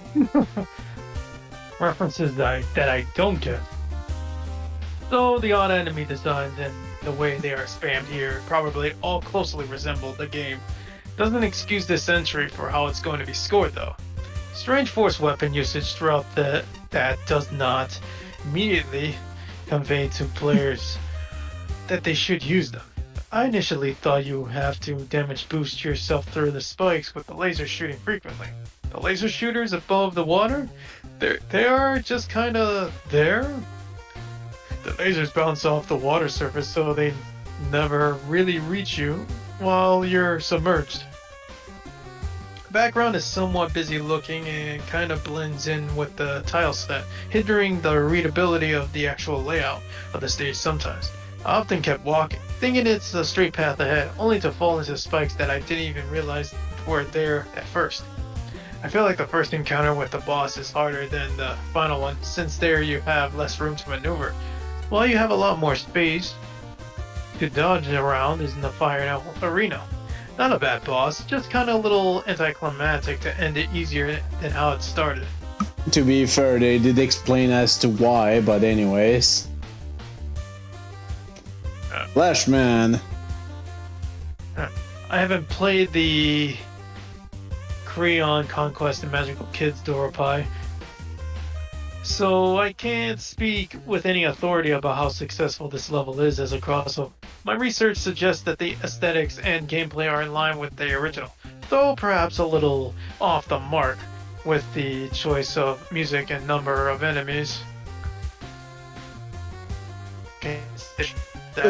A magic broom, the level needs either infinite rush jet energy or free weapon refills before the spike gaps. Strictly viewing this as a Mega Man level, there are some ups and downs, but no ups and downs, thankfully. No ups and downs. Include a slew of novel hazards and design underworld segments and satisfying boss fights, bookending the level. Downsides include a very loosely structured challenge progression, overly distant checkpoints, and an unforgiving final stretch.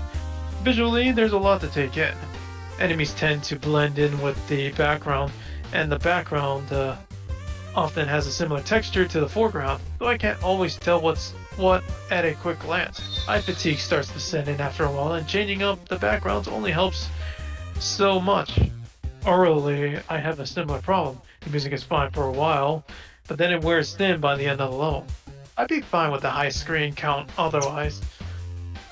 In terms of construction, flow, token placement, and technical polish, this level is solid. The few oversights are minor and minor enough not to mention.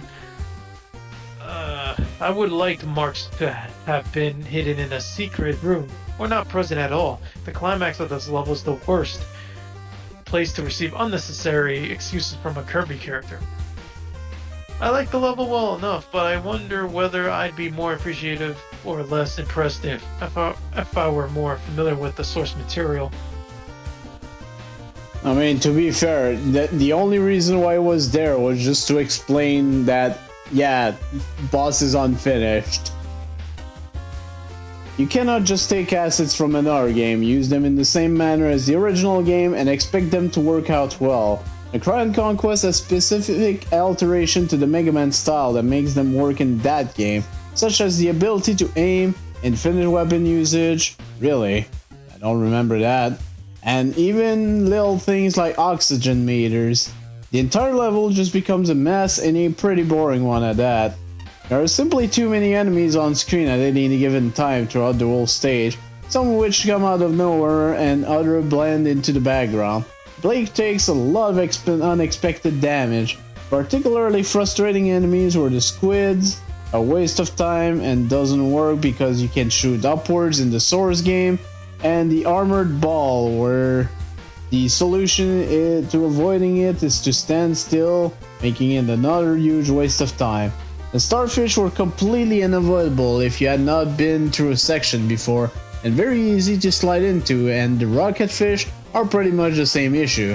The stage has a lot of spikes, including after vertical transition, making the stage feel very tight given how many enemies there are around. This would have been as bad as you had added reasonable checkpoint placement throughout, but these are far too few of these. Despite all of these, the stage did not feel very hard, but often frustrates based on unavoidable death, and enemies are difficult to see. The force weapon usage, while not an issue when used well, is fairly pointless in this stage. The original game was built around the broom mechanic and had a huge number of puzzles built around it. This type of weapon does not exist in this Megaman game. You need to make these sections more interactive rather than use weapons to bypass specs repeatedly. Given how many gimmicks appear but are only used once, it feels like you attempted to include everyone from the base game in this level, and none of them were used in an interesting way. Almost everything in the stage was used better in the source game, from puzzle to enemy placement and usage. The boss was a nice start to the stage, although I would have liked a different climax and not fun the same thing again. The token rooms were the highlights. It ended well and had a nice challenge within. I appreciate the effort put into recreating the original game, but more effort should have been made to make it work for Megaman. This was honestly a pretty interesting stage, but yeah, enemy spam, ridiculous amount of challenge, especially in the final few areas, and the lack of checkpoints are things that, yeah, I agree with most of the judge on those ones, for sure. Hammerfall. Fancy myself to be the hammer of justice holding this jailhouse together. Every day I bonk each and every prisoner on the head and ensure they stay in line. This is my sworn duty. For some reason, nobody seems to appreciate this job. I shall make them. Such is the duty of the hammer of justice. Good warning, jail. Anyways. Creatively named level by T-Money. 40.85 would have been 45.85, but there is a time penalty on it. And sadly my ton is up for the night. All So right. I got an early one tomorrow. I bid you good night. Hope to see more of this shit. Yeah, that's gonna happen for sure. Oh yeah. Okay. Go later. 1 element, 4 tokens. And we've got a skip teleporter. This is a bad sign.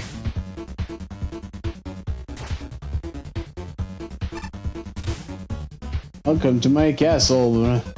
If you want to find me, I will be in the garden out back. I'll be waiting for you if you survive.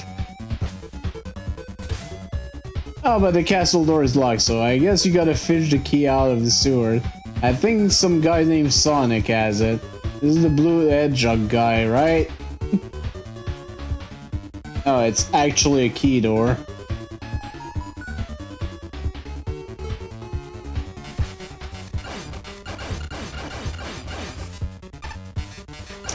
I just remember where this music is from. It's from Deltarune.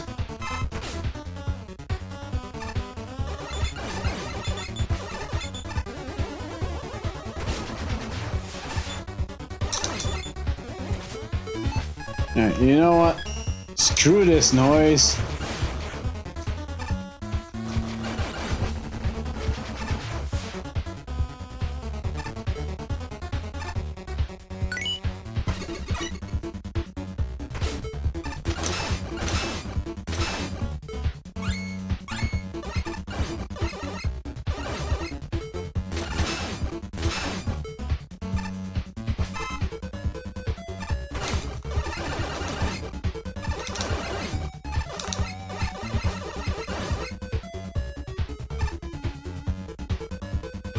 I think it's normal battle team from Deltarune, if I remember right. And it's been so long since I played that. I still have yet to go back and beat the super boss in that. And the thing is, I'm pretty sure there's actually an episode 2 that's out now, which I've never played.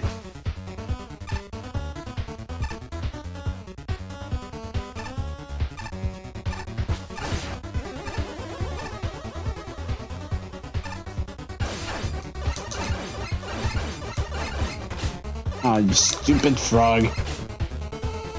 Oh, you gotta be shitting me.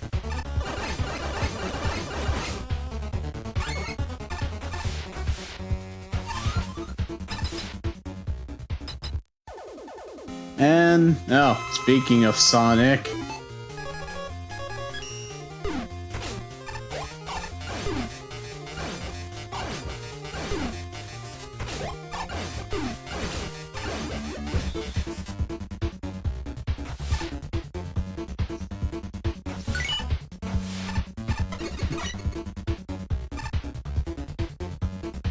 Well, time for the second part of the stage then.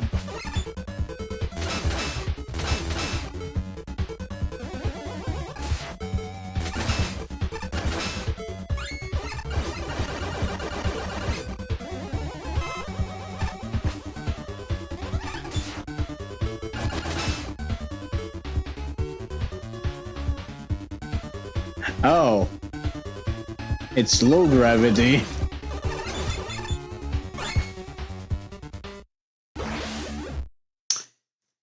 And those are indeed insta-kill spikes. Oh boy.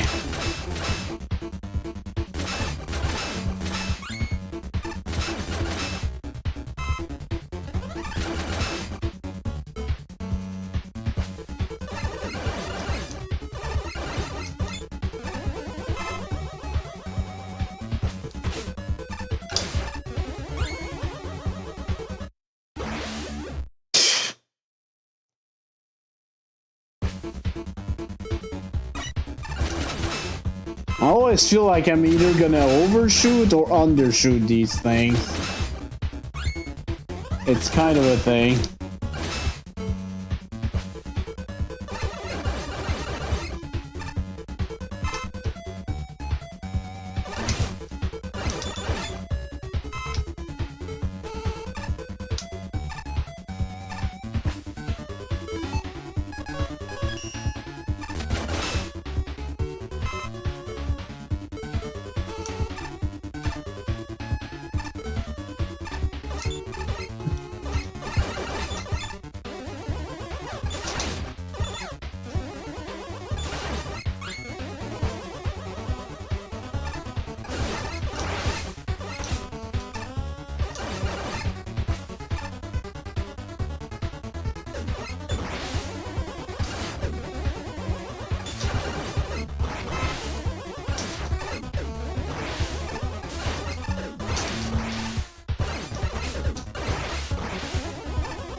Oh, what the shit?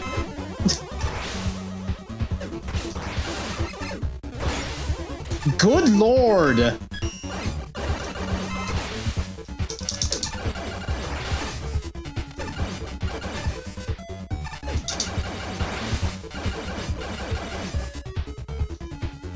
I'm already out. Gotta be shitting me.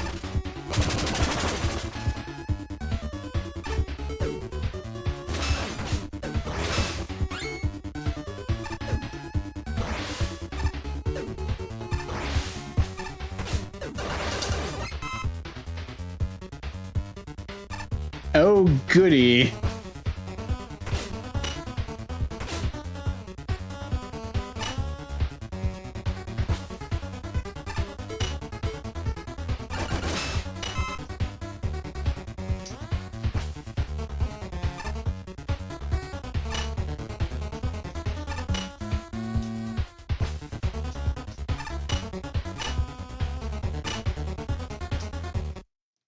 Gah! This is ridiculous. Oh no!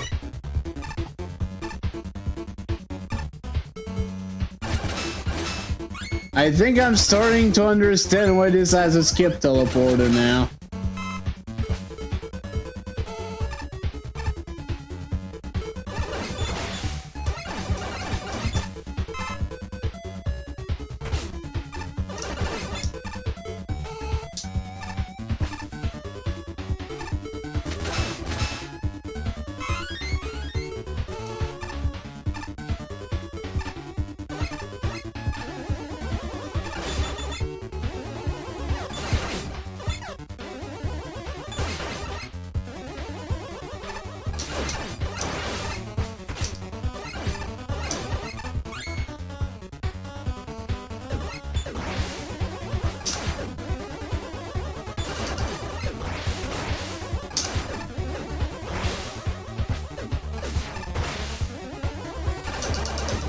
The tracking on these fucking cannons, man.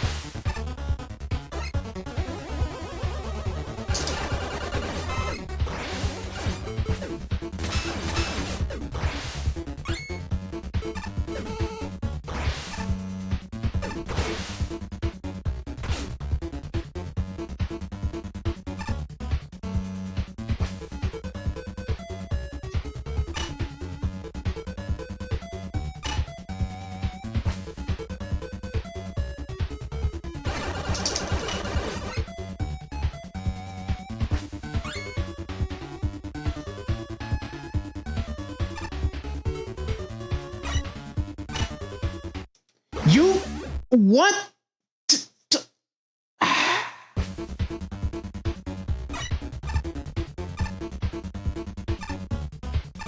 I call shenanigans on that one. I'm sorry. This is ridiculous.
I'll take those weapon refills, because I did use quite a few.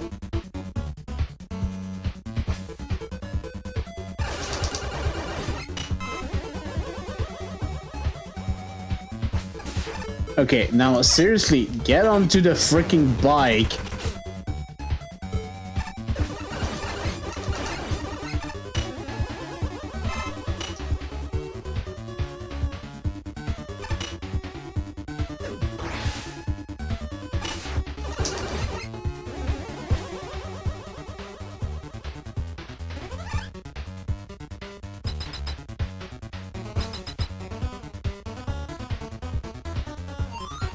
We're finally at the halfway point. Good lord.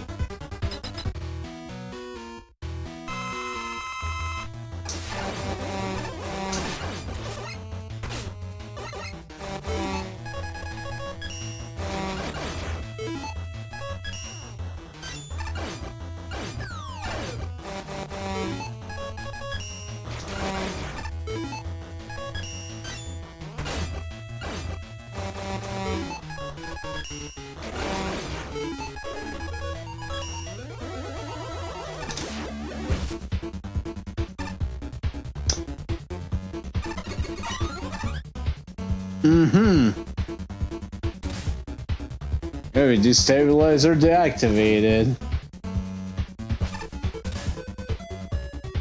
Megaman, you fool, you thought this was over with that easily?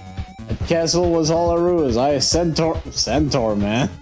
I'll finally get my chance to defeat you after getting snubbed last year. Come at me. Oh, the door is locked. Bubbleman is guarding the key. You can go kill him because he's super annoying.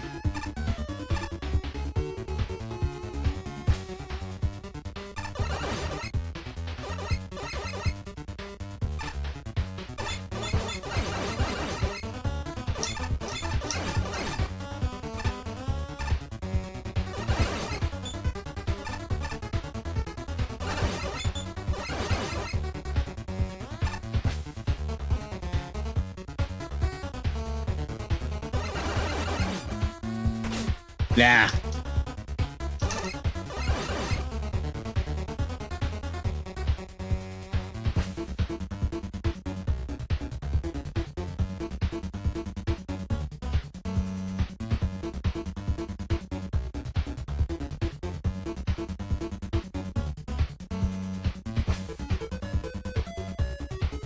Oh, come on. Do we really need another one?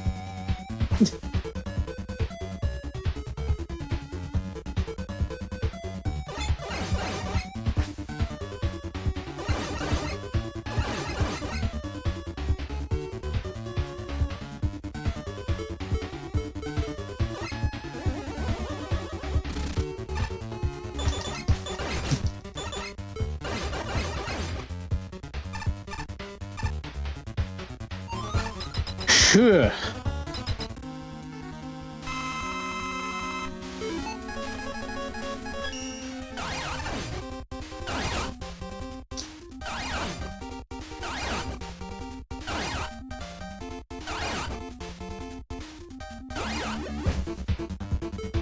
I wish they dropped some recovery though. This is kind of a thing.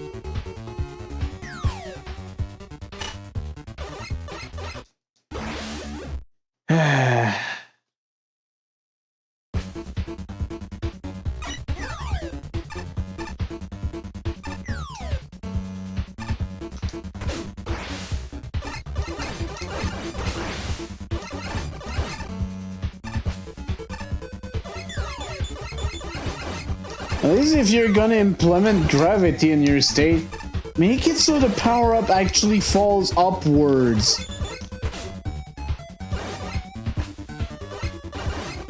Like, seriously.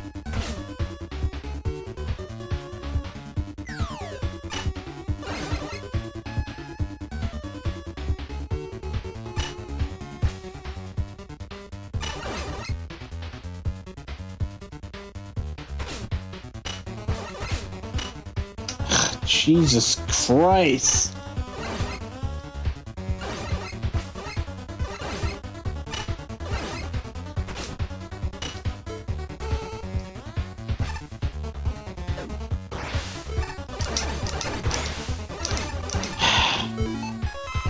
How many tanks have I used for this one stage? Good lord. Oh good, we have VVVVVV.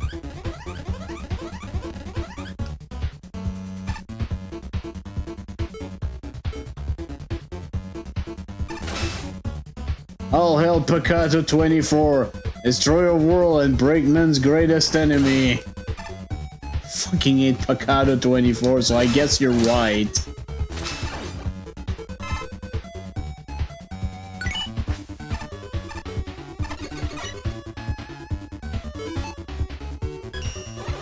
That was just the second one.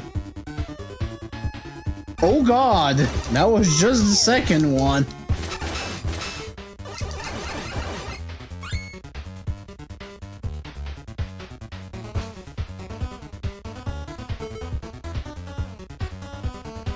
How long is this fucking stage?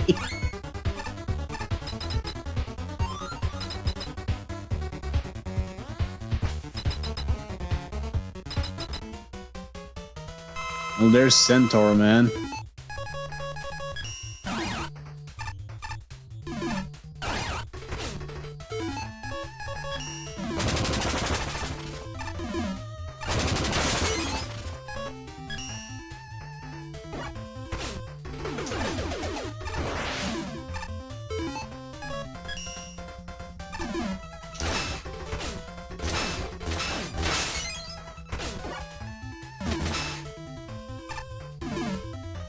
Stop trying to telefrag me.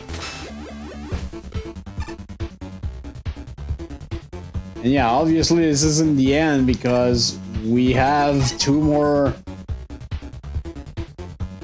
Really?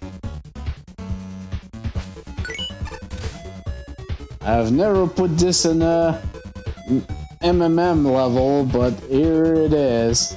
Dan and Bob, I hope y'all enjoyed playing this level. And enjoy it.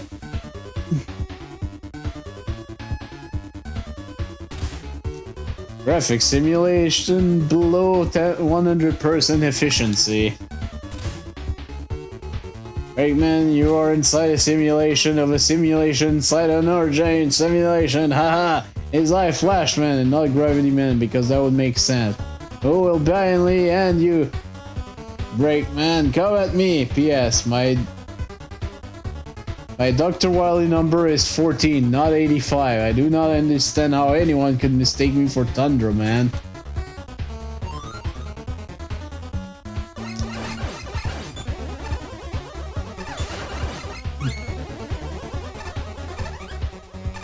Oh good, we have extra gravity now. Even better.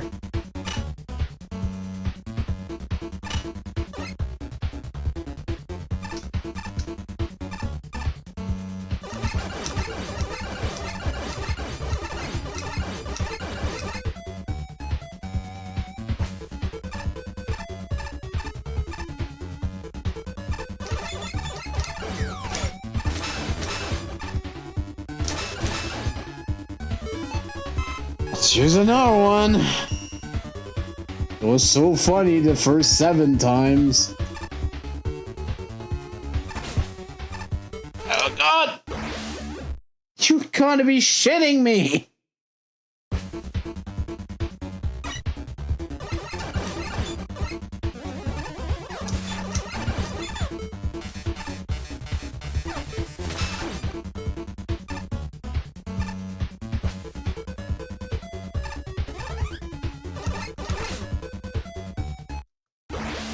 Stupid extra gravity.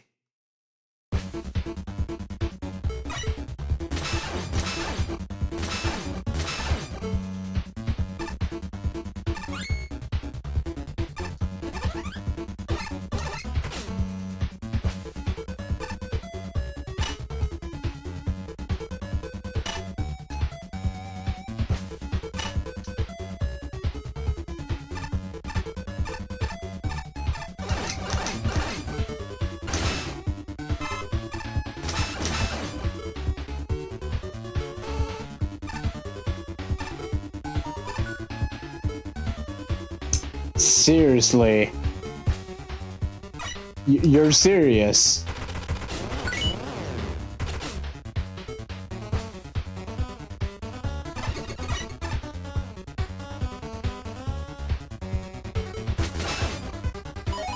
Hey, gotcha, pawn.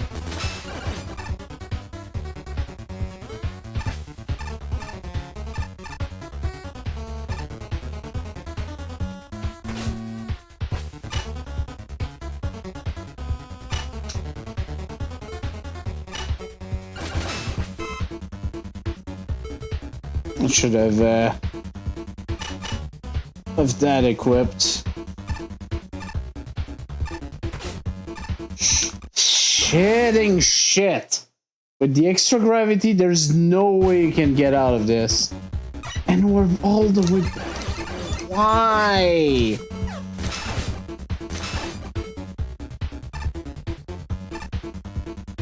Again, I can understand why there's a skip teleporter on this one. Goodness.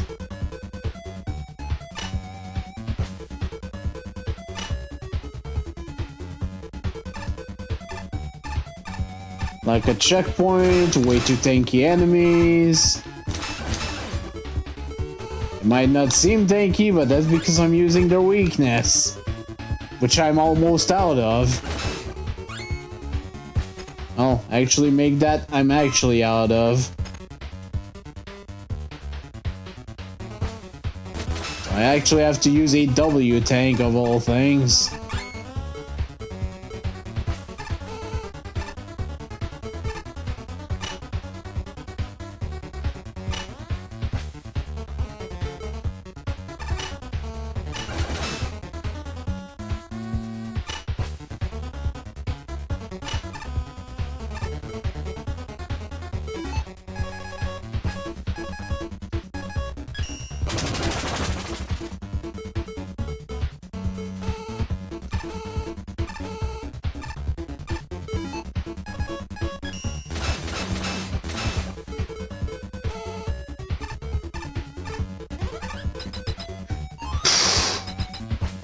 Please tell me this is the end of the stage at this point.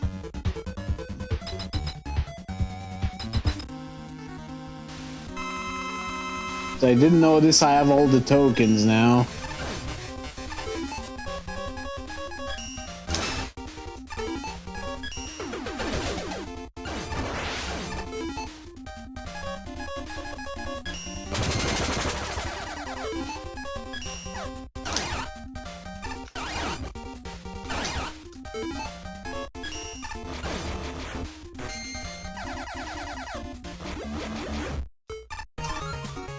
Oh goodness, this was an ordeal.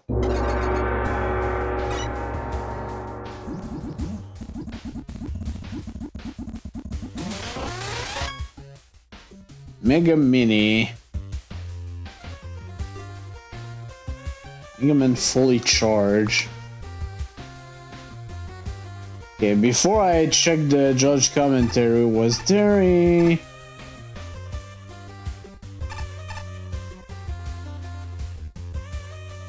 There was no vending machine. Hopefully I'll find one on the way, else I'm gonna have to go through another place.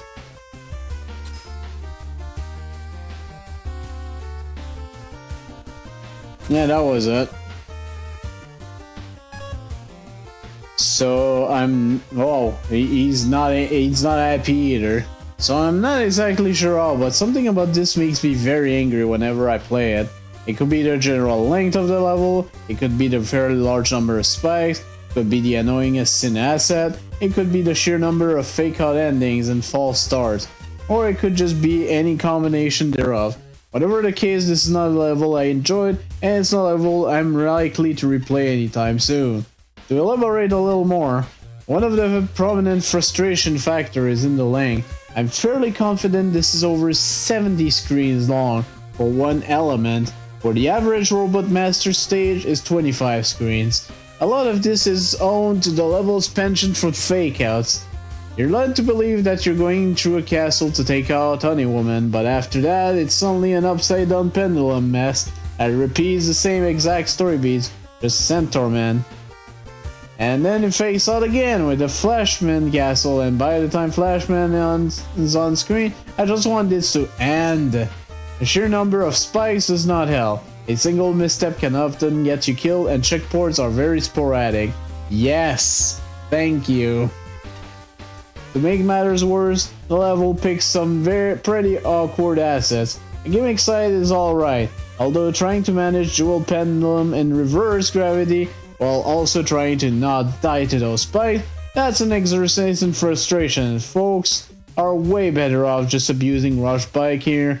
But the real main issue is with the enemies, Croakers, Chuck Magnets, Flat Enemies, Machine Gun Joes, Hellmetal DX. There's just a sample of the enemies chosen here, and they tend to be extremely aggravating.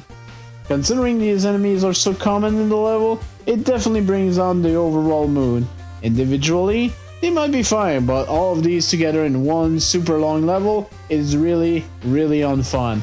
That's honestly my opinion in a nutshell. The level design isn't completely terrible, there's some good stuff beneath the sheer length, sporadic checkpoints, and the number of spikes. However, the asset selection and the way it handles the length just makes it really not fun. And not fun is not good. Aside for a few moments here and there, this is a relatively uneventful level. It doesn't help that it's somewhat lengthy too.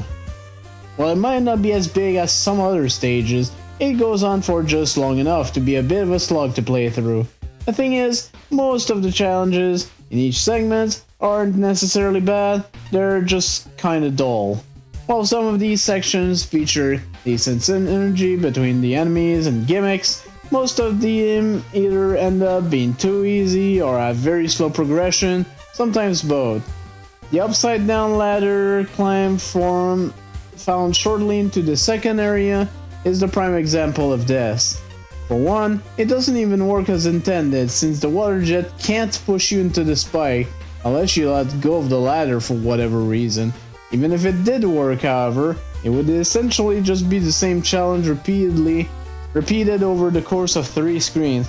While the other segments have a bit more variety to them, it wasn't enough to stop me from zoning out a few times while going through the stage.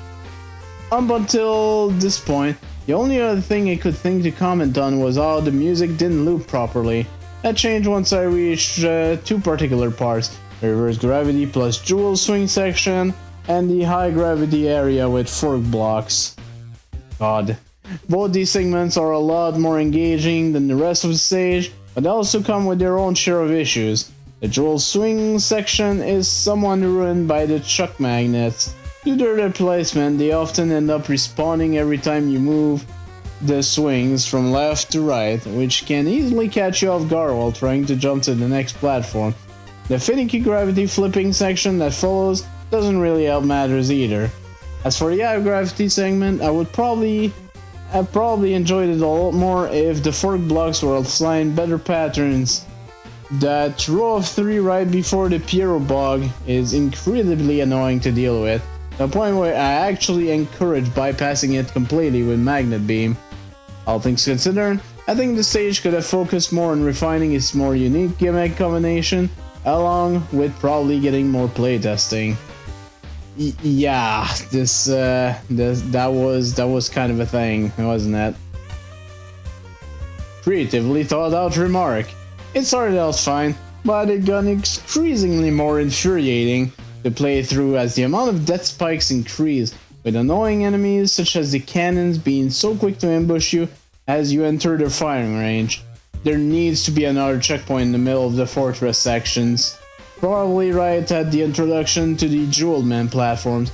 Only Woman seems quite a bit more difficult to deal with in this specific arena too. What's the deal with these flying plate enemies with their faces?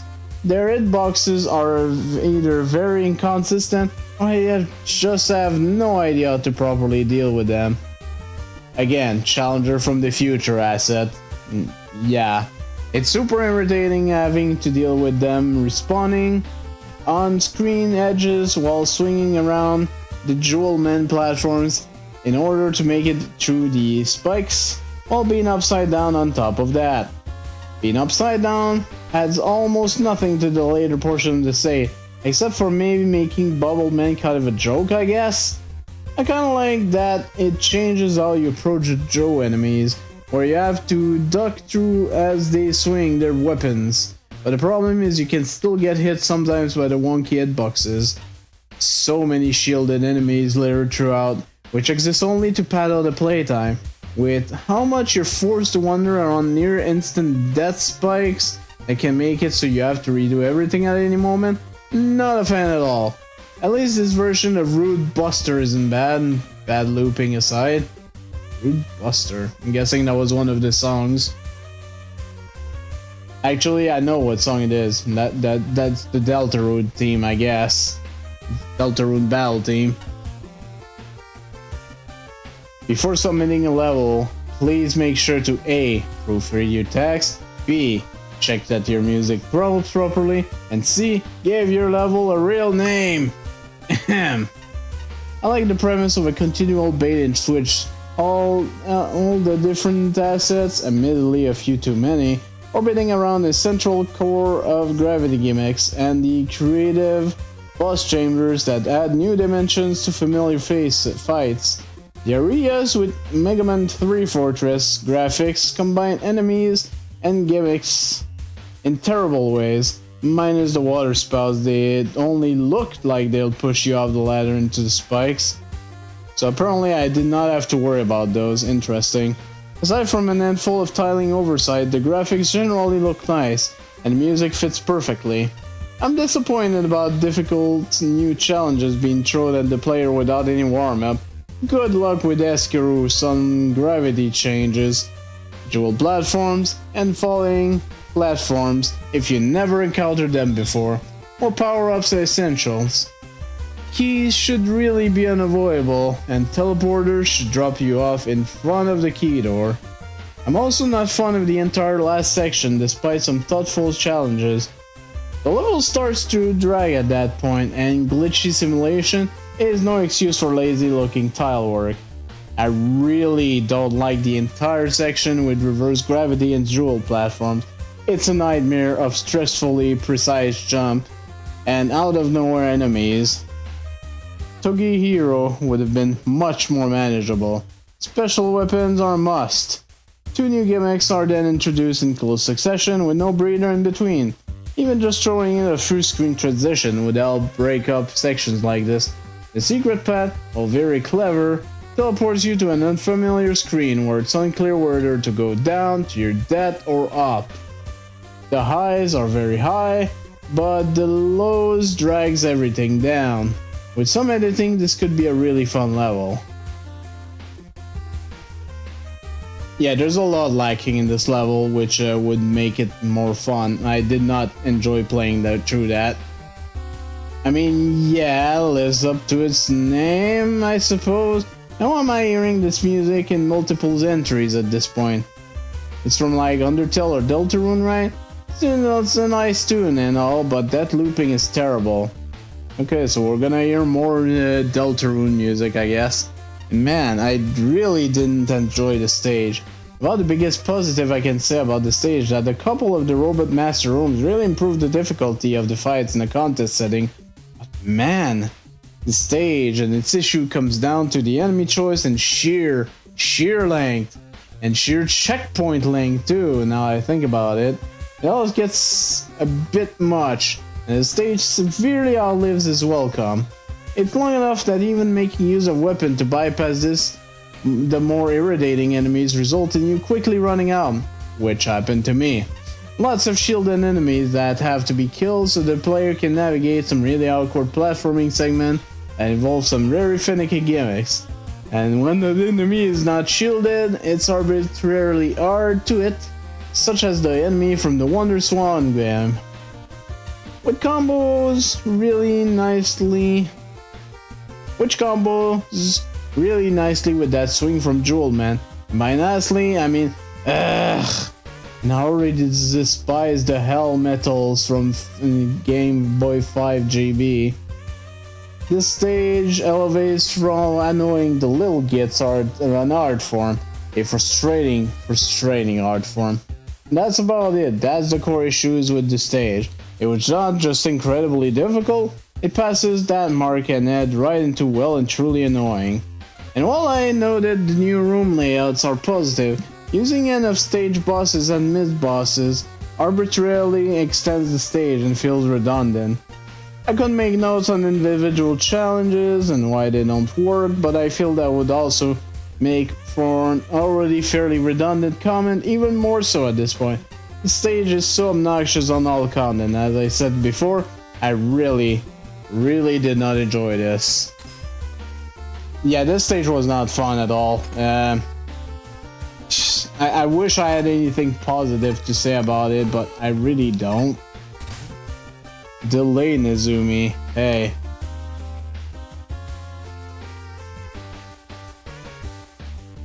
Oh, it sure is a delay.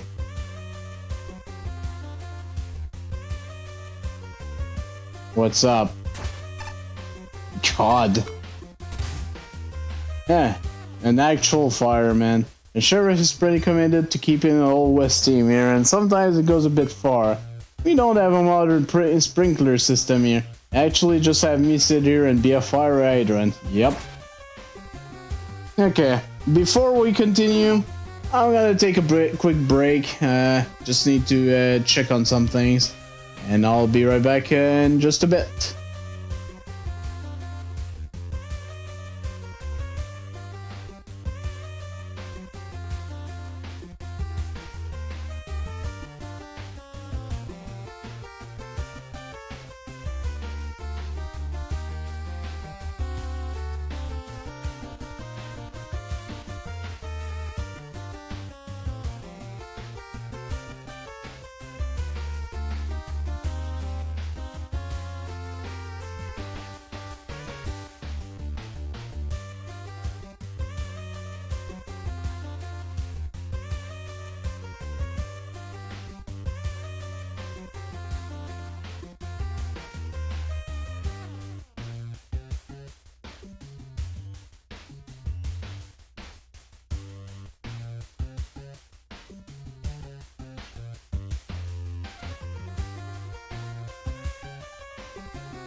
Okay, I'm back. Let's continue tier 4, and I guess we're going down here. Oh, hey, it's Under Woman. I'm fond of this simulation. Whoever made it has a great hunter's mindset. Always stay on guard, or you may just fall into one of my traps. I don't wish to talk about anything else. I hate cowboys. Decoy Man by the Great Metaphor with a score of 41.20. Apparently people hate the aesthetics or something.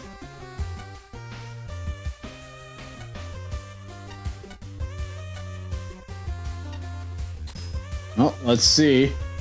1 element, 1 token.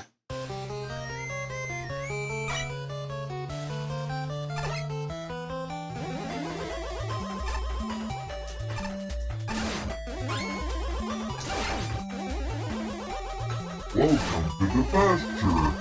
Hey MC, thank you very much for the raid. We're playing Magma Mode 3. We're currently in tier 4. And good lord, there's a lot of stage in this game.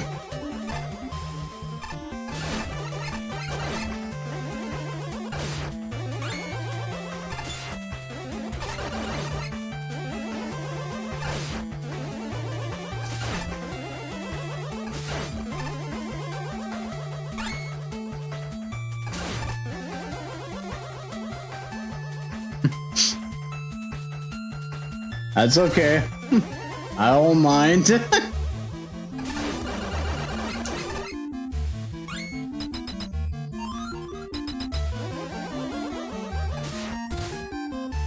must apologize, I ran out of time and was unable to provide a part of a boss fight. Enjoy cut, man. I see the map continuing, you can't fool me. Alright, I forgot, that's not your weakness. Break dash.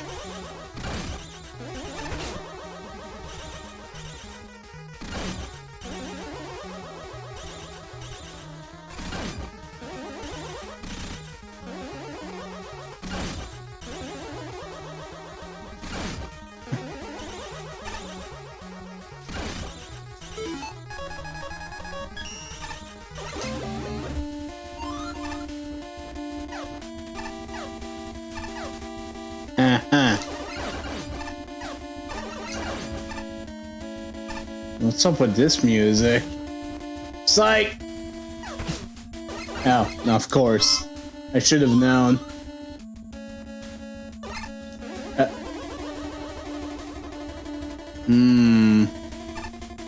I don't know if I'm a fan of these fake floors, though.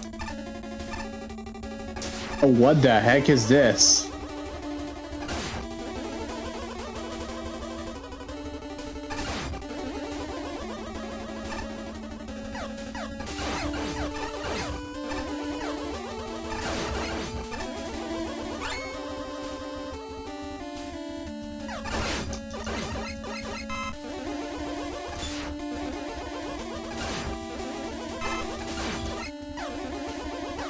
What is going on with this stage?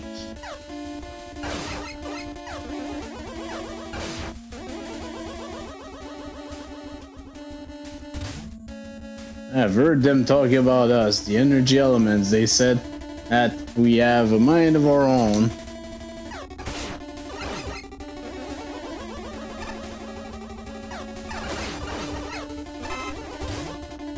Got me thinking, and then I realized something. I exist.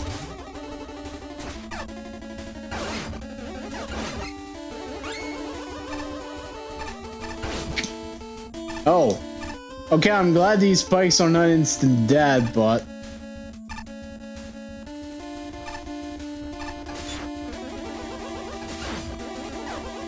At the same time, I could do without the fake floor.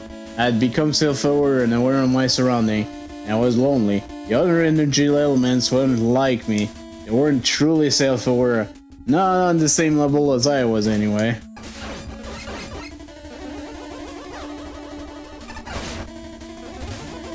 I decided to seek companionship, but I couldn't. do it. In my old form, I built myself a body out of the Robot Master technology, and I gave it the ability to create an hologram of itself to fool attackers in any case I needed to defend myself. I call myself Decoy Man based on my hologram weapon, and I fled here, but I was still lonely.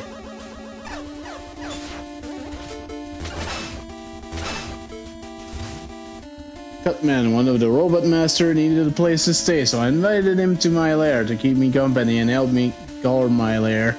He is nice, but his mind is limited. I needed more. Oh, you jerk. Okay. It is actually the token. I tried to make a robot similar to myself out of his Trickster's token. Sadly, all I got out of that project was a med that could hide in other objects. At least I can use the design to guard my lair.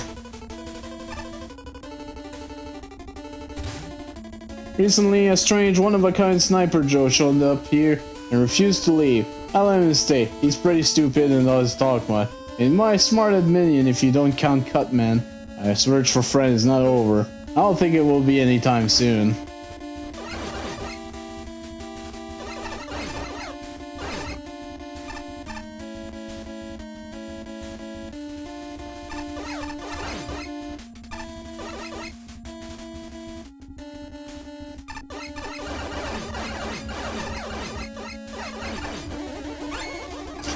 God, this level is kinda trippy.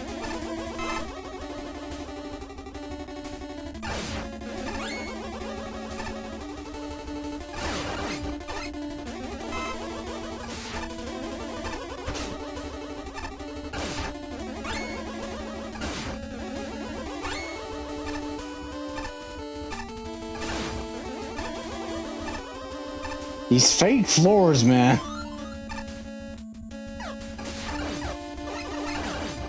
I can already tell that's a fake one, yep.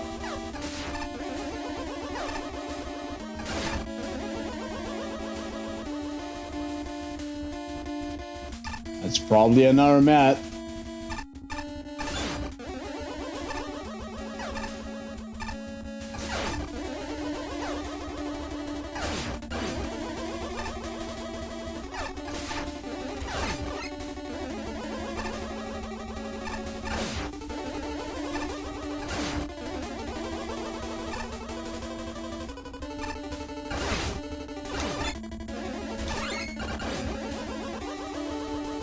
Okay then.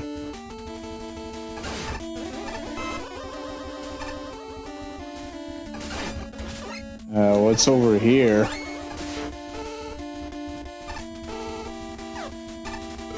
An E-tank. I guess that's fine.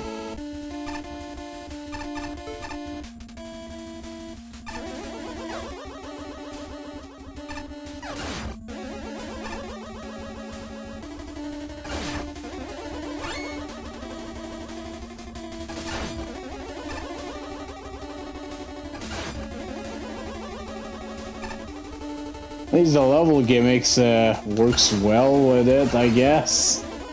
It's very strange.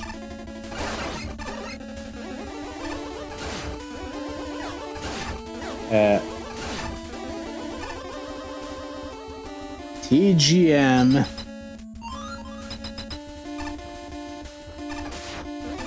Oh, that's a real one.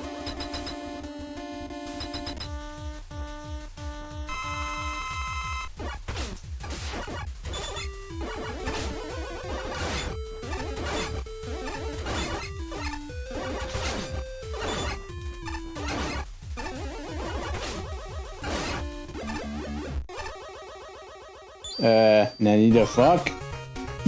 What happened?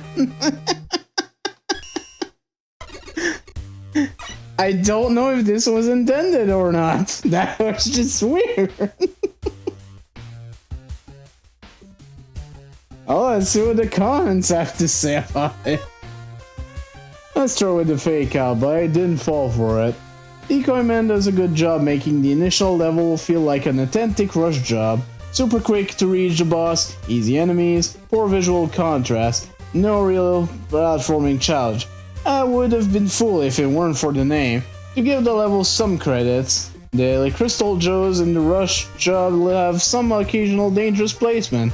Normally, they aren't placed in ways that hit me. I've been tagged here once or twice, and it's my own fault when it happens. Also, props for the Cutman aim tank. I like the reward for a risky close range kill. Unfortunately, the real level sees no improvement on the fake one. The enemies are still too easy. A real shame, since while the concept have a lot of potential, the fake floors are a mild inconvenience at most, though that's better than frustrating, and the platforming is still dull. Most prominently, the aesthetic is worse than the fake out, no thanks to the rather ear-piercing music. Honestly, it didn't feel ear-piercing, just weird. About the most interesting the level gets is the token room, and even then I can't remember most of it. I suppose I can get Prosper custom bus, but Decoy Man is boring compared to Cutman. The whole thing flounders. It started with good promise, but the end result leaves a lot to be desired. It's a shame, really. If it wasn't for the title of the stage, you might have actually got me with that opening bit. Either way, I don't think it would have changed my perspective on this level all that much. It is a stage with a very promising idea, but it's being held back by a lot of issues. For a level that's meant to be based around deception, the design here doesn't do a whole lot to properly capitalize on that. Terrain and enemy configuration barely complement each other, making almost every obstacle completely unthreatening. It's a bit disappointing, since the custom enemies seems like they could be interesting to fight if paired with better room layouts, as now, almost everything here is pretty bare bones. The fake floor gimmicks could have worked wonders to spice up the level, but the placement also serves to hinder your movements for a few seconds, and might make you second guess a jump or two. On a related note, I could never tell if there was supposed to be an attempt at telegraphing with one of the fake floors in the token room. I bring this up since there's a Crystal Joe that routinely falls from near the top of the screen towards the end of that section. It always looked a little off to me. That one oddity aside, the one thing left to mention is the boss. There is, unfortunately, just as basic as the rest of the stage. The Koiman's pattern is completely fixed and predictable, and the clones he summon doesn't really add much depth to the fight. And for me, it actually broke the fight. You'll still end up dodging him the same way, and now there's slightly less room for error. All in all, this is a disappointing end to a stage that never really lives up to its potential. Illusionary Melancholy. Okay, you got me there with that fake out. That one was good. Fits the robot master in question, so I don't mind it. What I don't really like is that you can't tell which platforms are fake, while thankfully the stage restrained itself from doing something evil with it. Just needed a drink. This can lead to some unfair situation while fighting the enemies, and that's really all there is going on with this stage. The rest of this level design boils down to straight paths while shooting the enemies in the way. There aren't any significant setups that keep the player engaged with the level. Also, the music. It's very disorienting and depressing sounding. I guess it fits the backstory of Decoy Man. Either way, it makes the stage kinda insufferable, intentional or not. Decoy Man has a rather simple pattern, but not so simple to get around with the projectile he leaves behind after each jump. Combine that with Decoy's eye contact damage. Did he? I didn't notice. And a copy of himself showing up at the later half of the battle, this quickly becomes a rough boss fight for sure. So far, no one has mentioned the weird thing that happened to me where it glitched into the ground. You have the blueprint for something truly special here, presenting the player with an unusually short and unremarkable level that was obviously rushed, then revealed the real level, which develops a thought-provoking story and subverts expectation at every turn. The problem is, the level topples its own potential by subverting all the wrong expectation. I'm talking about expectations such as text boxes that are free of typos, custom sprites in a style that reads as Megaman, screen transition that are safe from any angle, and music that doesn't detract from the enjoyance with dreary dissonance. I'm talking about a learning curve that teaches the player to be suspicious before being blindsided. I'm talking about challenges that grow in difficulty and complexity, and that consists of more than a bunch of stationary enemies hanging out in the ground. Checkpoints, screen count, overall focus, and a well-handled fake-out with Cutman are among the few things that meet my expectation. I do like the different varieties of metals, especially the cheeky token, and I like how the story is parceled amidst the series of small challenges. I wish the story were worked into the boss fight though. I think some dialogue and one final bait and switch of some sort would have tied the whole thing together nicely. Some things that are obvious should be more sneaky, ergo the concealed turrets that stand out like a sore thumb. And some things that are sneaky should be more obvious, ergo the fake floors that are utterly indistinguishable from normal floors. Theming could stand to be stronger. The plain foreground and background graphics doesn't seem particularly decoyish, and there's nothing really deceptive or surprising about the enemies that aren't disguised. I know what this level could have been, but it needs a lot more effort to get there. Man, after that intentionally crap opening, I'm not going to lie, I'm disappointed by this level. So much potential wasted. You had fake out floors, disguised enemies, and the opportunity to really play with the player's expectation, which you didn't. Everything was rather predictable past the opening, which is sad. Few things I did rather like, as always, the rejig dev kit assets are nice to see, and I actually love the fake floor enemy. It's a shame the 4-way Crystal Joe actually adds nothing to how you fight the enemy.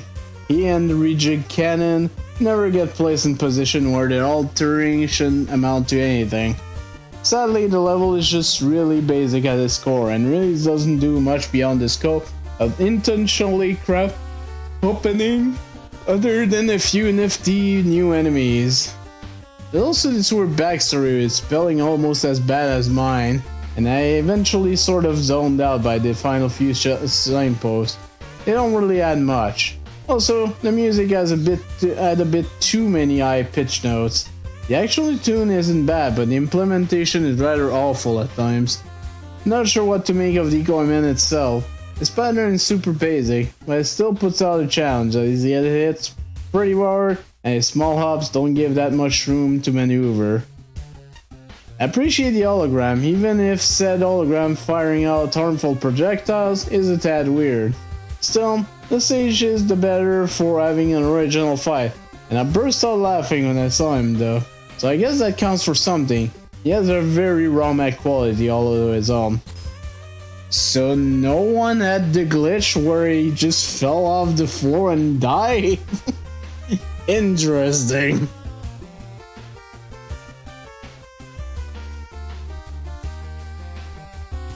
Probably just a me issue, honestly. But yeah, this stage... Yeah, it tried to do some fake out stuff, but at the core it's kinda bland. It's unfortunate. I like that some backstory was included, but it didn't really add for much. It's just unfortunate. Dagger, man. Look at that, look. Okay, yeah, I'm in here for trying to steal a wallet. Again. Look, I'll admit, I made the same mistake too many times in a row. And from now on, I'll try and do a better job of not getting caught. How about don't steal?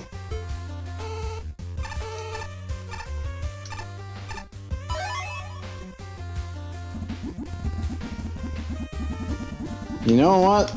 I wasn't expecting this to be here. Oh, hey. It's Dr. Light.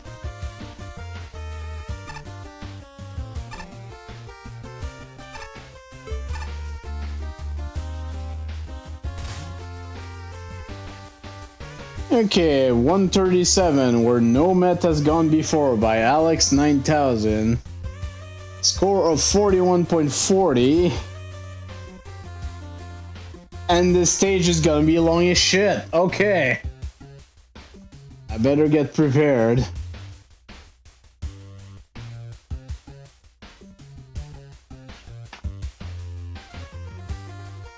Big sip of water, let's go.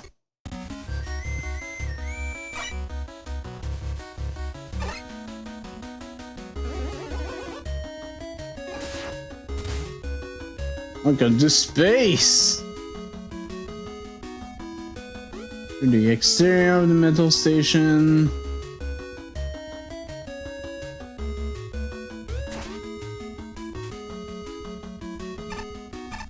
You know what? I think we're going up first. Man, another level that makes use of gravity gimmicks.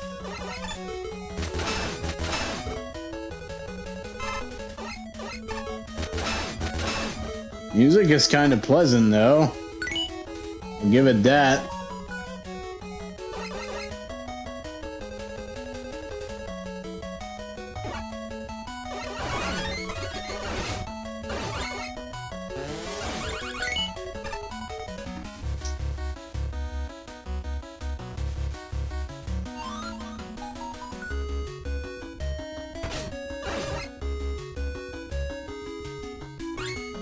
And this is number 2.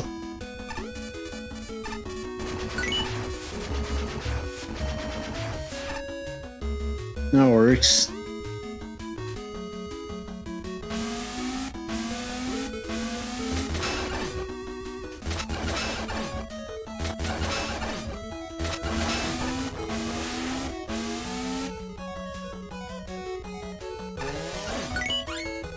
That's number wait, no, that was number 3, this is number 4.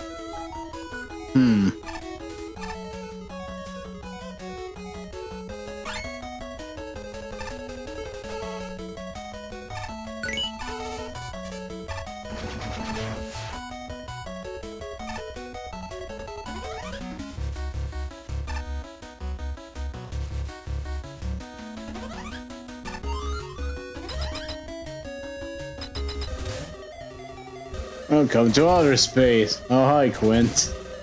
Hey, good job getting here. Want to do a sparring match? Let the pushover you once fought. Oh, God.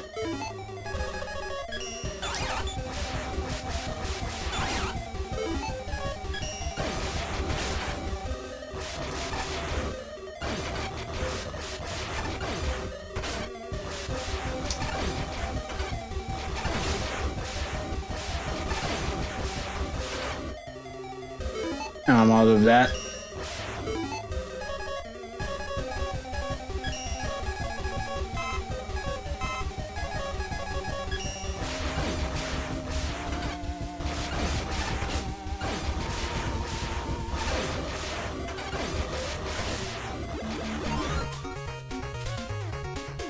That was number 2. Well, there was clearly a path going further on the top there, so I guess we'll do that one next, and I'll leave the high gravity part for last, because God, I hate high gravity.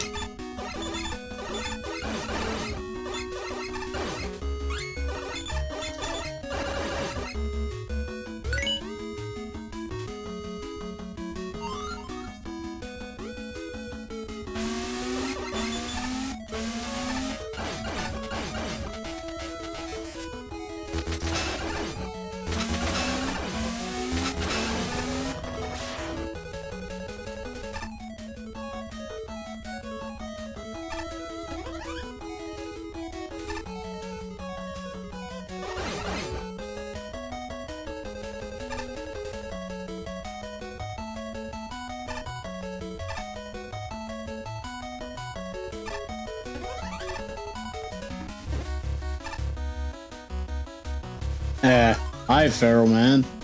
Alright, listen. Space station was built by a lunatic. I'm sure one of these floors fake. Mind your steps.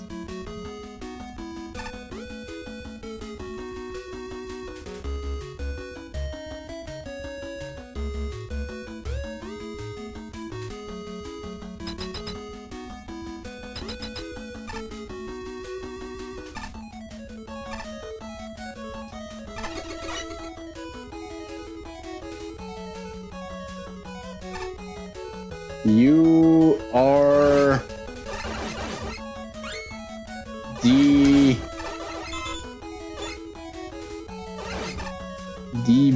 you are the best.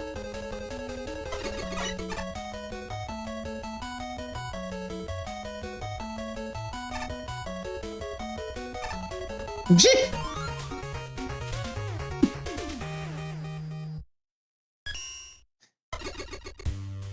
You know what? This is fine. Alright, let's get high gravity portion.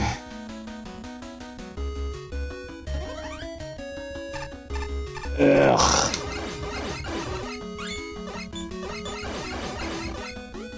Did I mention I'm not a fan of high gravity? Because I'm really not a fan of high gravity.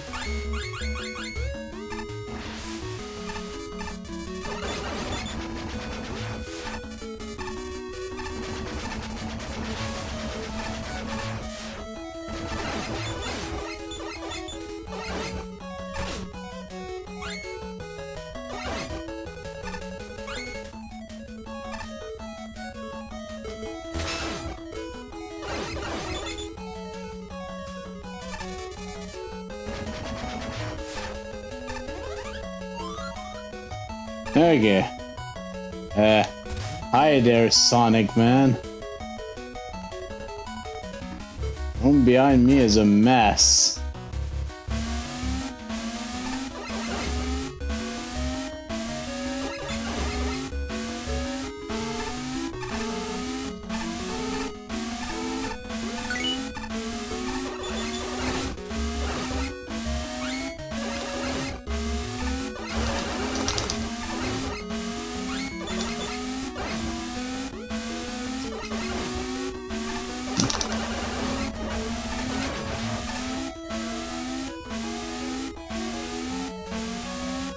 Yoku blocks. You sure are Yoku blocks.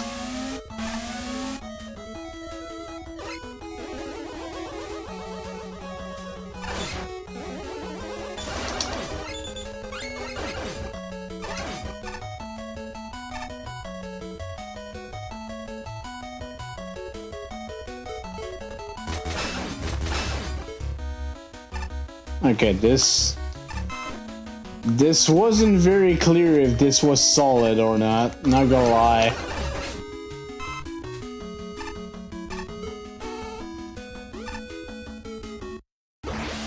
Apparently I jumped too high. Got it.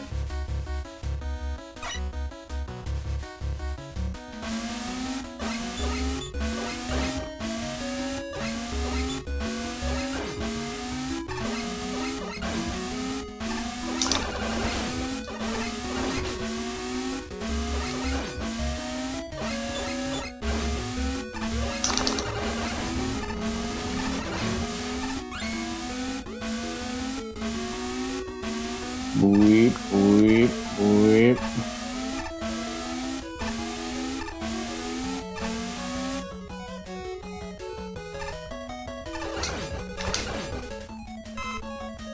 Honestly, as long as there's no stupid Yoku spike, I'm okay with Yoku blocks now. I'm still not the biggest fan of them, but I can tolerate them.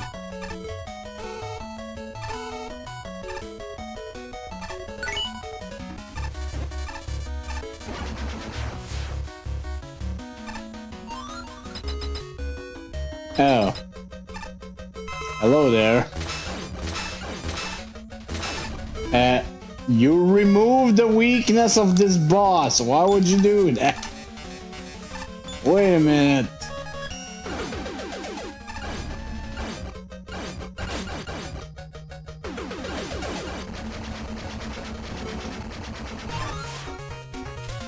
Okay, well, overall, honestly, this wasn't as bad as I thought it would be. We did have to play through it 3 times, but I'm okay with it. It's kinda meh. Again, I could do without the gravity gimmicks, but it was tolerable. I'll see what the judge has to say. Good grief, family felons.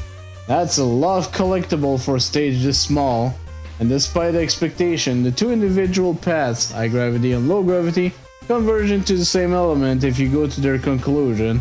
Instead, the extras are all scattered along the top, and the only reason to go for the lower path is for some of the tokens, since you can get all of the elements from going up. Really? Huh. That's a bit of a shame, as the lower path has more entertaining level designs. Mixing count bombs, fans, and high gravity together worked surprisingly well, and was mildly impressed with the part where you have to activate a wall of bombs, run away, and then jump over the new hole to actually get through. It even managed to have a halfway interesting metal pudding, which makes me a little upset that it doesn't have a checkpoint after it. Repeats, fight, we're out. You're welcome. Right. Okay. The top path, by contrast, is basically just a bunch of low gravity challenges which have a tendency to be self-defeating thanks to the low gravity. They also have some kinda pointless extra elements, like a quickly dying squint, or a star section with smiles. Wait, quickly dying quint? Yeah, 100 energy. What do you mean, quickly dying quint? Was I using the wrong weapon again?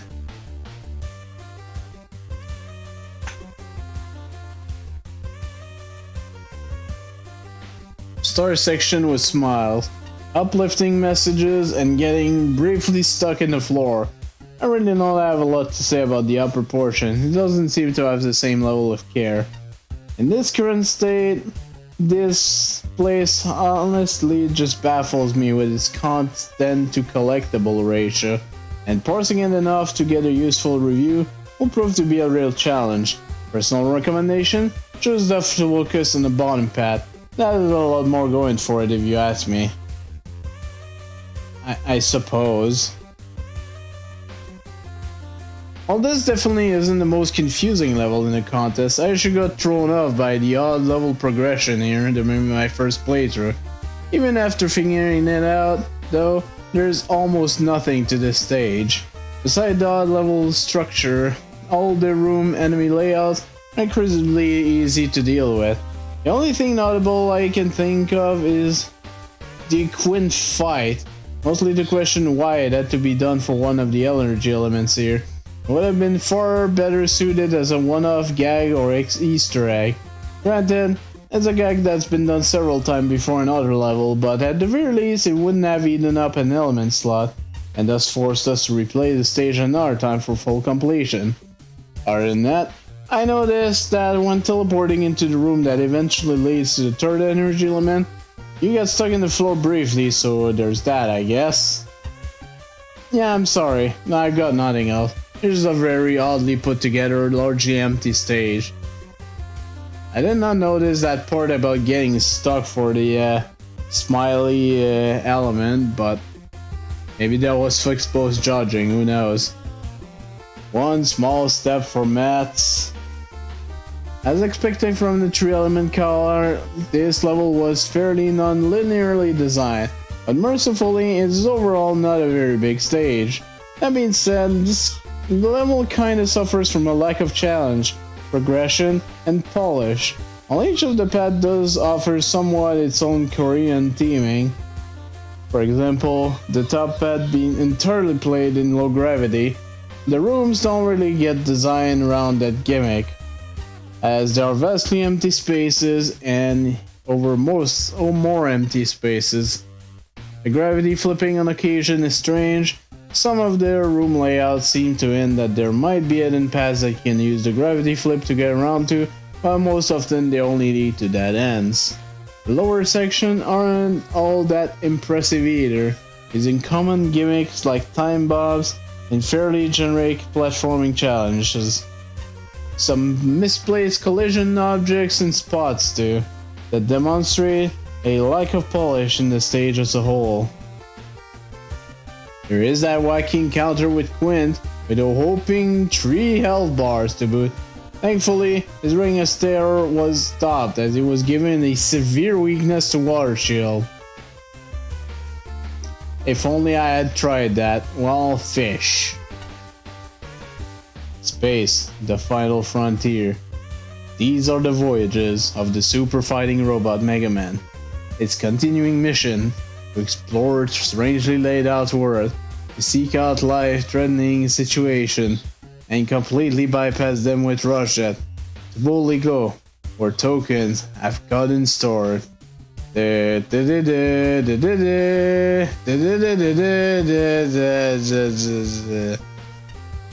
log, stardate 20XX 137.4. A routine scan of a nearby space station detected 3 energy elements, usually a sign of an overambitious civilization expanding out of control. I beamed over to investigate. The station was unremarkable in appearance, offering no clues as to its purpose or owner, intercepted a few audio transmissions, and was boisterous and grating. Another was a familiar sport anthem that was unexpected but oddly fitting. Different varieties of metal defended the station, and I noticed they tended to avoid interaction with each other, and with the station's various environmental hazards, only the largest metal and a high-gravity hallway offered any novel or memorable resistance. Paths branched and looped back on themselves unpredictably, with directional restriction that eliminated the enjoyment of exploring a maze. I felt disoriented and occasionally unprepared for the difficulties ahead. One pack took me into an alternate universe that seemed to exist only for a cheap chuckle. I wonder if all the robots I spoke with came from there. They seemed so out of place, and then they tried so hard to make me laugh while explaining things I would have rather discovered for myself.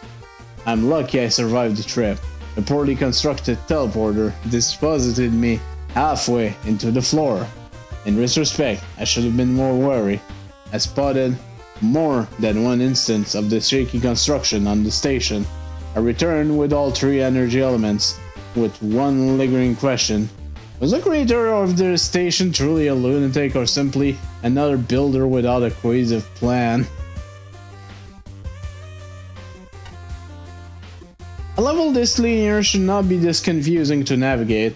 Multiple paths pretty much meant most of the time I was looking for said alternate path, rather than paying attention and having fun.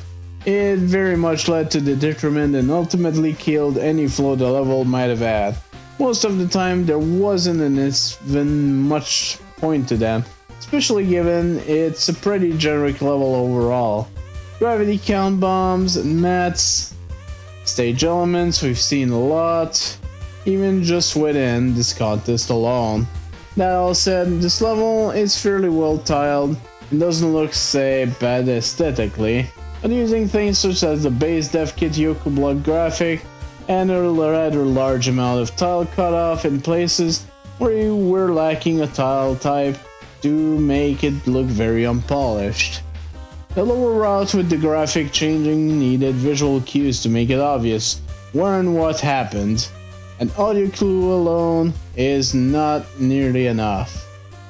The jumps through platforms also aren't well telegraphed, which can lead to confusion, as similar looking tiles are used as solid. That said, I have to say, lower gravity does make mets significantly harder to deal with, but it's always nice to find a bit of spice to otherwise overused enemies. The praise does not apply to the metal PanAnning or Yoku block combo, which is just plain tedious if you try Buster only, and the mets spawn are a real nuisance. There are definitely cases where replacement of things led to glitches or getting stunted into the terrain. It's all important for the third element placing you within the ground, or it's just sloppy as hell. Metal Daddy is a bit of a worried case. Not sure if it changes make it a more novel fight or not.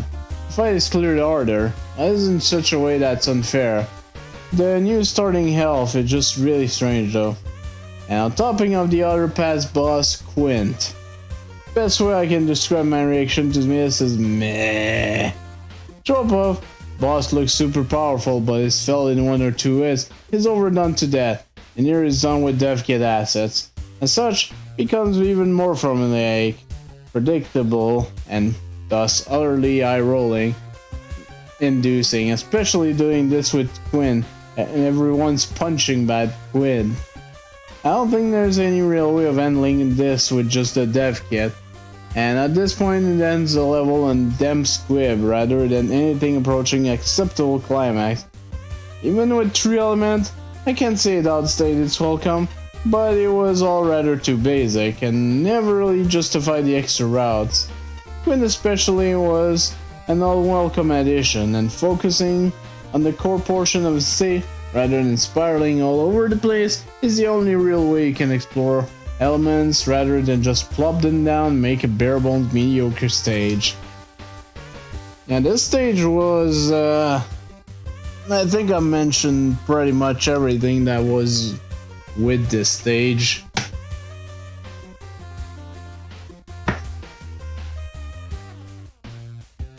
Man, I'm gonna kill my voice doing reading all of these, but I do want to check out Quint if it really gets destroyed by Water Shield.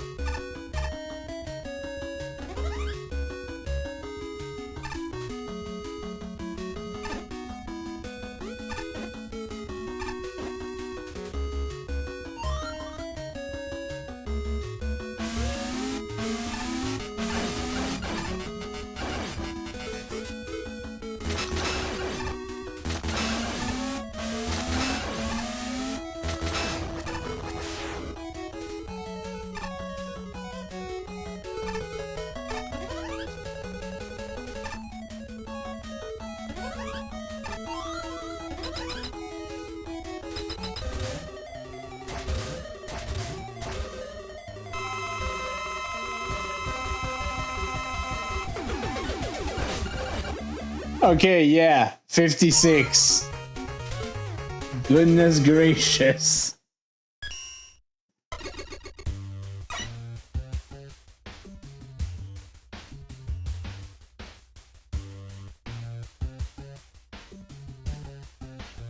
Underwater shield was always his weakness. My aim is to become famous one day by catching a runaway criminal. Imagine this. Crooks trying to escape by digging their way out with a spoon, right? Well, that technique shall be no match for my drill bores. Haha, they will be caught in an instant. What do you mean that'll never happen? I'll let my dreams be crushed. Okay, next up, Stolen Citadel by Lunar Rainbow Shy Guy. The score of 42 on the dot. Just an element. And we've got Cossack 2 music.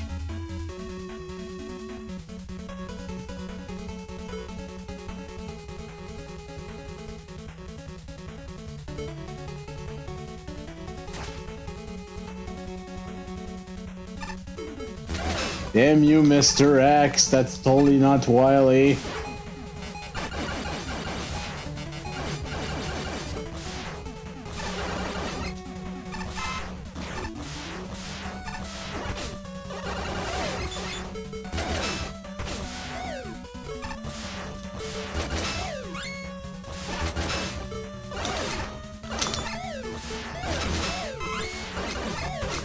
That's a lot of enemies to put at the start here.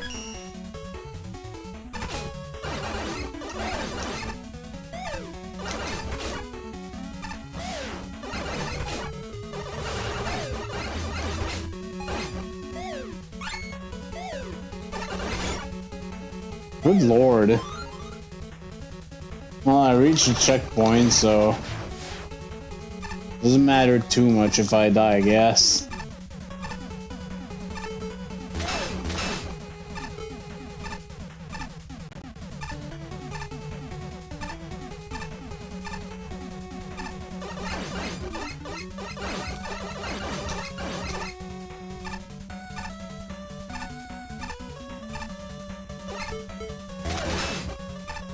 Oh, gimme.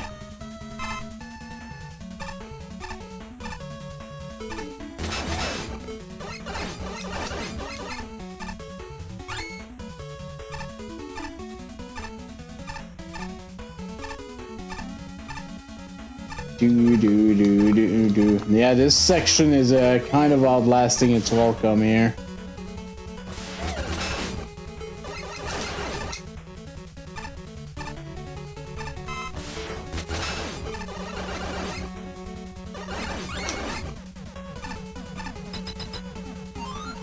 Is that seriously it?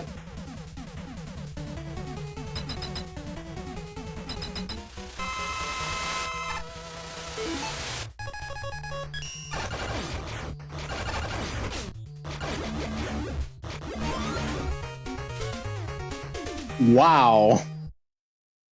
I can already tell it's gonna take me longer to read the judge comments than this stage took. 2.5 minutes. That's it. That was a really short stage.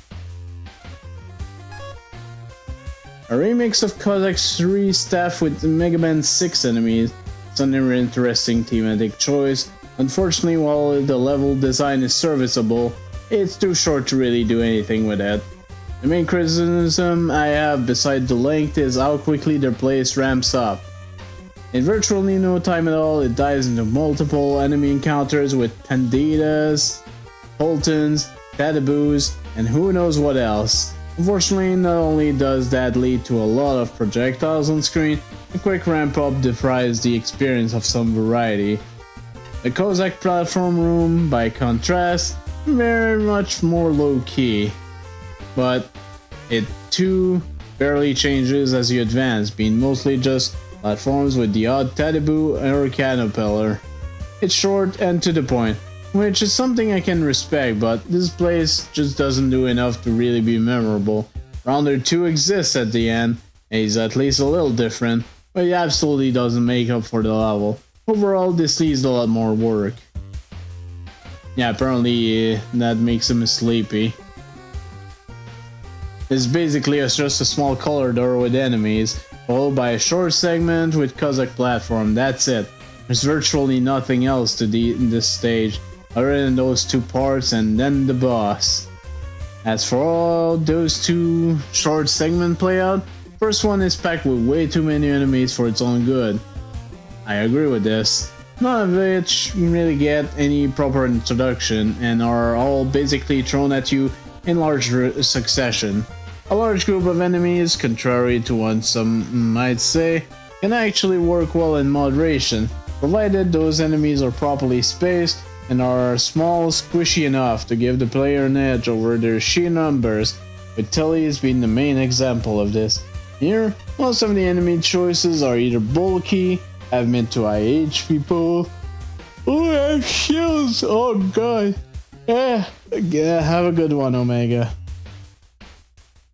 If we were dealing with some of these in more carefully constructed rooms, that likely wouldn't be an issue. Dealing with all of them at the same time though, that's way too much. The Kozak platform section following this has some thoughtful enemy placement, but it effectively just repeats the same setup using Tadaboos and caterpillars each time. It's also a rather annoying setup to go against without that, seeing as you have little room to avoid the Tadaboo's arcing shot at first, and then you need to make sure you're at the proper elevation to shoot it once it raises shield. I wouldn't really blame anyone for over abusing laser trident or tornado blow for this part, especially once the Colton get into the mix. As for the end boss, I appreciate the effort in trying to make Rounder 2 more interesting. There still isn't much substance to them. There are paths leading up the entire room. Might be a bit awkward to deal with at first. Once you realize it's just a matter of sticking to the middle and jumping at right end platforms, only jumping to the other when a rounder is approaching from the opposite side, this fight pretty much has nothing else to it. Overall, there's just really not a whole lot to this stage. Can at least recognize there was effort put in there, but it ended up being too short and repetitive.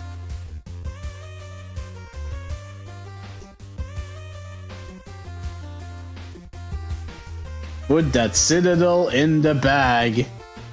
A fairly short stage with a few screens later with the projectile enemies. Noble idea, but sadly, that alone doesn't really make much of a stage. First few screens can be pretty overwhelming with all the bullets arcing about. Enemies are also prone to respawning from getting knocked back, and fourth half of screen. And it's much easier to take the upper path to get rid of the pandas. Sony's consistency touch of using only Megaman 6 enemies due to the little story involving Mr. X. The aesthetics finally resemble Kozak's Citadel, but they could use a bit less empty blue sky of nothingness though. We aren't bound by hardware limitations anymore after all. Second half of the stage is nothing but Kozak platforms, hopping while dealing with some cannons every now and then. It can get pretty boring and or tedious if you ever get thrown into the pit and have to redo the entire jumping section again.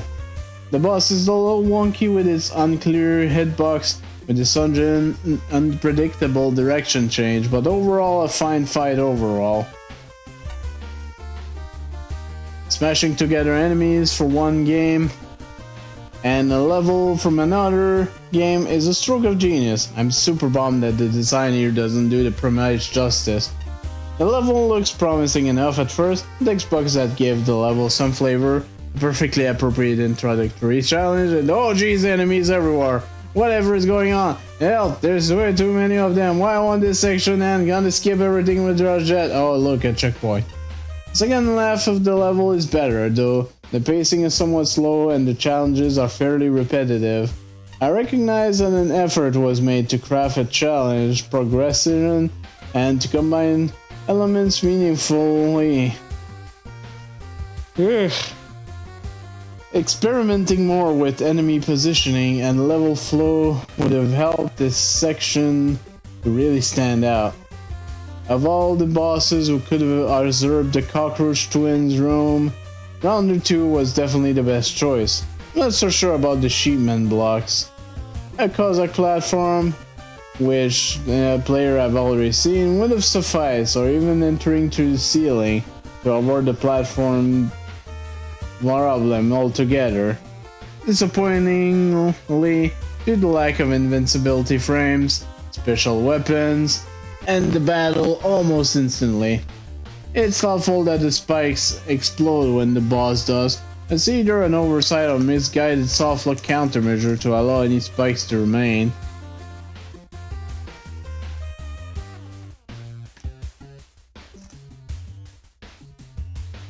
Overall, the level needs more.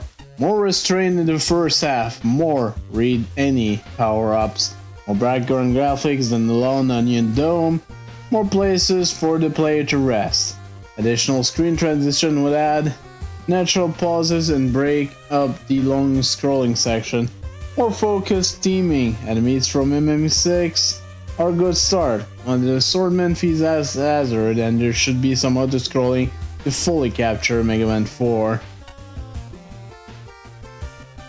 The first half of the stage is probably its lowest point. It's crowded, messy, and while the top path is significantly less irritating than the lower, either way, you're probably taking damage.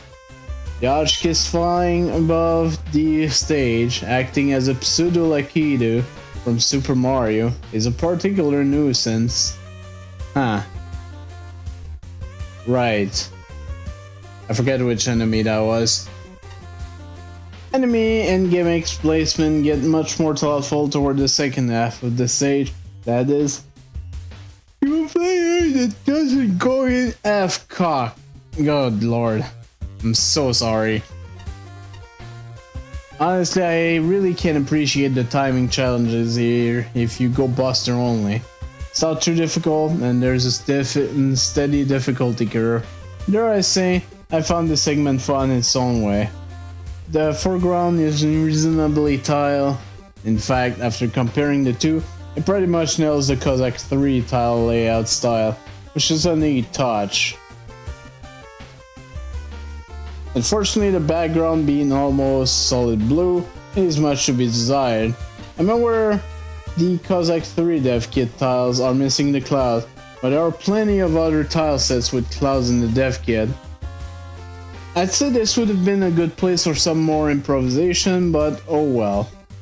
The fight against Rounder 2 is easy enough, and I always appreciate actually trying to give a dev kit boss a new challenge, but the layout makes it rather punishing.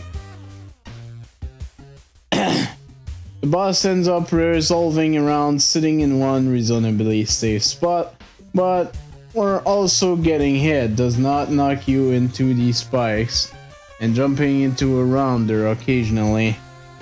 Not really engaging, but once again the effort is there. I think the entire room should have been erased upon defeat of the boss rather than just the spike, as it's rather unfortunate that poor luck can stick the energy element in an unobtainable place currently. And from my understanding, they've actually put safeguards in place so it respawns the element if you can't actually get it.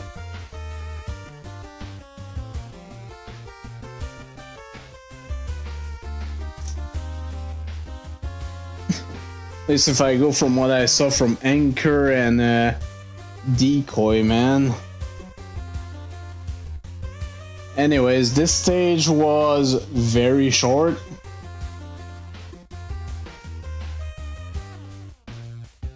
The first part was enemy spam, and that's really it, honestly. Honest engines. So apparently everyone crammed in this cell over here is all in there for the same crime. Apparently they caused development problem. I have no idea what that means, but it sounds complicated.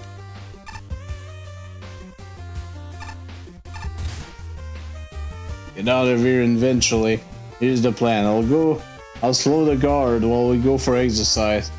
Hooper, you goop the sheriff and good and goopy.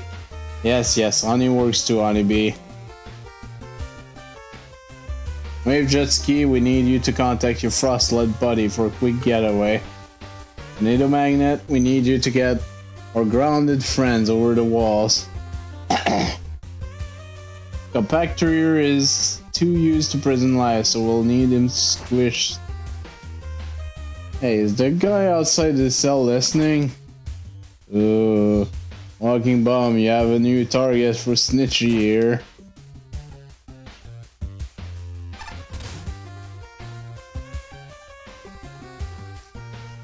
The challenges are unfairly skewed against me. Can't believe I can't just win by ramming into everything I see.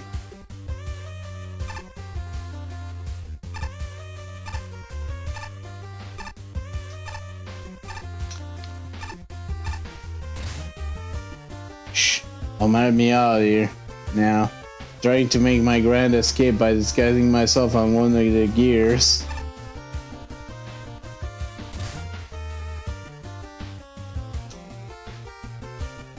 Oh boy, Ace Park did not like this one apparently. Military Training Gun by DB Sonic.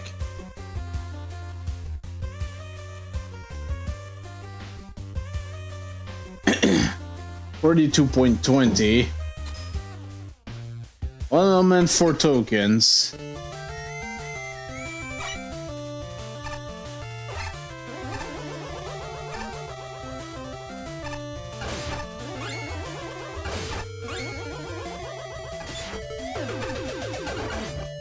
And we have weapon restrictions. Okay, so Spark Chaser and Tornado and Magnet Beam is disabled. All fish.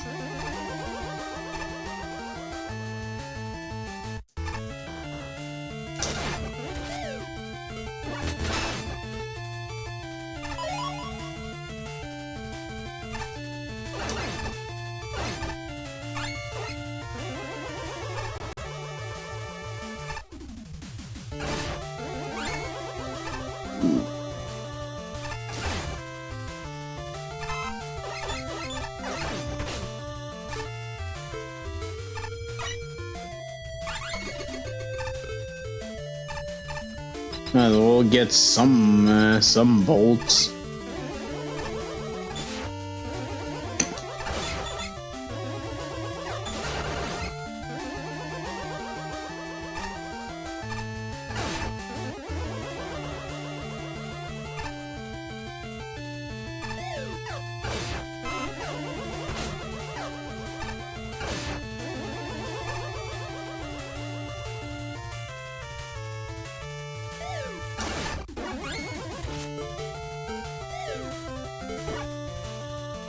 Right, I don't have like chaser. Hmm.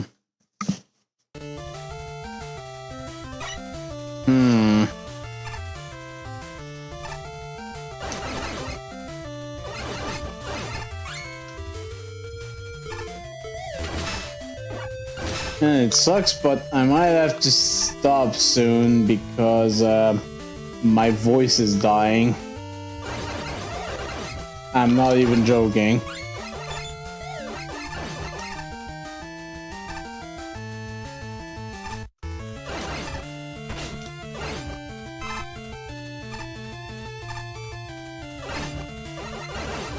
I could just not read the comments, but it's honestly part of the experience. Especially being the first time I play this.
Blech.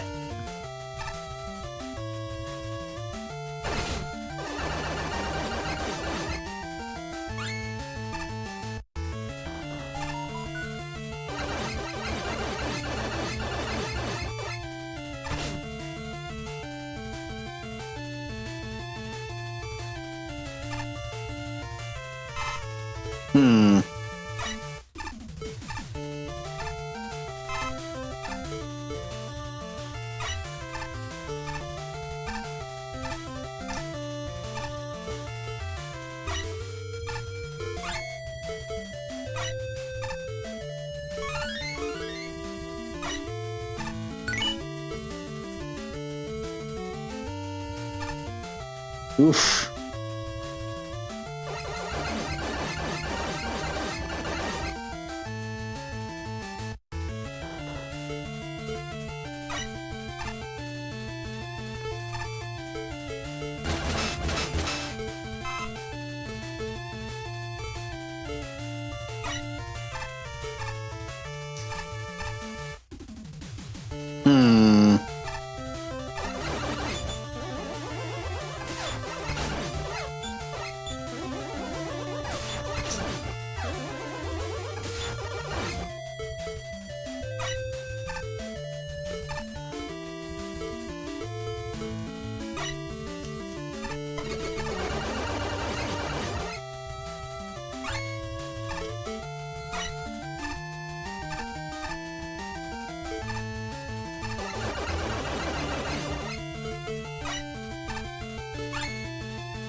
Kind of a dick move for the enemy placement there. I think that was just a tank. So hopefully I didn't miss anything.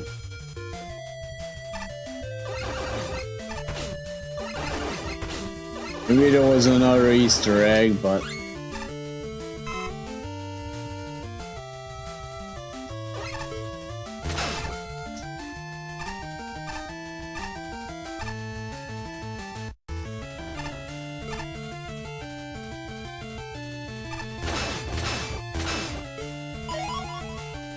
More gacha.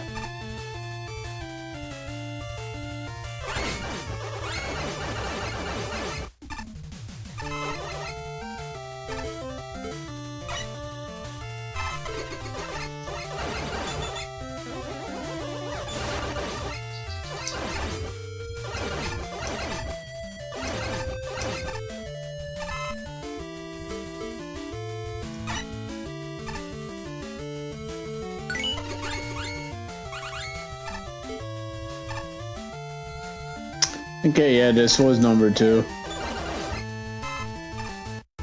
We're all fine and dandy.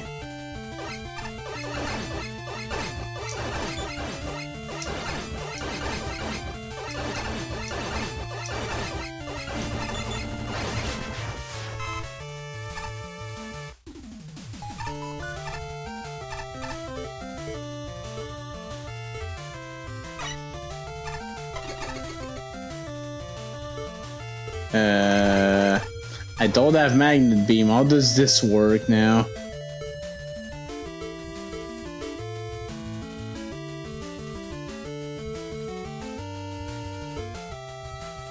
Oh, right.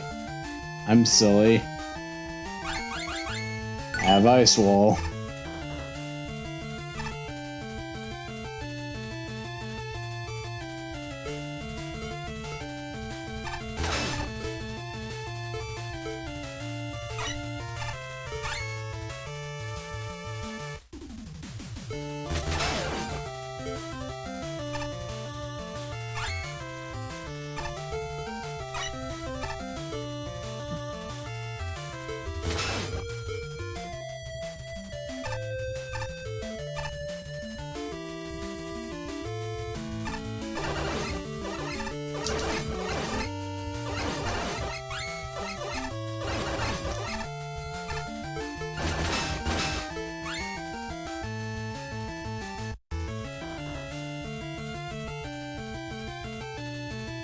Okay. I literally don't see any other way other than Rush Jet to get this, so...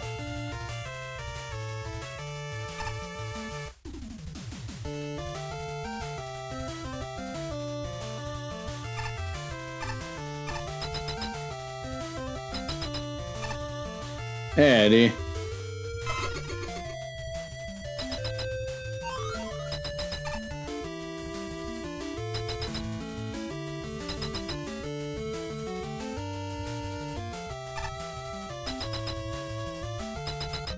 Oh, there we go.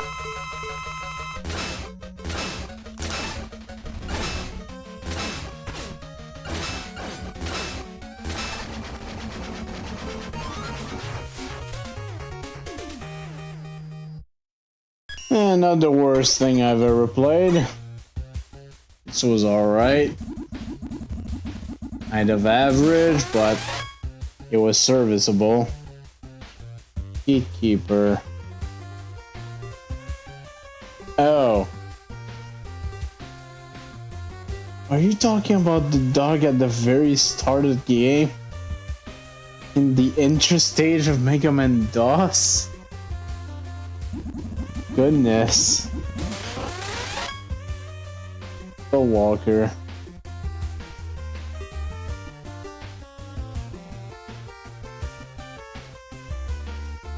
Well, probably gonna be the last one I read for tonight. Hopefully I can without dying.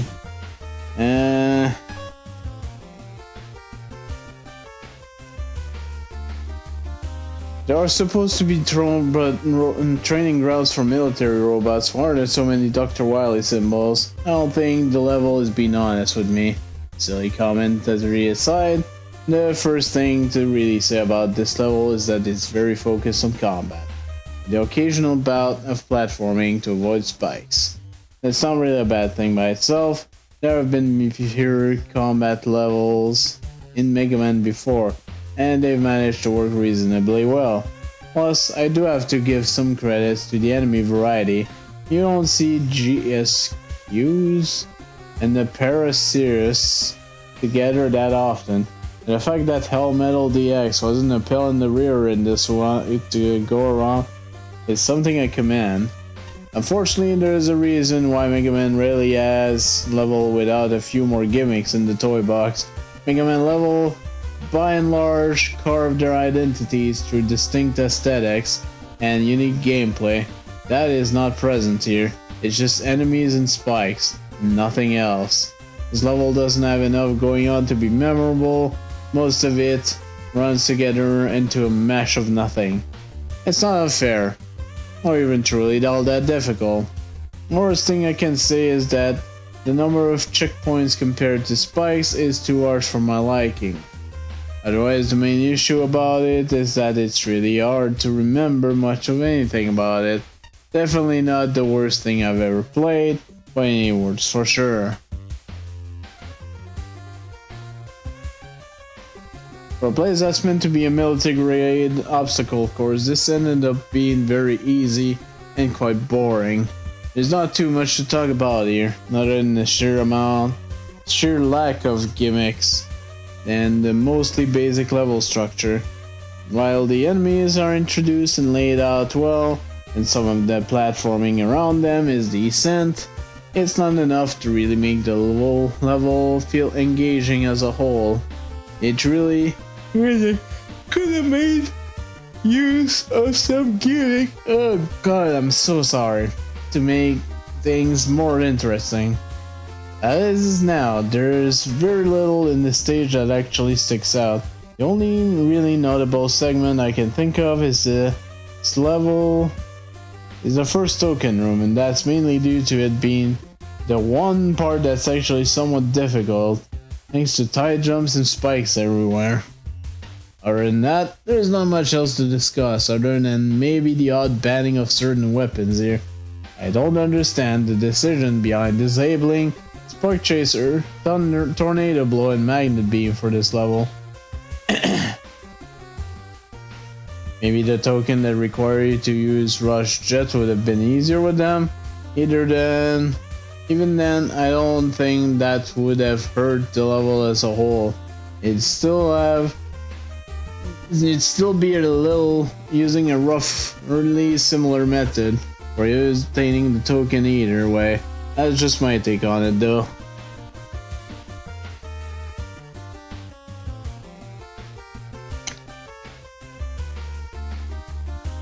Oh god. Move your legs, soldier. It's a fine short little stage, not too difficult. It plays nicely for the most part. It feels like the level gets progressively easier the further you go somewhat. The amount of tricky jumps and death pits toward the end is fewer than the beginning portion. It also seems like it's much less populated. It's most noticeable with the token side paths. First token have you navigate through a bunch of spiky maneuvers, while with the last token you only need to rush jet through 2 spikes that are fairly out of the way. Props for proper enemy introduction. I like the screen where when you enter there are 2 parachuting enemies swooping down, and you have to lure away the lob shot from the cannon. Not sure what's the deal with the enemy corridor before the boss. Doesn't seem like it's there for tension. Also, the aesthetic don't exactly match what the title is implying. It's merely mixing the Wily stage style set with a few Stoneman tiles here and there. A training ground for Wily's robot, I guess? Flash in the Dark doesn't exactly scream military either. Maybe could have borrowed some asset from Commando Man. The Metal Daddy fight at the end, while a somewhat unique choice for a boss, the change to the arena doesn't really change the dynamic from the original fight in Megaman 4. Ceiling Spike are non-relevant. The pits on the side are too narrow to make an impact. One of the keys to a good level is having at least one element that is truly memorable. By the time I played every entry for this contest and started replaying with them all, I had no recollection whatsoever of this level. That's not to say the level is bad, rather it lacks a necessary punch.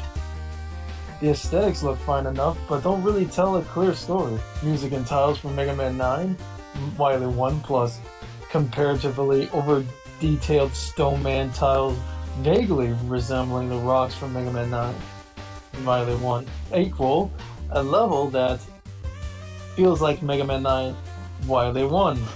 Initially, I have no sense of military or training, only a modest metal theme with Wily logos out of the wazoo.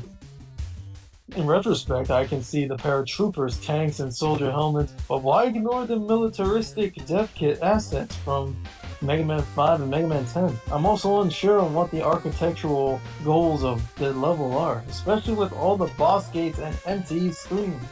In terms of challenges, everything is fair and introduced well, yet the difficulty and complexity never increase beyond the initial learning curve. Enemy use is safe and unremarkable. Distant checkpoints and unevenly distributed health and weapon refills account for a lot of the things. Difficulty. Things start getting interesting when spikes are involved. The burst token is generally good.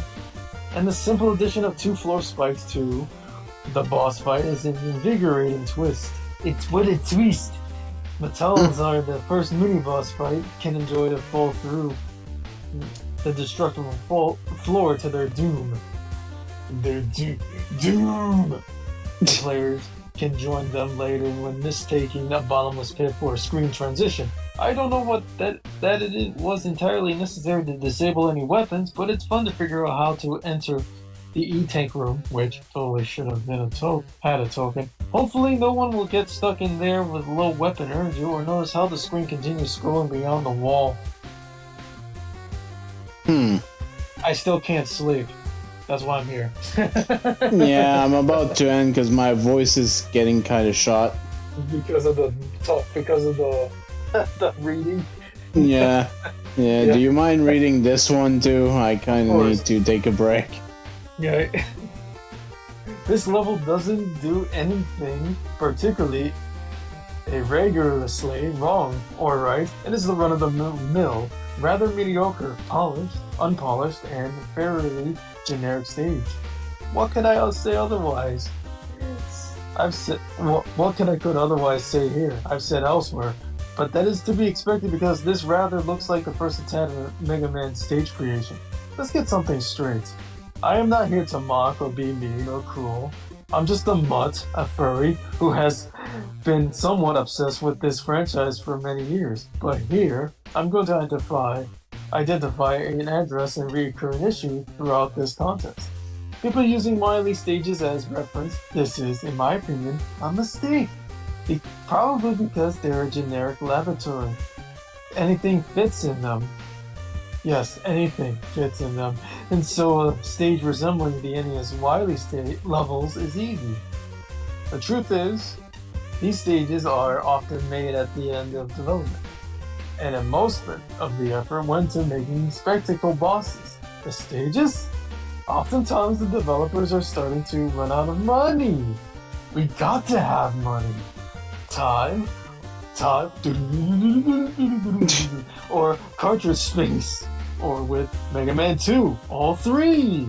There are exceptions, but interviews have mentioned this to be pretty much the case across the series. While this referencing Robot Master stages is a much better idea, avoid the earliest games. Still good games, but showing their age now. Mega Man 2 was developed in the dev's spare time, as Capcom, the fools, had no faith in it. It's good for such an early NES game, but it shows the growing pains in developers fighting against the NES limitations rather than mastering them. Inafune described Mega Man 3's development as a particularly turbulent, and the game was basically released, rushed, and unfinished. They even lost all the Top Man stages to a computer crash, and they had to quickly make a new one. Later games refined the formula. Why does this sound like a fucking Wikipedia page? Later games refined the formula, and part of the reason this franchise has kept going is continuing to try out new things and levels. For the record, in my opinion, if this is a first effort, the fact that it's basically just an unpolished while the stage shows promise. My personal recommendation is to explore the franchise by the extension, the dev kit. There is a reason we remember the robot, that we do the robot, masters, and their stages. That was on a long Reddit response. Yeah, this stage was rather generic, honestly. I don't have much to say that hasn't been mentioned by the judges anyways. Alright, we're not continuing now, but I at least want to see what's coming. Including Venus apparently got locked up. This is an outrage. Can you believe I've been locked up in here? Apparently my waterfalls and bubbles were broken and hazardous to public health. Some nerve they have. Ooh, I'll get my revenge one day. I can see it now. I'll sue them. Venus v Mega City, a landmark case. Yeah, have fun with that. Okay, well, we're not doing it now, but next level, teetering over the edge. With just an element. It shouldn't be that bad. Only cause a teleportation accident. I don't think whoever runs this place to realize I can just teleport out. I can just leave myself. I'll book it, but I almost want to see how long it takes for them to realize their mistake. And once they realize it, then you run.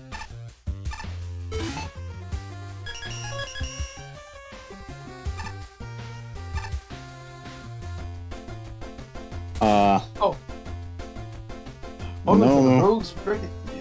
A home away from home for ex-cons. I like to give those out of jail system a second chance served with a French pint. After all, just because a robot was programmed for a crime doesn't mean they can't break said programming. I myself was once part of a pretty nasty revolt, but I've cleaned up my act. A whole new wave has come crashing in. Oh, okay, yeah, it's Waveman from Megaman 3 Toss. I don't say that. People keep assuming I used to be an identity thief. Where did they get that impression? It's Chris, man. Hexagon boy over there wants me to turn over a new leaf, but this cramped, dinky pump is no place for a speedster. That being said, does he do takeaways? I could always offer express delivery. I'll arrive so fast, customers won't complain when drinks explode from being shaken up. Oh, jeez. What the fuck? What the fuck are these designs? What car model 8 gigabyte? Hey, why if this isn't my very namesake? Namesake? What, you don't remember the greatest brand deal you ever signed?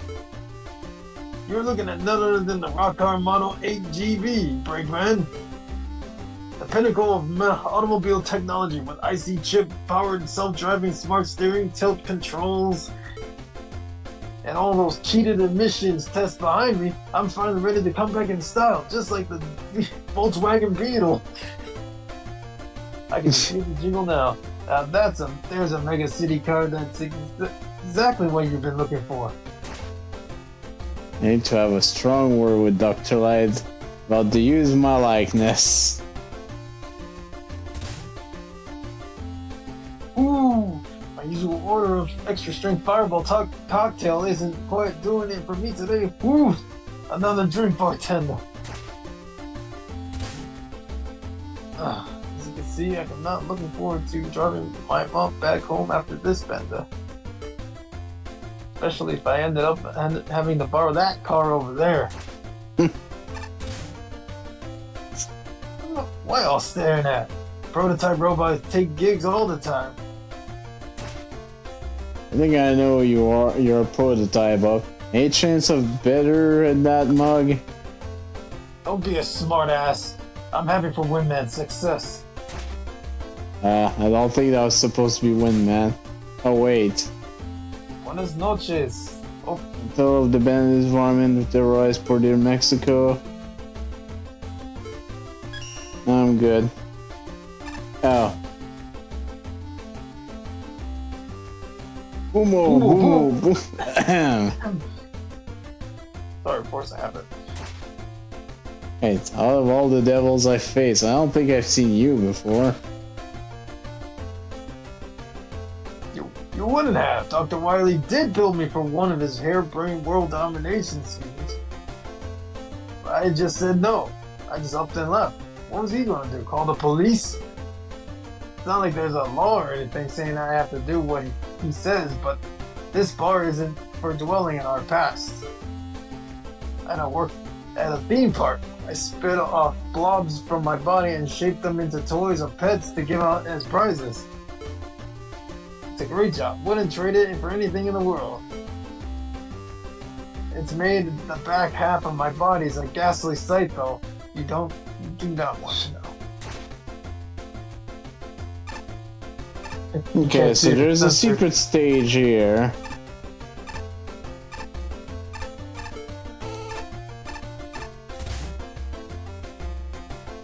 Well, last time I'm a changed Bob. Stop trying to throw me back into the life of crime.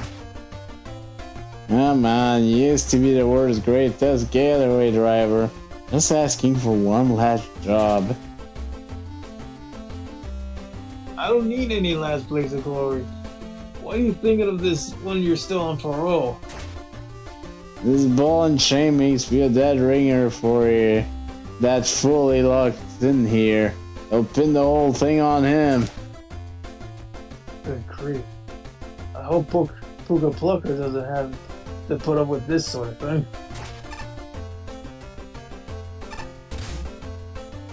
Napalm him. You wouldn't believe this. I managed to snag an all-expense paid vacation on a luxury cruise ship, right? Heard from a friend that they had a casino on board, so I buy a membership from this weird robot master, right? But I hop on board and there's no casino in sight. What's up with that? But now I got this stupid membership and nothing to use it on. It's a pretty nice one. It's a nice one too. It's pretty shiny. Do you want it? I'll part it with it for say about 500 volts. Yes, I knew someone would agree eventually. As promised, here's your membership. It's silver.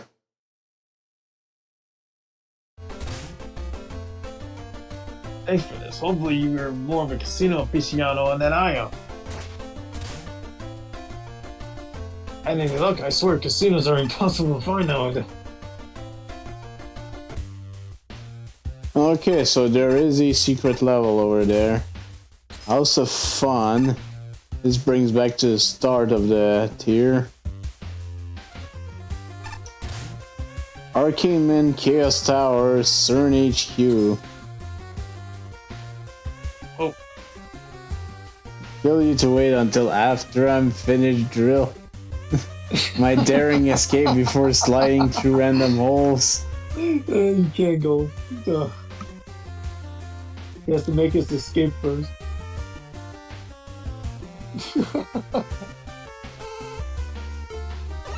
No, you're not.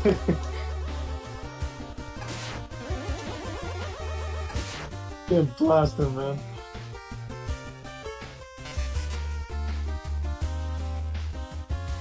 I don't think you can TS this game, man. And just go through the walls and shit. No. Even me, he's trying to dig out of here. Okay, fine. There's a bird to talk to here. Radium, man. Upman to spin or go home. And the tier boss.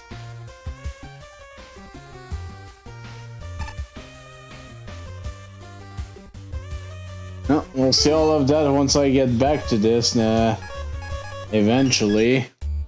In due time. I do have a day off on Monday, so who knows, maybe I'll decide to do a surprise stream tomorrow. But, we'll see. Anyways, I'm done. I really need to Stop. My voice is shot. And all that good shit. Too much literacy. And I know for a fact Tyson is still going, so I guess we'll go say hi.